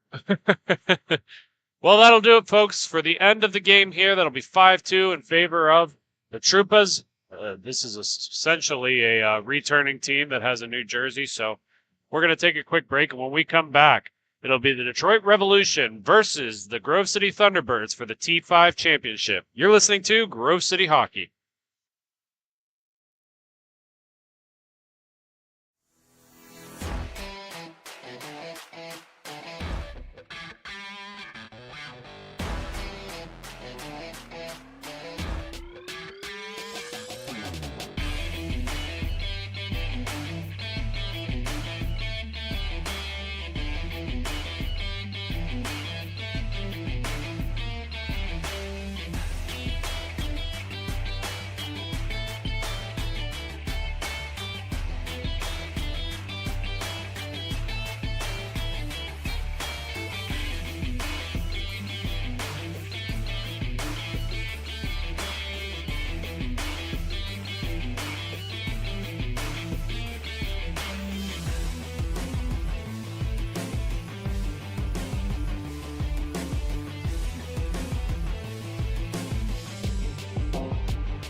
Folks, it's that time again for the Black Biscuit Betting Corner. This prop bet of the game is, will the winning team come back from a goal deficit at some point in this game? Enter your pick in the comments section for a chance to enter. All rules and regulations can be found in the comments section. Good luck, and thank you to Black Biscuit for sponsoring.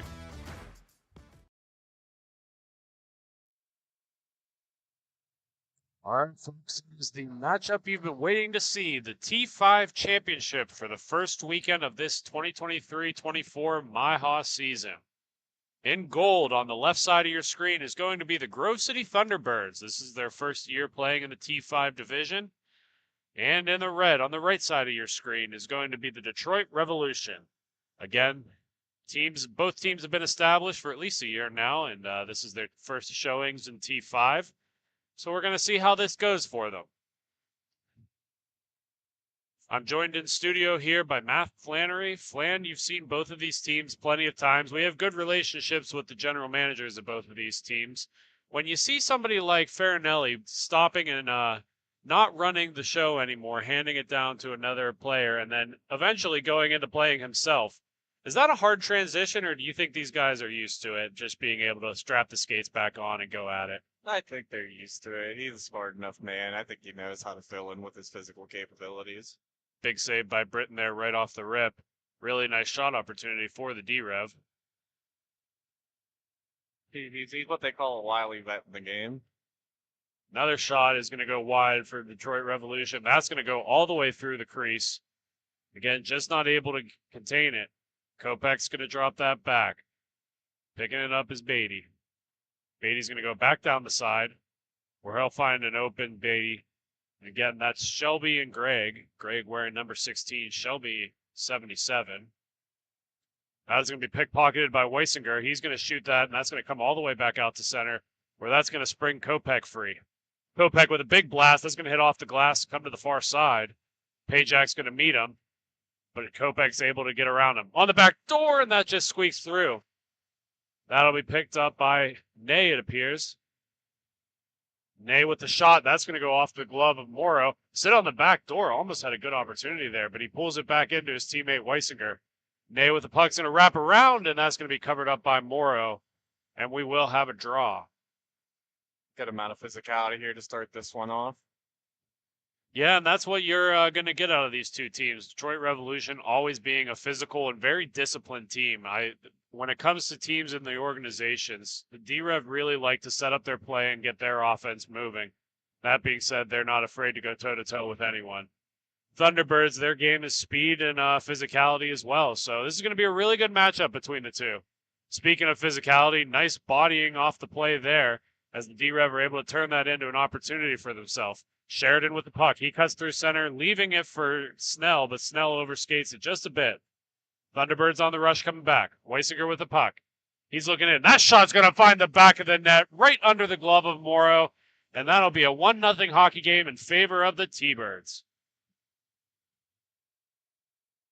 Shane Weisinger, very good goal scorer so far this contest, and what I love to see about Shane's game is he is a little bit of a smaller guy, but he's going to go up against all of the big cats he can find out on here.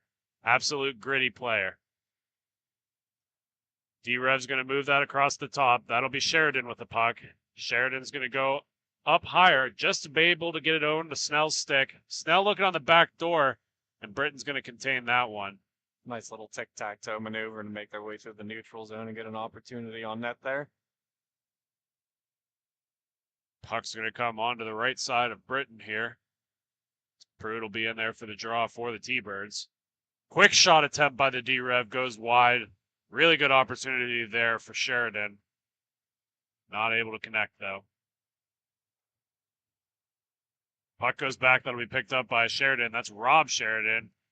And a little different than Drew Sheridan. Drew Sheridan, number 55. Rob wearing 18 today. T-Birds able to force a turnover on that. Pruitt's going to come down through the neutral zone. Just able to get it away is Steve Snell. Snell's playing back to Sheridan. Sheridan up to Drew. Not sure if they're brothers or some relation, but both sharing the last name. That's going to come up to the top. Snell with the shot there. That's going to go wide to the corner, and that'll be picked up by the Thunderbirds. Thunderbirds coming down. Pruitt with the puck. He's got Ferroni on the wing. Stares him down and shoots it himself. Morrow's going to get a glove on that. Be able to direct it wide. Ferroni back to Takachi. Takachi looking in deep. Ferroni here to give him some assistance. Finds him on the near wall. Ferroni's going to take it all the way back. Little pressure by Sheridan. Ferroni moves it up to Pruitt on the far wall. Pruitt on the far side. That shot's going to go low and down and around. Wilson not able to get to it. Takachi's going to try. He's able to get one, but not before D-Rev gets to it first. Sheridan plays it over to Kopech. Kopech with the puck on the far wall. Back over to Sheridan. That'd be Rob Sheridan. That's broken up by Pruitt for the Thunderbirds, and they're coming down. 2-on-1 with Wilson. He hurls back, and he's trying to find Ferroni on the far wing. Does so, hits him on the backhand. That shot's going to go up and stick on the doorstep, and Wilson's going to find the goal. Little backhand off of Morrow, just flutters in midair, lands on the doorstep, and Wilson sends it home. 2-0 Thunderbirds. That's what years of experience is going to get you. Going to the front of the net and getting a rebound. The two old cats contributing on that one there. Fred Ferroni and Joe Wilson just loving the game so much they're coming back after years of not playing outside of adult league. So this is going to be a good testament to those two. And like you had mentioned, their wisdom and experience they can bring to the locker room. Showing some of the younger boys what you're able to do. And it's the same thing as, Mike Farinelli being on the D-Rev. This time as a player versus as a coach, but has decades of experience in both. So those veteran presence, that's where this T5 is really going to show, like, the smarter players that have been around the game a long time. Puck's going to be moved up the wall, just out of reach of Weisinger, but Warner's going to get to it first. He's going to push it a little too far ahead. Farinelli is going to come up with the puck on the near side. Farinelli looking center. He's going to drop it back instead. Beatty with a shot, and that's going to go into Britton, and he's going to hang on and swallow that puck up. 8 minutes to go in the first period. 2-0 in favor of the Thunderbirds. And thanks to Doug out there, Doug giving us the information that the Sheridans are father and son. Unfortunately, Doug, if you want to follow up on that, on which one's the father, which one's the son, that'd be awesome. But we know the Sheridan boys are related, and that's the way a lot of these last names go. Normally, family members play together. So it makes hockey so cool, all of the community aspect of it. And, you can play a long time in this league. So it makes opportunities for cousins, brothers, father and son in this case, all to play together. It's really cool. Long shot by Ney is going to be tied up in front. First one, too, it's going to be Beatty. That's going to be just a little short, and pinching in on that is Ney. He's almost able to get to it, but not before Kopech does.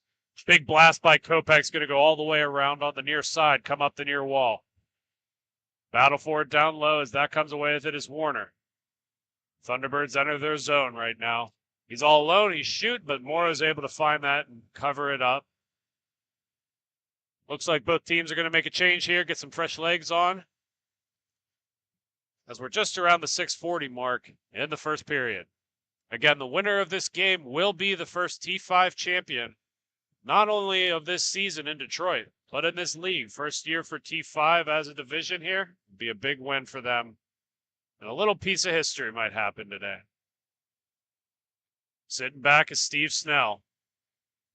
Snell's going to pass it down the wall. Shot's going to go into Britton. He has a little bit of trouble finding it, but is able to smother it with an outstretched hand. That would be Rob Sheridan. Again, Rob is going to be the father of Drew Sheridan. Thanks, Doug. We appreciate the help there.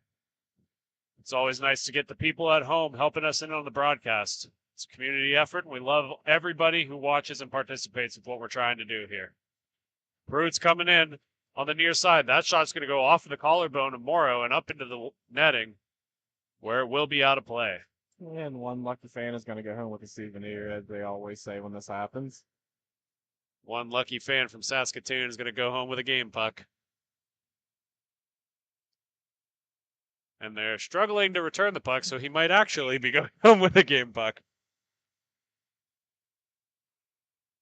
Face off to the right side of Morrow is going to be dropped back. Nice little move by Pruitt. He's all alone, and that shot's going to be gobbled up by Morrow. Nice individual effort by the young Prue man. He's able to cut it back. He stopped it on a dime, waited for the player to skate past. Then he went back in himself to retrieve the puck. Beautiful little display of hands there. Wilson's shot's going to be blocked away, and coming up now is Drew Sheridan. His shot's going to go into Britton. It's knocked wide. D-Rev will keep possession. Wilson with the puck. He's got Pruitt with him. He's looking to shoot, and that's going to be eaten up by Morrow. Get a quick reminder for you guys at home. This prop bet of the game, again, how the prop bets work is we're going to tally up scores for every weekend and then a grand total for the season. The prop bet this game is, do you believe that the winning team will have a come-behind victory? So in this case, if D-Rev were to win right now, they would be, yes, it would be a come-behind victory. If they take the lead and then the Thunderbirds take it back, same thing. So make sure you put your picks in the comments section to participate. High-flying puck's going to be gobbled up by Britton. He came way out of his crease to catch that one.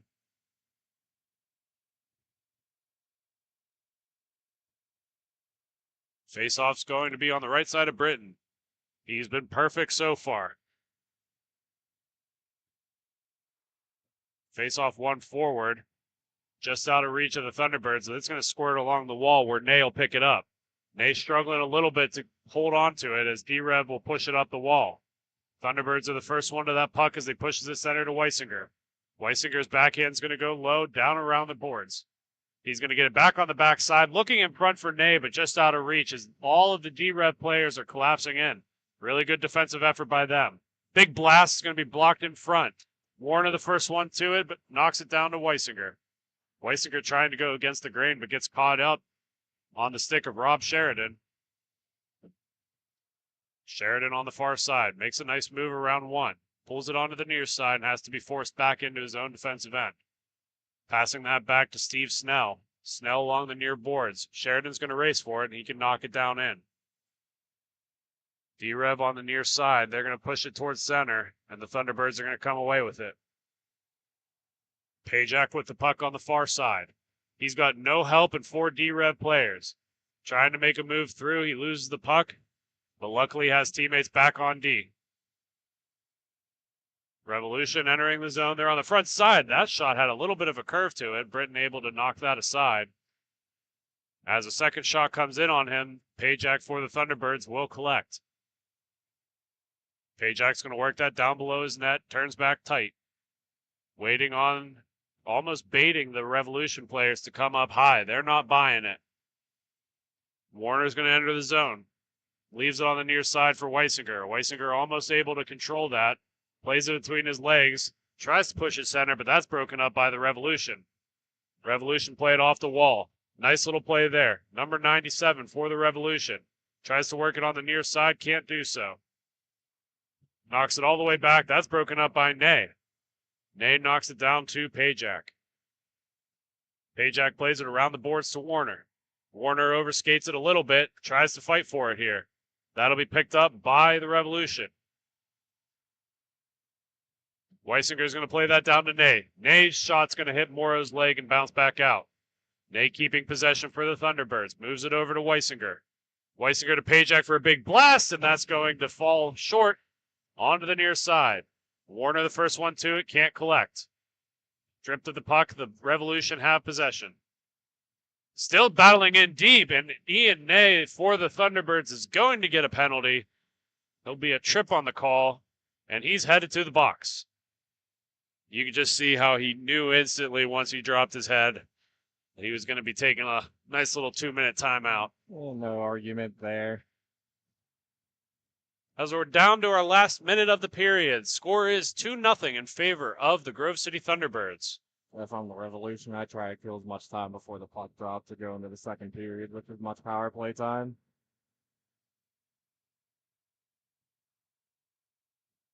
Puck's going to get dumped all the way into the Revolution end. Back to collect it is Sheridan. Drew Sheridan on the far side. 27 seconds left to go.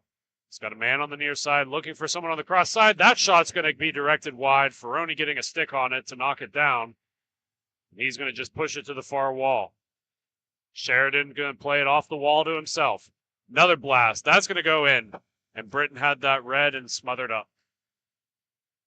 So we have the last 6 seconds to go in the period. Score is 2-0 in favor of the Grove City Thunderbirds. When we come back, we'll have more second period action. You're listening to Grove City Hockey.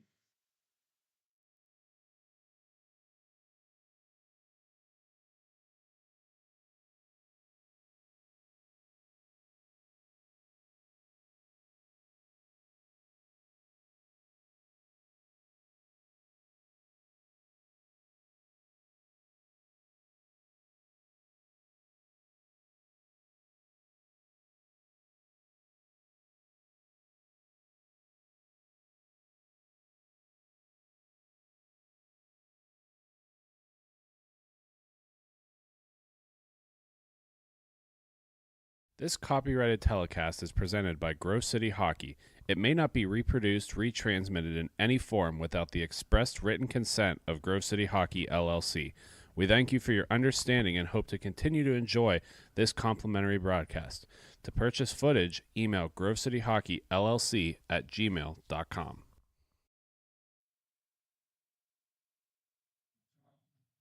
Second period action is upon us, folks.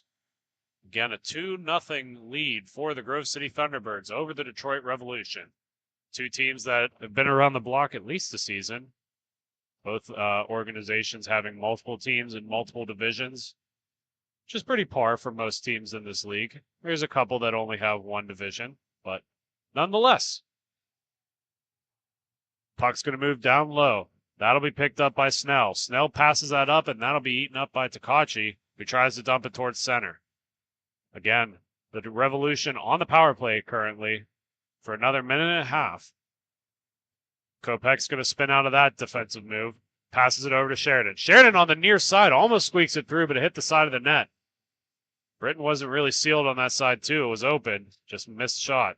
Another big blast right into the glove and right out of the glove of Britton as it goes to the far corner. Puck played along the wall still. It's going to be moved center where Takashi will eat that up, and he'll just be content with dumping it the length of the ice. Morrow comes out to play it for his team. Kopech with the puck. Kopech along the boards is going to play that to Snell. Snell back in the center. Overskated is Sheridan, and here goes Pruitt. Pruitt with the Thunderbirds has got Ferroni on a 2-on-1.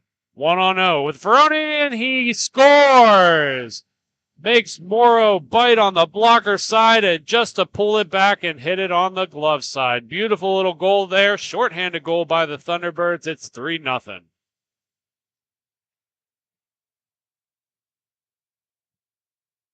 $12:27 time of the goal for Fred Ferroni. Having a pretty good first weekend for himself. Again, going back to showing the veteran moves and knowing how to fool goalies. That puck's played up by the Revolution. Over to Farinelli. He stops back tight. Another little nice move by Farinelli. He's going to get muscled off the puck by Weisinger. Warner there to collect. He's going to dump it down. Thunderbirds are full strength once again as we're continuing this period. Revolution back in the far corner. They've got to get something going here early. That puck's coming on the near side. Back over across. Back deep. All the way down on the far side. That's going to skate through and Pajak back to collect it. Overskated it. Revolution get that puck back, but he passes it right out to a streaking Weisinger.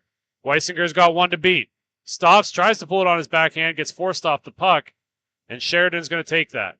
Sheridan on the near wall.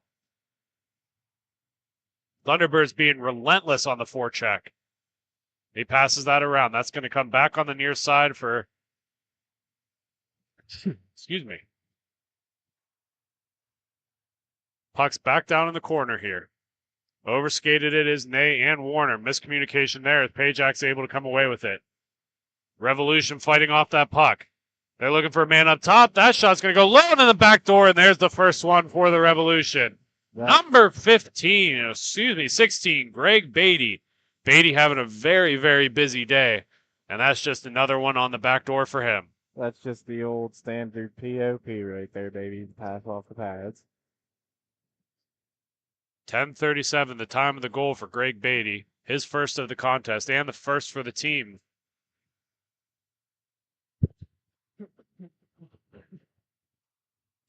Puck's going to be won back. Again, Revolution on the rush. He gets forced off the puck by Pajak, and Warner's got it lost in his foot. Nay trying to fight for it along the boards as that's forced over to Sheridan. Long blast by Sheridan is fought off by Britton. That goes all the way to the far wall where Nay will pick it up. Nay with the puck. Comes up top. Pajak wanted to pinch on it but decided against it. Sheridan's going to be the first one to it. That shot's going to go wide. Had an opportunity there but just bounced over his stick at the last second. Puck down low. That's going to find Nay. Nay far wide. His shot into the glove, and that'll be covered up by Morrow. Where's the puck? The puck seemed to squeak through. Trickled into the corner. Now it's all the way up top, and Pajak shoots from the red line. Nay's going to go back to collect it. Puck coming all through center. Sheridan with the puck. Sheridan's shot off of Britton. Another shot low. And Nay's going to go back to collect it. Little collision down in the corner there. Both players seem to be okay as Nay comes through the zone. Nay's shot's going to go off the glass and onto the far side, just out of reach of Warner, but he's going to skate to it. Revolution come away with the puck as they dump it down low to Sheridan. Sheridan plays it off the wall, but it bounces back precariously, and Beatty picks that up. Weisinger strips it of Beatty, looks on the back door, and Nay just overskates it barely. That puck's going to go up the wall. Matt Snell with it's going to play it back. Sheridan with the puck. Long blast into the equipment of Britton, and he'll hang on. That's what you do. That's what you see whenever you hear goalies being called sticky. Everything that touches them just finds a way to get frozen and covered up. No rebounds or good rebounds. Took a page from the MLB book and put some pine tar on them. Face off won by Pruitt. He's going to come along the near side. Pruitt cuts back. Shot goes up on Morrow, sits on the doorstep, but the Revolution are the first ones there. Snell plays it behind his own goal. Trying to play it off the wall. Revolution have one to beat. That's going to be broken up by the Thunderbirds. Thunderbirds play it down along the near side.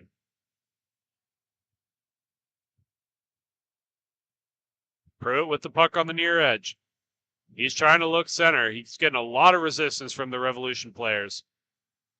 Finally works his way along the boards. Still tied up there. Nobody's coming in to help. Revolution players are coming in to help. None of the Thunderbirds players are coming in to help.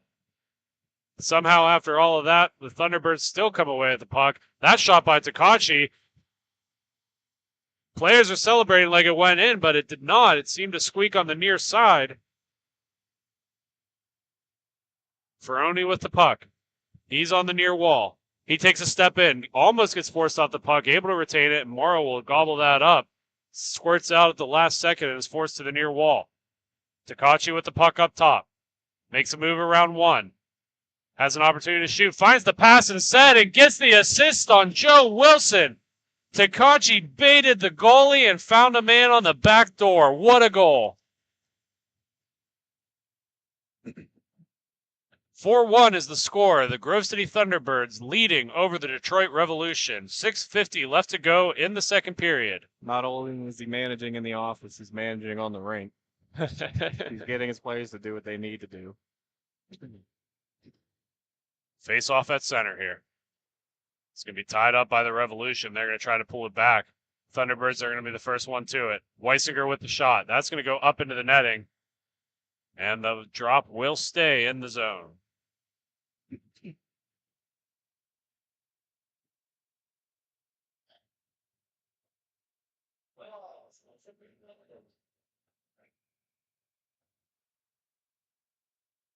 Puck's going to be won back.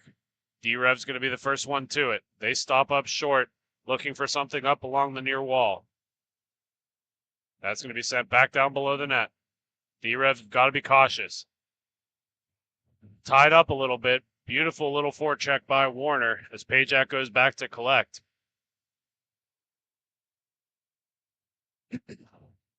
Pajak surveying his options.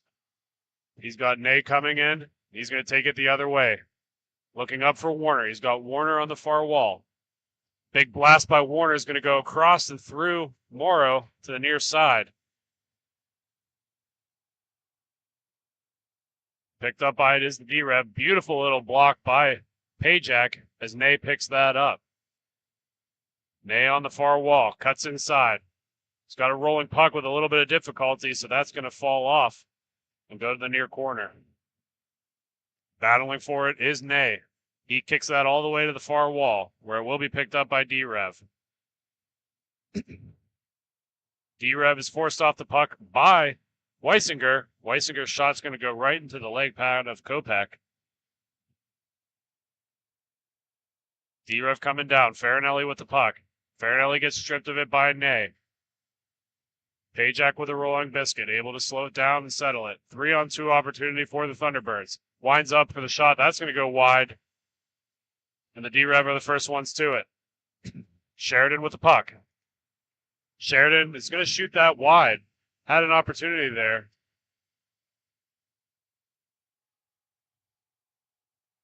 Pajak takes a hard tumble into the boards. Limping pretty good here. Hopefully he's okay. Got a tip out of play here. Puck's going to stay in the zone. Both teams are going to get some fresh bodies out there. Puck's one to the wall where the D-Rev will play it. Revolution are going to push it on the near side. Fought off of it is Weisinger. Excuse me, that's Pruitt. Pruitt back to Ferroni. Ferroni's going around the near side, leaves it for Takachi. Takachi up the wall to Pruitt. Pruitt overskates it slightly, but able to keep on to possession. Turns back against the wall where he meets a hard Revolution force. Battle continues to ensue as both players get tangled up, knocked down. And it appears like Ferroni from the Thunderbirds is going to come away with it. Ferroni on his backhand goes all the way across crease where Wilson will pick it up. Wilson pushes that back to Takachi. Takachi's got time and space. Pushes it back over the wall to Wilson. Wilson, little chip pass, just out of reach of Pruitt as the Revolution come the other way. Sheridan with a nice little toe drag. His shot's going to be shouldered away by Britton and pushed onto the near side. Thunderbirds joining the rush. Pruitt with the puck.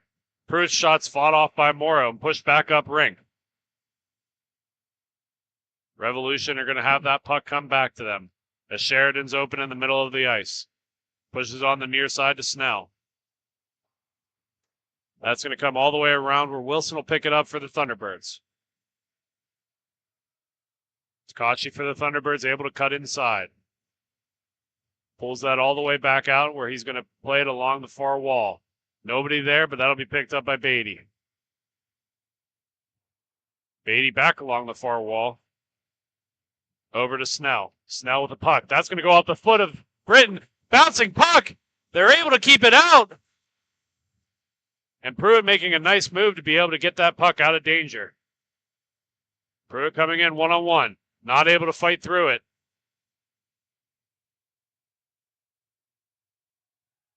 Puck's going to be on the far side, and the hand will go up as it will be a D-Rev penalty.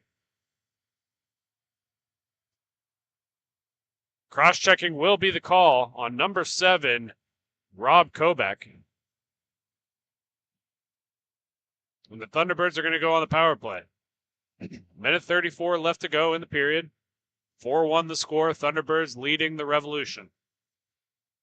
Earlier comment was made about Pajak hitting hard into the boards. He has now re-entered the rink, so it appears he will be okay. Nay to take the draw for the Thunderbirds. Puck one to the wall and push back up top to Pajak. Pajak over to Warner. Warner across to Nay. Nay up to Pajak, just out of reach. He's going to have to go back to retrieve it. Light pressure from the Revolution.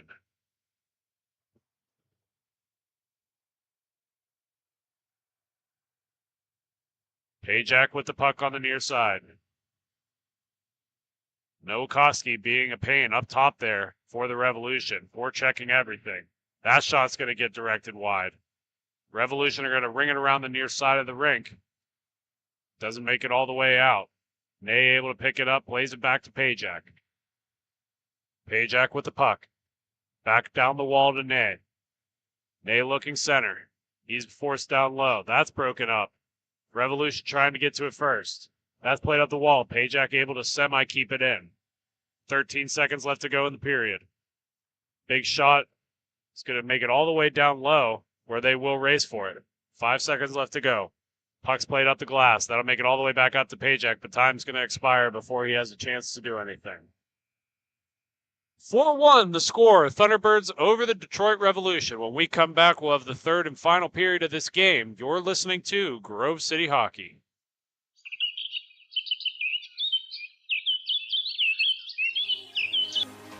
Fans in the Pennsylvania area, as winter approaches, it's time to plan for the summer. BY Lawn Care is the perfect people to reach out to get you ready for the warm season. They will get you on a schedule to be the best house on the block.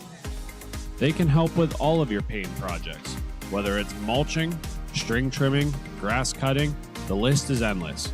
Make sure you check them out on Facebook to see all of their great photos of previous projects. Give them a call, and thank you to BY Lawn Care for sponsoring Grove City Hockey.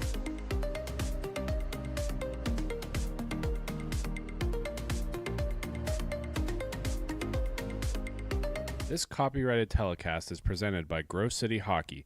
It may not be reproduced, retransmitted in any form without the expressed written consent of Grove City Hockey, LLC. We thank you for your understanding and hope to continue to enjoy this complimentary broadcast. To purchase footage, email grovecityhockeyllc@gmail.com.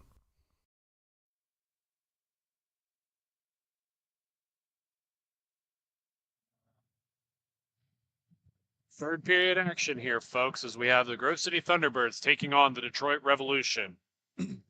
Thunderbirds with the first goal of the contest. Revolution able to come back and score at least one, but then the Thunderbirds able to pour on for a 4-1 lead currently.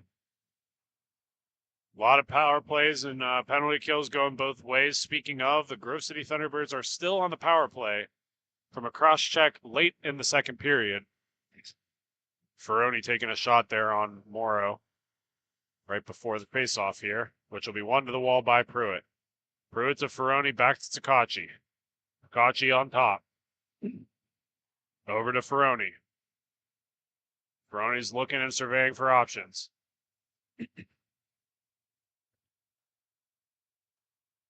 Full strength is going to be happening now as the Revolution are on full.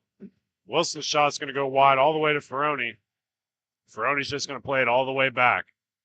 Revolution Sheridan is going to be coming in strong on it. Britton and Takachi getting a little bit of a miscommunication as they ran into each other to go collect that puck. Takachi plays it off the far walls to Ferroni. Ferroni's got a lot of space. He's got Pruitt and Wilson. Leaves it for Wilson. Wilson not able to contain that puck. Wilson pushing it back center, but Ferroni not able to catch it. That's coming over to Beatty. Greg Beatty getting tied up along the wall there as Pruitt comes away with it. Pruitt plays down to Wilson. Wilson tries to push it center. Pruitt will be the first one to it. He's going to leave it back for himself. Cuts middle. That shot's going to go high and off the glass. Come to the far wall. Wilson with another opportunity there. Hits it right into the leg of Sheridan, who's going to play it up the wall to Beatty. Beatty's going to meet a diving Pruitt, but able to get away with it still. He sends that all the way down the rink where Britton will play it. Britton will leave that behind for Ferroni. Ferroni coming back through center, broken up by the Revolution here. Rolling puck blast is not on net as that goes all the way to the far wall where it'll be picked up by Pruitt. Sheridan for the Revolution coming back to collect that puck. He's tagged up behind his net. Wilson giving him a look and then ultimately skating off. Sheridan plays it up. Back to Sheridan. Over to Beatty. Down low. The Revolution are fighting for it. That's going to be knocked away where Takachi will pick it up. Takachi's got the puck. He's got options. He leaves it back for Pajak. Pajak is going to fire it off the wall to Ney, but he's going to meet Sheridan. Sheridan with the puck. He hits that down low. That's on the doorstep. It's still loose. And it finds the middle of Britton's legs, and he'll cover that up and hang on.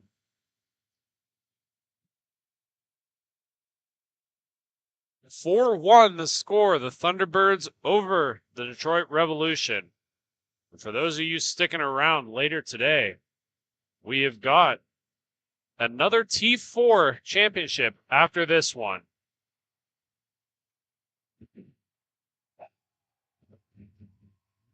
No goal is the call here. Thunderbirds kind of skating and celebrating as if it were. Goalie just got a last-second stick on it. I don't think he was expecting the shot. It was just a chip off the backhand on the loose puck. Revolution have a little bit more life after that big save by Morrow. They work it across the wing. That shot's going to bounce off of Pajak to the corner. Another shot's going to bounce off of Britton into the wall. Revolution starting to pour on the pressure here. Do or die for them. Pajak's going to get to it first and play it up the wall to Weisinger. Weisinger with space. He's got Ney on the far wing. Ney's shot's going to go high up and over. Weisinger able to collect it, but not before Sheridan's able to kick it away. Sheridan gets tied up in Weisinger as Weisinger steals that puck from him. He tries to pull it through. Sheridan's going to get to it first. That's played up ahead to Kopech. Kopech with a big blast. That's going to go on the near side and all the way out and around to Ney. Ney and Weisinger up on the offensive zone. Pushes it center to Weisinger. He's going to get hooked. Nothing's called. That's another missed call there, Flannery, if I've ever seen one. Yeah, he let go of the stick, though. That's fair. Didn't You make a good point. Didn't really complicate the play too much. I mean, I think what ultimately was going to happen did happen. Didn't ruin the game flow. Championship game. You got to let the boys play a little bit. Ney up on the near side with the puck. Big drive. That's going to go through and all the way out and around. Picked up by Kopech. Kopech's got a big shot into, I believe that's the glove of Britton. Yep, seems like he has that one and holds on for a draw. Thunderbirds are going to make a change real quick here. Revolution getting a couple of new bodies out there, but not a full change.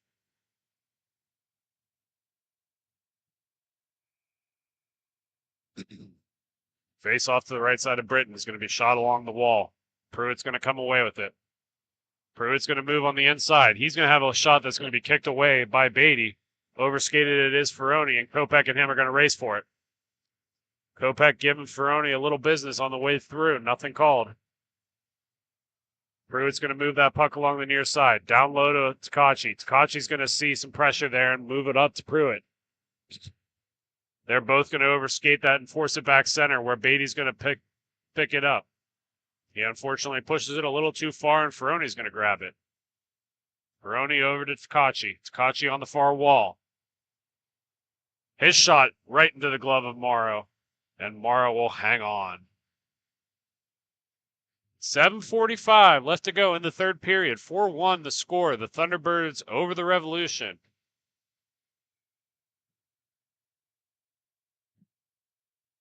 Face-off is going to be knocked out of midair all the way to center by Kopech. Nice little hand-eye by him.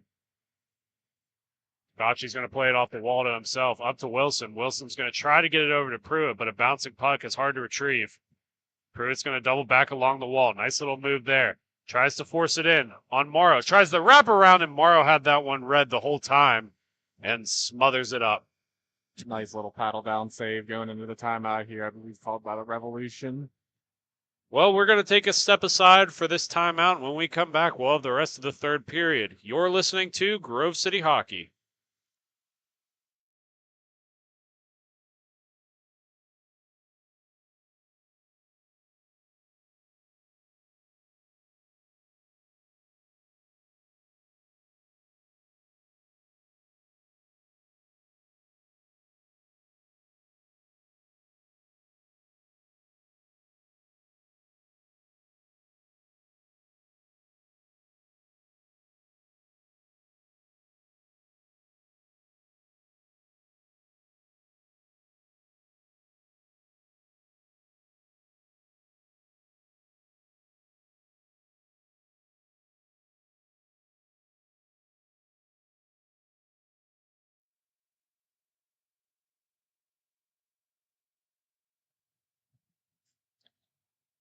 Thanks for joining us back after that timeout.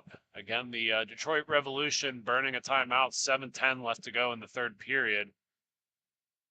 Trying to get a game plan going to finish out this game. Again, the Revolution have had some great opportunities. Britain is just playing very strong for the Thunderbirds. Face-off's going to be won back by the Thunderbirds.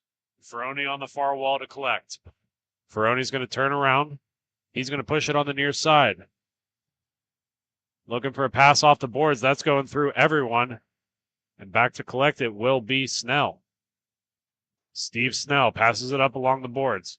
Sheridan with the puck. He's looking up top. Sheridan plays it off the far wall. That'll be picked up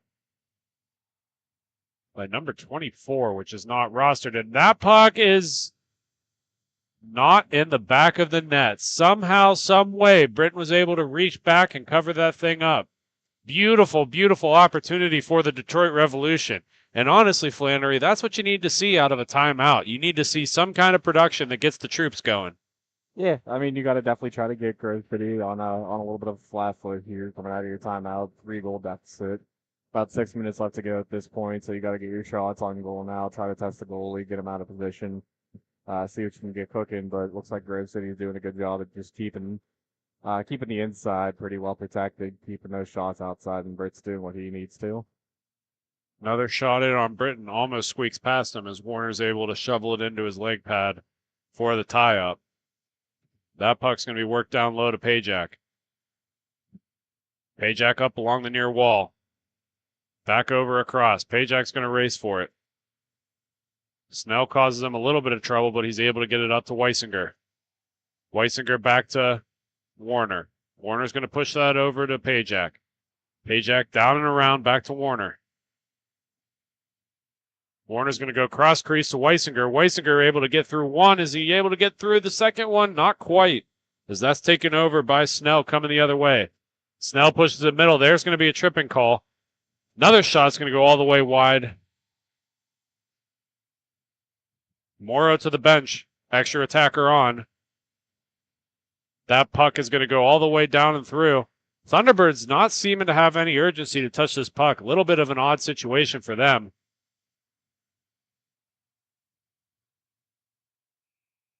And that'll do a delayed penalty. Finally called. We got a trip on the call.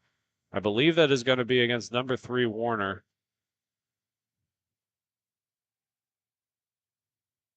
He's a penalty box regular. That man is.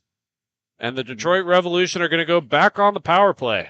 I think all things considered, though, today the Thunderbirds have gotten a lot better by staying out of the penalty box. This is an unfortunate one. You just got to hope the team steps up and gets it killed, and that way you don't do anything bad. Snell on the backside. That pass is going to go all the way down low. Not able to connect. Britton was wide out of his net. Another shot by Snell is going to be on the doorstep. Pajak's going to come away with it. Pajak's going to shoot that on net. It's going to go a little wide, and Snell will come back to pick it up. Over to Kopech. Kopech on the far wall. He's looking for a man up front.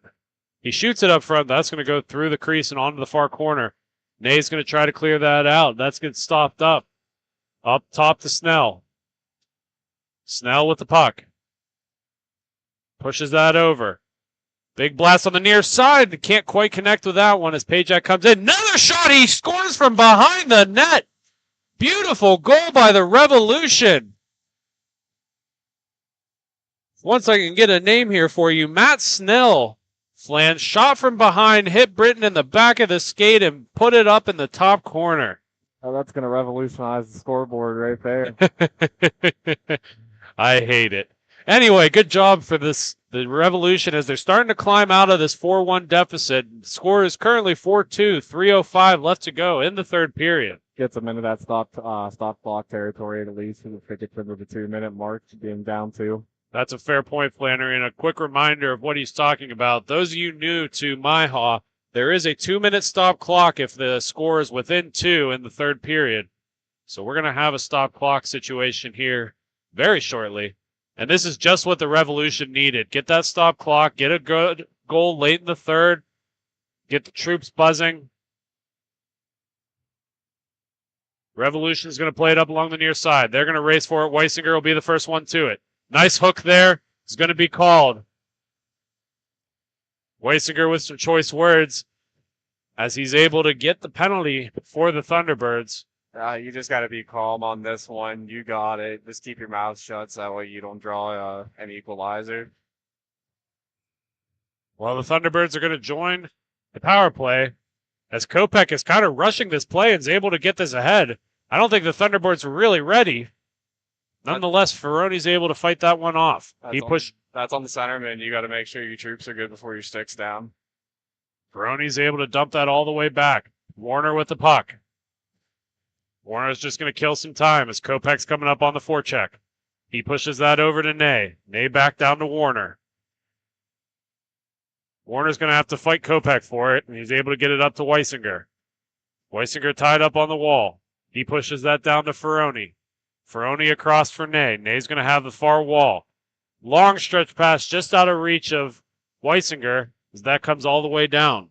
Sheridan to pick it up. He's going to move it up to Kopech. Kopech coming down and around with it. Kopech on the near side. That'll be picked up. Down in front. Another opportunity for the Revolution as they're getting the multiple looks here. Short-handed, mind you. That puck's going to go all the way down. Ferroni's going to race for it. Puck's going to go way up in air. Picked up by Ney. Ney's not able to control it as Kopech gets to it. Kopech stripped of it from Weisinger. Weisinger to Warner. Warner on the near side. That's going to overskate it for Sheridan for the Revolution. Fan pass is going to be taken away by Ney. Ney on a one-on-one. Shot kicked away by Morrow. Weisinger is going to be the first one to it. His shot is going to find the back of the net on the near side. Sneaks it right under the blocker. And that'll be the 5th goal for the Thunderbirds as the last 30 seconds are winding down.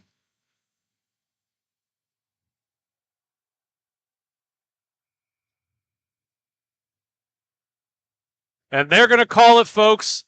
That's going to be the end of the game. Your Grove City Thunderbirds pull out one in Detroit. Congratulations to the Thunderbirds on their first T5 championship. And we're going to take a quick step aside. When we come back, we got the Koopa Troopas versus the Rastafarians for the T4 Division Championship. You're listening to Grove City Hockey.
Folks, it's that time again for the Black Biscuit Betting Corner. This prop bet of the game is what team will be in the lead by the end of the second period. Enter your pick in the comments section for a chance to enter. All rules. And we're back for the final game of the day. Thanks to everybody here at the Taylor Sportsplex in Taylor, Detroit, for having us out here. We had an absolute blast, and it's always nice to get back into the season with some good hockey. Joined in studio with me is Matt Flannery. Flan in the blue and white on the left side of our screens, we got the Downriver Koopas. And in the, well, I guess we'll call them black and gold, but they got a little bit of all colors in them, as the Buffalo Rastafarians. Both of these teams returning and under new names. This used to be the Knights and the Herd. Now have two new teams. This game is scoreless at the moment. Both teams having a really successful day. Earlier, a lot of goals. And that's going to be the first one for Buffalo as they sneak it past the goaltender for the Downriver Koopas. Again, apologies, as earlier stated, against the earlier Buffalo game. Their rosters are a little bit incomplete. We'll do the best we can to get all the players on here. Looks like they have added a couple of more to the rosters to kind of fill that out and update their information. Buffalo driving hard in towards the net again as he's forced up along the far wing. A lot of forechecking pressure from the Koopas. They're going to move that over to the far wall. Buffalo moving right into the center. That shot's going to be blocked in and gobbled up by Bozinski.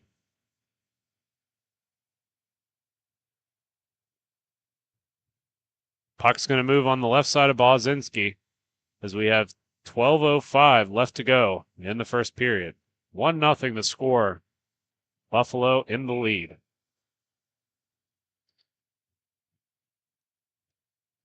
Face-off's going to be one to the near corner.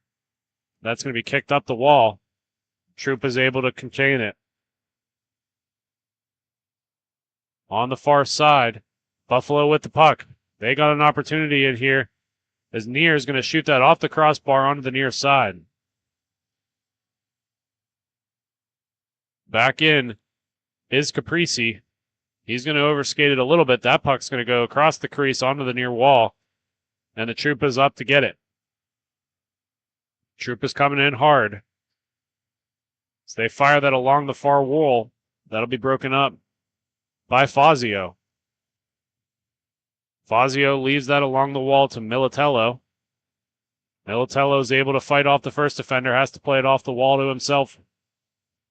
He's getting relentlessly beat up by Willard or the Troopas, but he's able to pull that all the way down low.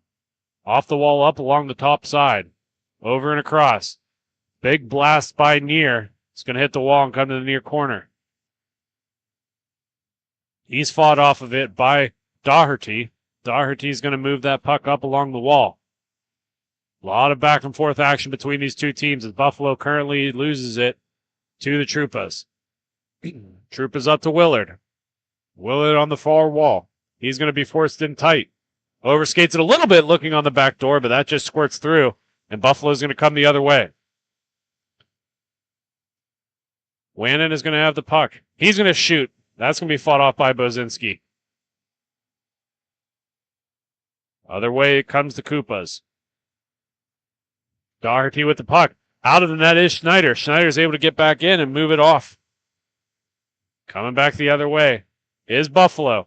Big drive on the back door, and what a save by Bozinski. He was wide open and gets that glove on the puck. Folklore has it that he's the quickest glove hand east of Mississippi. Stand aside, Jesse James. Bozinski's in town. Face off to the left of Bozinski here. That puck's going to be fought off to the far wall. Troupa's coming away with it. Long stretch pass. Makes it down. Griffiths is going to shoot that. That's going to go off of Schneider to the far corner. Directed back in. Tight. Buffalo fighting for it hard. Griffiths is going to try to fight for it again. Skating away from it is Wannett. Wannett over to, that appears to be Krapisi. That's going to go all the way across. Comes out to Fazio. Fazio is going to dump that right back in, where Wannett's going to push it onto the far wing. Another big draw. That's going to be fought off by Bozinski and onto the near side. High stick waved off as that was played ahead. That's going to skate through one, not quite through the other, as Aylin's going to come away with it. Aylin being relentlessly tough on that puck. He fought through 3 guys and is able to get it across. That shot's going to be fought off by Bozinski on the near side. Another shot's going to be fought off by him on the near side. 2 great efforts there by the young cat. Troopers are going to fake that puck low, and they're going to come across the far side. Pushing it onto the near side is the Koopas. Holgate with the puck down low. Looking in front, and that's going to be fought off by Schneider and pushed down low. Aylin with the puck on the far side.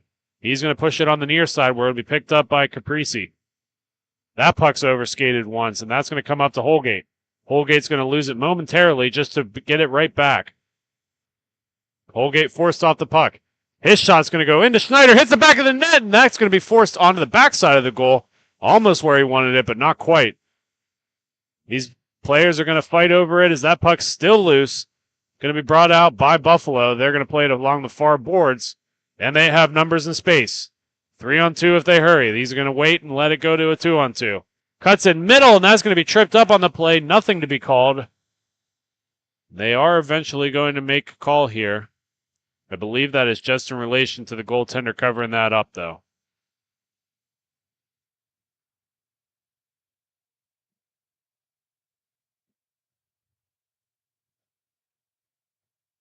Again, the prop bet of this period is which of these 2 teams is going to be leading the game at the end of the second period. Make sure you get your picks in, as this is the last opportunity for the day to record points for the season. That shot's going to be fluttered in, and Bozinski's going to have no problem with it. Faceoff's going to be pulled out to the right side of Bozinski. Excuse me, that'll be his left side.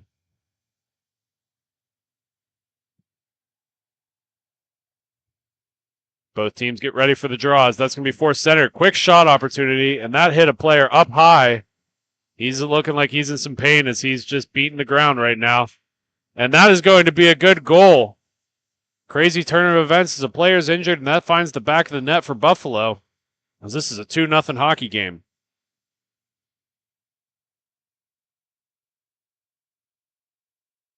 Puck's going to be pulled out to center for another faceoff.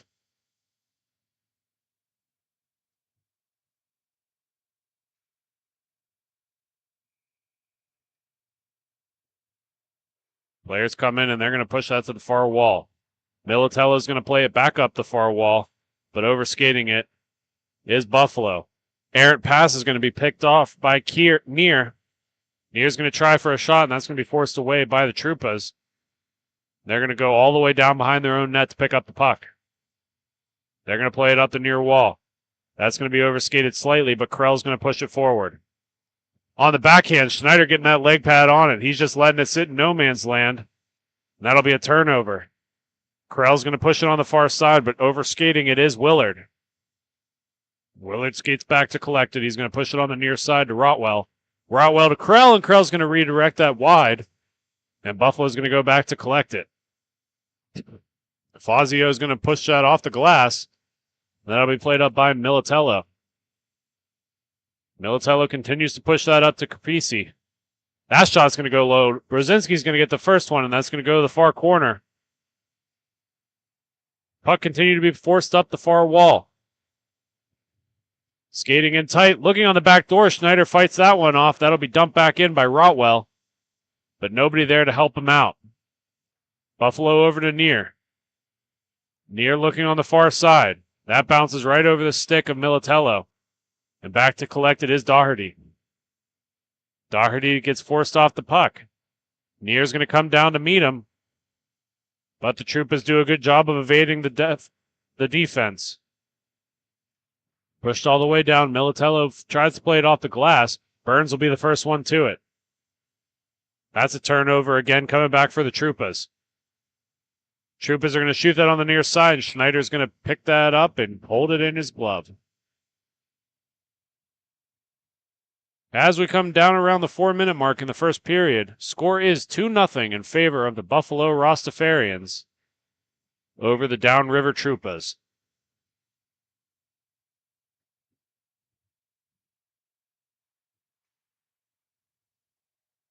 Puck goes to the near wall.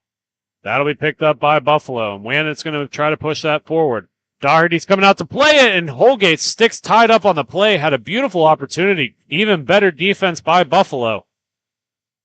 They're going to come along the near side is Burns. Burns overskates it slightly. He forces it back up top to Militello. Excuse me, that's Wanet. Wanet back down. Nice little inside out play. Beautiful little stick handling move. He's going to be taken down on that. Nothing to be called as the Troopers are trying to get that out. Buffalo back to collect. And they're going to come in the zone again with speed. Doubling back is Wanet. He's got to get moving. Holgate giving him good opposition here. Win it up the wall to Burns. Burns on the far side. Burns shot. That's going to go off of. And an opposite rebound appears to find the back of the net as Bozinski couldn't get across quick enough and not able to seal that.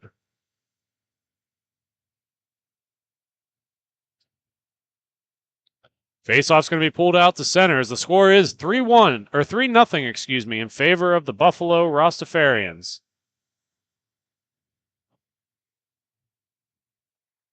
Faceoff's pulled back. They're trying to go forward as the Troopas, but Buffalo able to collapse on that puck. Burns on the backside. Shot's going to go wide around Burns, around Bozinski. That puck's going to be down low. Another shot by Bozinski. That's going to be blockered up into the netting. And they will save for a draw. 1:56 left to go in the first period. 3-0 the score. Buffalo over Downriver. Downriver on the far side, trying to push it across. Fans on the pass slightly. Buffalo pushes it to the far wall. They're going to tie back. Back across to Militello. Militello is going to go down around his goal. That's picked up by Carpisi. Carpisi with speed. Evades Holgate on one. Tries to cut middle. Skates back in against the grain. Shot, and that's going to go down and round onto the far side. Holgate's going to meet opposition. Tries to get around, able to knock it to himself forward. Holgate with the puck. Back to Holgate. On the backside, and that's going to go up into the netting and out of play. Holgate frustrated with himself as he slashes the glass in front of the broadcasting booth. Had a good opportunity there, just not able to get it back across to Willard. Faceoff's going to be right in front of us here in the booth. That's going to be tied up by Buffalo. Holgate trying to knock it free to his team, but Burns is going to get to it first. Dump down is going to be Buffalo, and that's going to be tied up by Rotwell. Rotwell not quite able to hold on to it as Buffalo comes back away with it, but Rotwell able to strip him for it. That's going to be taken back over by Buffalo, and they're going to come through the center. Nice shot into the glove of Bozinski, and he'll hang on. As the dying 20 seconds occur in this period, the score is 3-0 in favor of the Buffalo Rastafarians. Face off down low. That's going to be pulled up top, right in front of the doorstep. That's kicked away by Bozinski. It moves down to Rotwell. Rotwell's going to tie it up along the boards as time expires, and we're going to step aside. When we come back, second period action, but until then, you're listening to Grove City Hockey.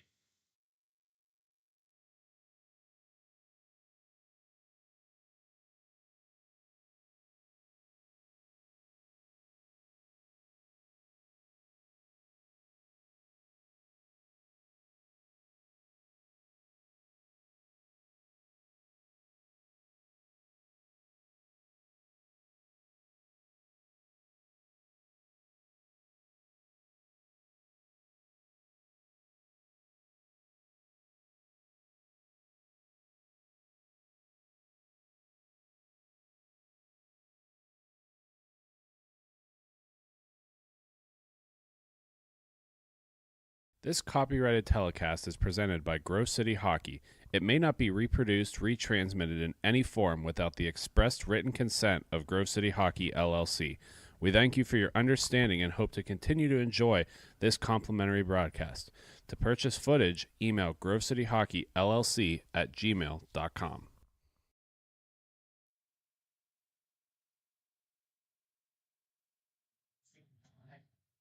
Second period action is here, folks, as we've got a score of 3-0. Buffalo Rosarians leading the Downriver Troopas. Buffalo just seeming to be a little bit quicker, but we all know that Downriver, previously the Motor City Knights, having some good offensive touch. So we'll see here how the second period shakes out. Buffalo with the puck currently as he's just stripped by Townley for Downriver. Downriver looking on the backside. Another shot opportunity, and that's fought off by Schneider. Stays on the near side, but Buffalo's going to come away with it. Buffalo tries to play it up the wall, but that's taken away. Another opportunity there. Aylin's going to be forced to the far corner. Aylin with a nice little spin move to get around one. Looking on the backhand for a second one. Taps it out in front. Bozinski able to eat the first one, but Buffalo keeps possession for a little bit longer as Aylin's able to back it out. Buffalo pushes it across the top of the corner. Big drive. Shot in. Bozinski's fighting off the first one. And just out of reach of Downriver. Buffalo keep possession once again. Knocks it on the near side. Buffalo on the far side. That goes on the backside of the goal. A lot of sides involved here, Flannery. Willard's going to overskate that puck. Willard looking down low, and that's going to just be out of reach, and Buffalo will collect. On the near side, Buffalo with the puck. Moves it down low. They've got a man in front. That's broken up beautifully by Rotwell. Rotwell pushing down low. He's got a man up front. I don't know if he's going to be able to find him. Finds him on the near side. That shot is going to be knocked away by Schneider into the far corner. And Buffalo will collect it. They're going to play it all the way around the boards. 2-on-1 opportunity arises here. That shot's going to go low on Bozinski. Stays down below the net. Passing out in front. Almost a great opportunity there, but Doherty's going to collect it for the Troopas. He's going on the far side. He's got a man in front. Shot comes across. That's broken up a little bit. That shot's going to come through and stays on the near side. The puck moved along the top as Buffalo's going to keep possession here. That's going to be taken away by Doherty for the Troopas. His shot's going to go low, just out of reach of Schneider, as that's going to come to the far wall. Buffalo on a breakaway here. They've got a 2-on-1. That shot's broken up by Bozinski. Another shot's going to be broken up. Doherty with the puck. He's looking up the wall. Buffalo's going to pinch in on that. That's successful as they're going to come along the near side. Shot goes right into the glove of Bozinski, and he'll hang on for dear life. Buffalo with some great offensive pressure there early in the second period. They are leading 3-1. 3-0, excuse me. Face-off's going to be on the left side of Bozinski. That's going to be one up top to the Buffalo Rastafarians. They're going to push it all the way back across the top. Fazio with the puck. He's going to play it off the far wall. Aylin with the puck. Aylin looking down low, and he's got a man, and that's just out of reach of him as the Koopas are going to pick it up. Griffiths with the puck on the far wall. He's going to leave it over for Doherty. Over to Willard. Willard's going to move up front. That's broken up by Buffalo, and that's going to be passed down the near side of the rink. Buffalo in the far corner still. Trying to make a decision. Far wall with Buffalo. They've got area up front. Keeps it pulling it through. Trying to find a man on the front side, but that's broken up. Holgate trying to get to it. Can't get to it first. Wanda is going to be the first one there as he's tying in tight. Looking on the backside for Caprese. Caprese's shot finds the back of the net over the glove of Bozinski, and he makes no mistake about it. 4-0 Buffalo.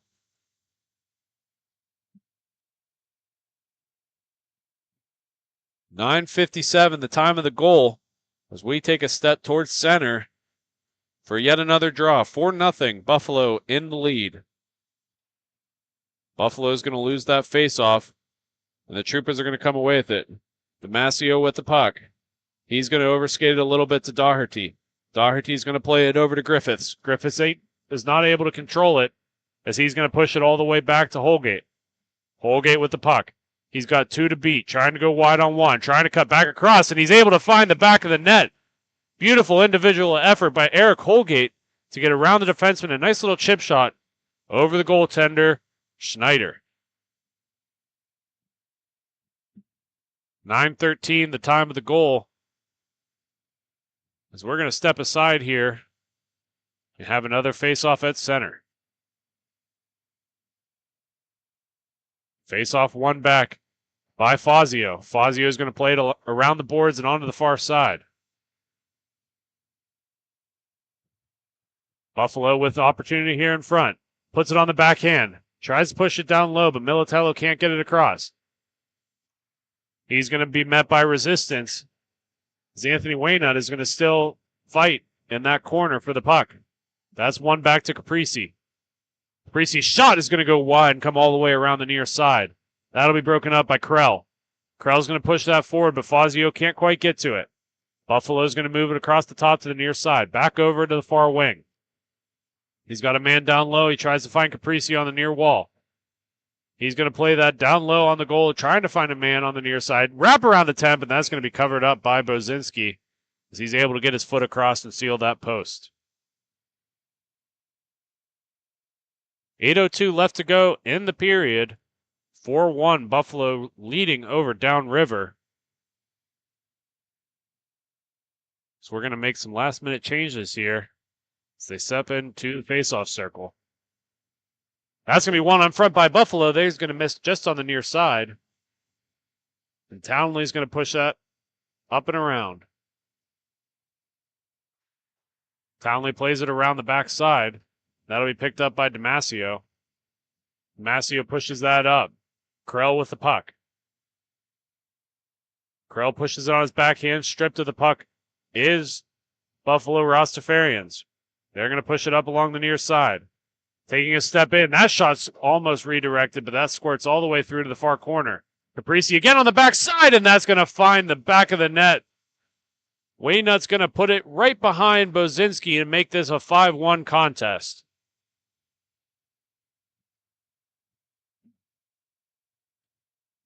.702 is the time of the goal. 5-1 is the score.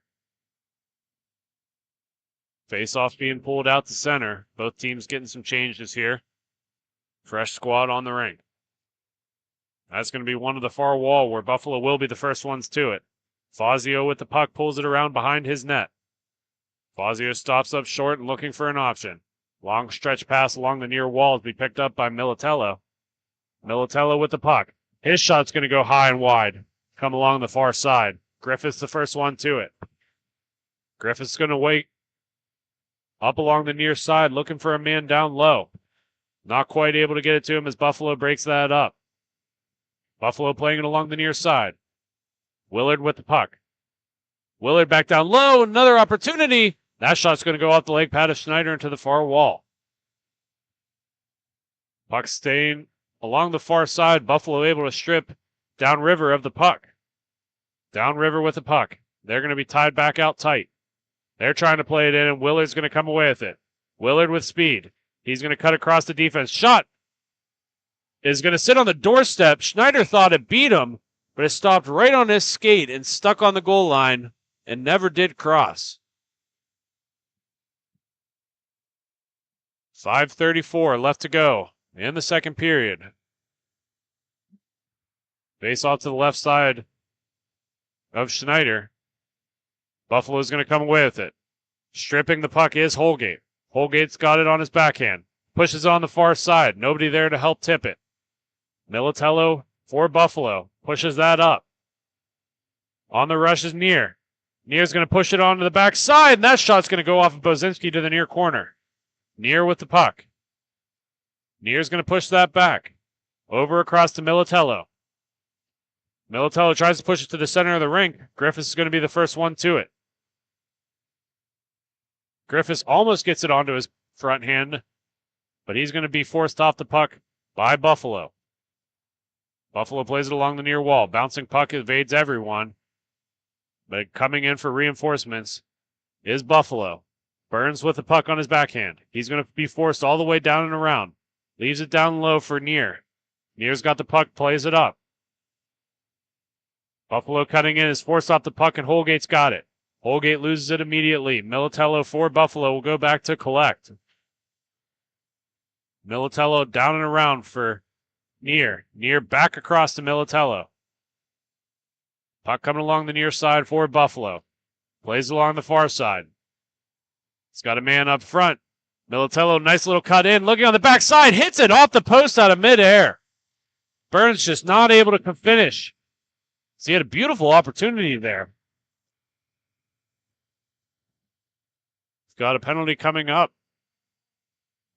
See what the call is here. As Buffalo immediately heads to the bench. To the box, excuse me. Militello is going to head to the box. Let's see what the call is. They're going to call a rough on the play. And Downriver's going to enter the power play once again. Holgate with the puck. Down low. He's going to lose it to Buffalo. Buffalo is going to get stripped of that puck. Coming along the near side is Aylin. Aylin with the puck. Hits off the post, off the back of Bozinski and into the back of the net. Beautiful little shorthanded goal there for the Buffalo Rastafarians as they go up 6-1 in this contest.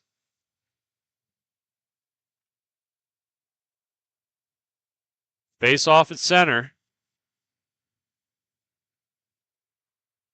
Willard's going to win that puck across. Puck's going to go down for Buffalo. Buffalo stops up short and is going to go around the outside of the net. Long drive, trying to catch Bozinski off guard. And he plays that out to Holgate. Holgate over to Doherty. Doherty back to Holgate. Holgate plays it off the outside of his skate and loses that puck to Burns. Burns is hurrying here. His shot's going to be fought off by Bozinski. Doherty's going to collect it. As soon as he does that, Aylin strips him of the puck. Aylin moves up back to the defensive end. Working that across to Waynut. That's going to come all the way down. Damasio with the puck. He's going to continue to push it up along the far side. 1:56 left to go in the second. Plays that back to Willard. Willard pushes it down to Doherty. Doherty across. And Aylin's going to have that. Man, wide up top, but that's going to be broken up. Another shot by Nur is going to be pushed down low. That's going to be sent end around, where it'll be picked up by Willard. Willard to Damasio. Damasio at the top of the wing, forces it across. Back to Willard. Willard with space, pushes it down low. Another shot's going to go all the way through and out. Damasio there to collect it. Passes it back across to Willard. Buffalo about to go back to even strength. Puck's moved across the top, all the way down low. Militello's got to get to it first. Puck on the near side. Militello's going to push that all the way through. He's just going to elect to keep it himself as the last minute of this period dwindles down. Militello loses the puck, and here goes Damasio. Damasio for Downrivers is forced off it, but it's still sitting in no man land. Krell's trying to get to it first, but that's taken away by Waynut. Waynut is going to move that across to Caprese. Caprese moves it towards the center. That's fought off by Doherty. Doherty is going to take this himself. On the backside for Willard. Fought off by Schneider, and that's going to go down the length of the ice as the last 20 seconds dwindle down. Bozinski out to play for Damasi. Damasi looking ahead. Up to Krell. Krell can't quite get to it in time. That's going to be forced on the far side, and a puck race will ensue. Wide open puck as there's an empty net in front, and time dwindles to completion. 6-1 is the score after 2 periods. We're going to take a quick break, but when we come back, the final period You're listening to Grove City Hockey.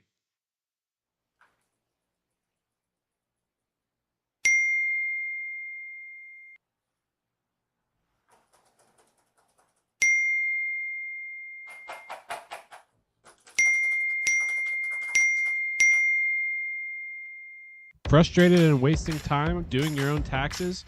Getting confused by complex forms? Waste your time no longer.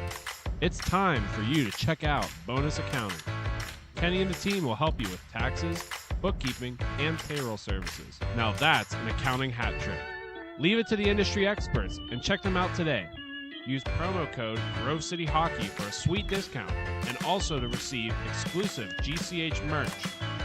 Bonus Accounting, the firm of the future. This copyrighted telecast is presented by Grove City Hockey. It may not be reproduced, retransmitted in any form without the expressed written consent of Grove City Hockey, LLC. We thank you for your understanding and hope to continue to enjoy this complimentary broadcast. To purchase footage, email grovecityhockeyllc@gmail.com.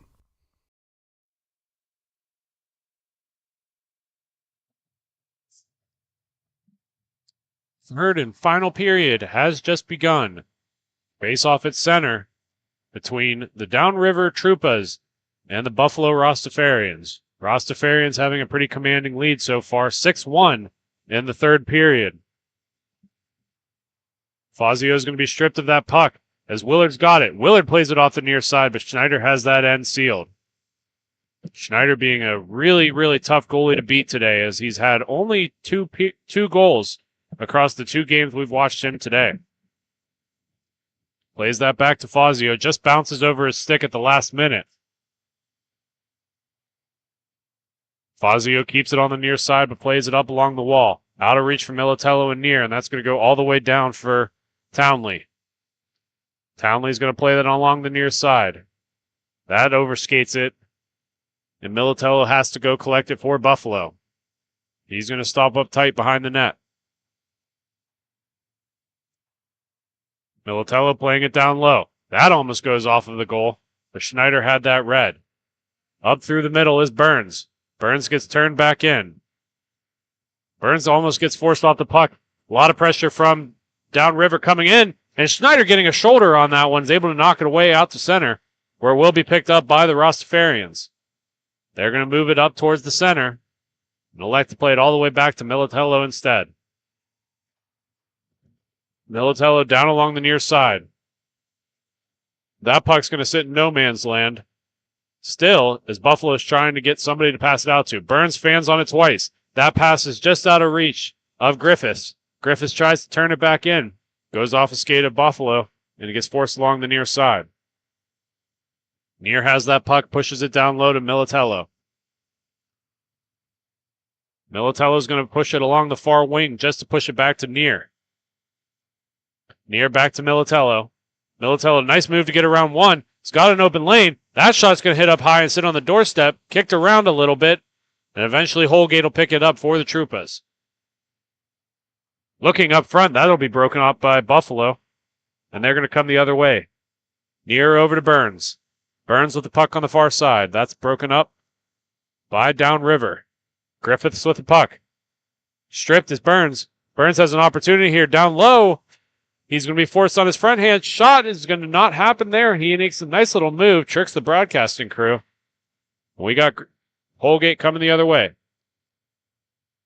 Holgate with the puck. He passes it down to Townley. Townley gets stripped of it by Militello. Yep, it's going to be forced up top.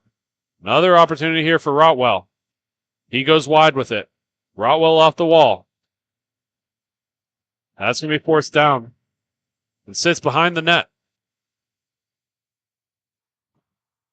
Puck off the glass goes all the way down, and it'll have to be forced by Holgate.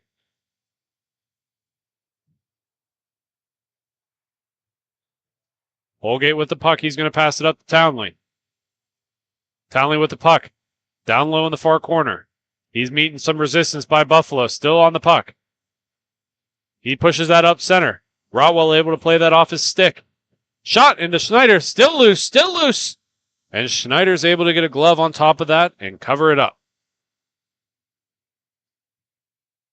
10:25 left to go in the third period. 6-1 the score.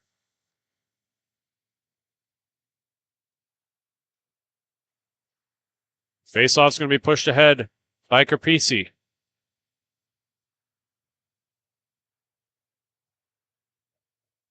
Down low. Carpisi still with the puck.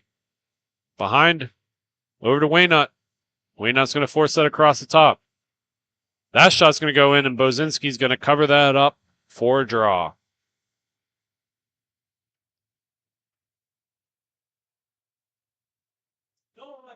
Face off to the right side of the Troopas.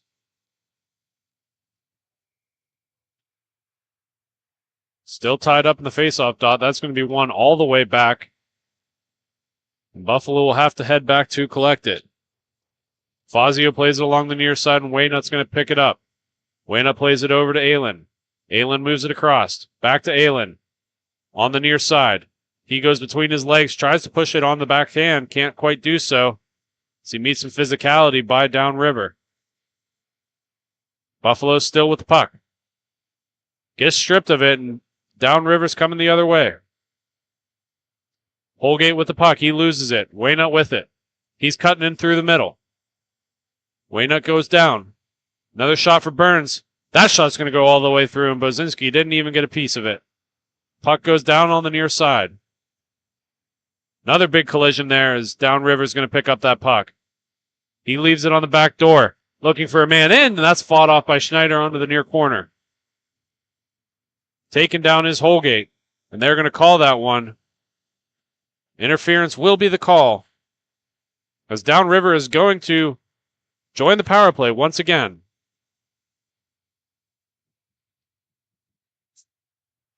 As time's winding down, so is the weekend here. But we want to make sure everybody saves the date and puts it on their calendar. We will be in Cincinnati, Ohio next weekend for more MIHA action. Make sure you check the MIHA website or our social media pages to see the broadcasting schedule. Face-off goes all the way down where Downrivers will play it. Again, Downriver being on the power play with 8 minutes left to go. That shot's going to go on the near side, just out of reach. And Griffiths has to pull that back. Aylin strips him of the puck. He's coming in 1-on-1. 2-on-1 if they hurry.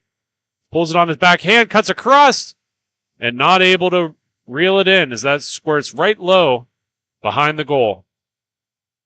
Downriver's coming through with it. He's going to pull it onto his front hand as Willard. Willard going on the front side. Aylin's able to get a stick on that. Moves it over to Waynut, but he's stripped of the puck. Another shot's going to come along the near side and go all the way out the center where they will race for it. Doherty the first one to it. He plays along the far walls, so no one in particular. Griffiths is there to get it. Griffiths' pass broken up by Waynut. Waynut coming in on a 2-on-2. He passes along the near side. Burns overskates it a little bit. Plays it all the way back. Downriver with the puck. Willard's got a shot. He pulls it onto his backhand. Front hand. Schneider's got the first one. Schneider's got the second one, and Waynut's able to get to the puck before any more danger erupts.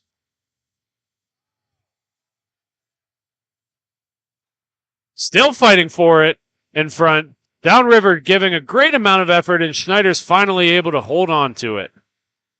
Couple of great opportunities there by Damasio. Just not able to find the back of the cage.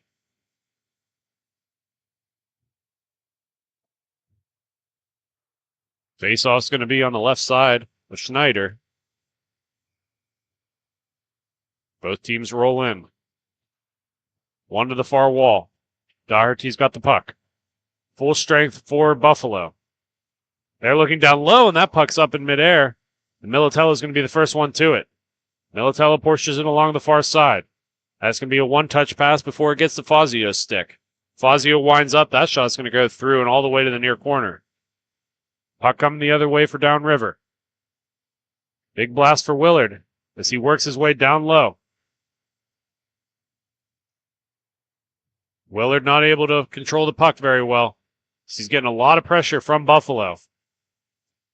Buffalo eventually stripping him of the puck, and Capisi's coming down the far side. He tries to work it in tight. That's going to go all the way to Bozinski, who will hang on to it, and a whistle will be drawn. As we wrap up for the day, we want to remind everyone, make sure you take a look at our Facebook page, as we will have photos of all of the games from Sunday and the majority of the games from Saturday posted there.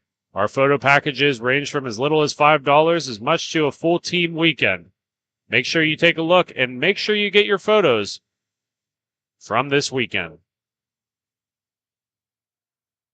Buffalo trying to do some nice little stick handling to get in tight, but is stripped from the puck. Downriver with the puck here. Another opportunity here for Rotwell. He tries to push it on the back door. Krell's knocked off his stick. Rotwell with the puck, and Schneider's eventually going to be able to cover that up.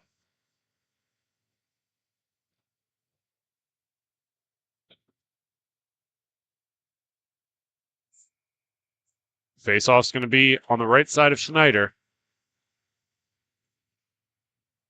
Puck's going to be forced down low by Buffalo. Waynut with the puck. He's going to send it along the near side. Just out of reach of Burns, but he's able to skate into it. That shot's going to go low on Bozinski. He'll have no problem handling that. And Willard's going to push it up along the far wall. Militello's going to be the first one to it as he knocks it up to himself off the wall, where he meets Holgate, who's able to take it over. Holgate coming along the near side. He's got room in tight. Back to Holgate. Holgate getting a lot of stick pressure from Militello. Militello with the puck. He's going to continue along the far side. Meets one and passes it up the wall. Another shot. That's going up into the netting. And we'll have another draw. 3:30 left to go in the game. The score is 6-1 in favor of the Buffalo Rostafarians. Face off to the left side of Bozinski. That's going to be played up along the wall. Townley isn't able to get quite to it as Waynut comes away with the puck. Waynut doing some nice little edge work to be able to get around those two defenders. And that shot's going to go off of Bozinski. Bozinski loses the puck forward, and it'll be picked up. Griffiths battle for it down low. Burns for Buffalo. Fans in the stands are calling for a Michigan, but it hasn't happened yet today. Townley evades the first defender and trying to find an open man. He forces it around the rink to Holgate, but Holgate's pass is going to go in front, and Buffalo will score their 7th of the contest. 2:23 the time on that goal.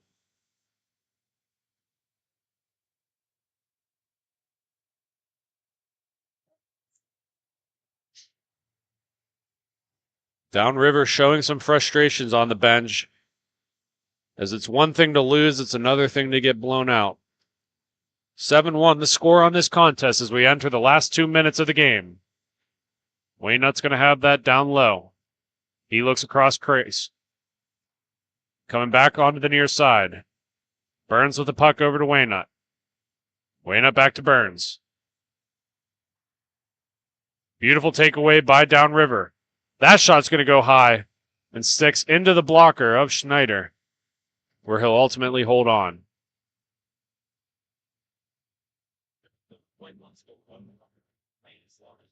Faceoff's going to be pulled out for the last minute 30 of this contest. Played up top. Another opportunity for Downriver as Willard's going to pull that puck out wide.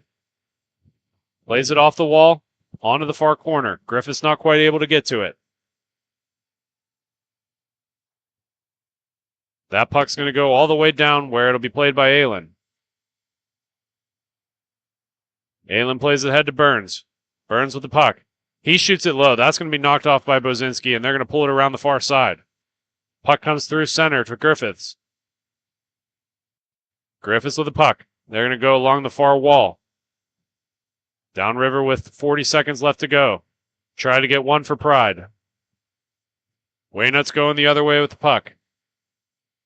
Buffalo's going to have an opportunity here in the last 30 seconds.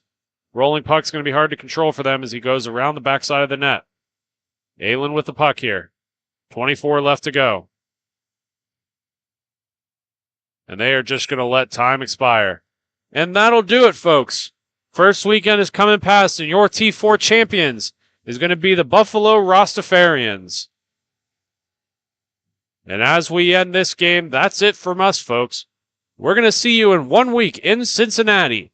Make sure you guys like and subscribe. It always helps us do more of these broadcasting events, and we love to bring you the action for free at home. Thank you to all of our wonderful sponsors, and thank you to the MIHA organization for having us out for once again another season. This is Jake Drzezinski from Grove City Hockey closing out. You're listening to Grove City Hockey.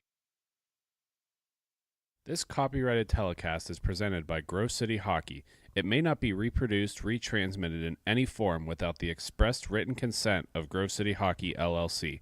We thank you for your understanding and hope to continue to enjoy this complimentary broadcast. To purchase footage, email grovecityhockeyllc@gmail.com.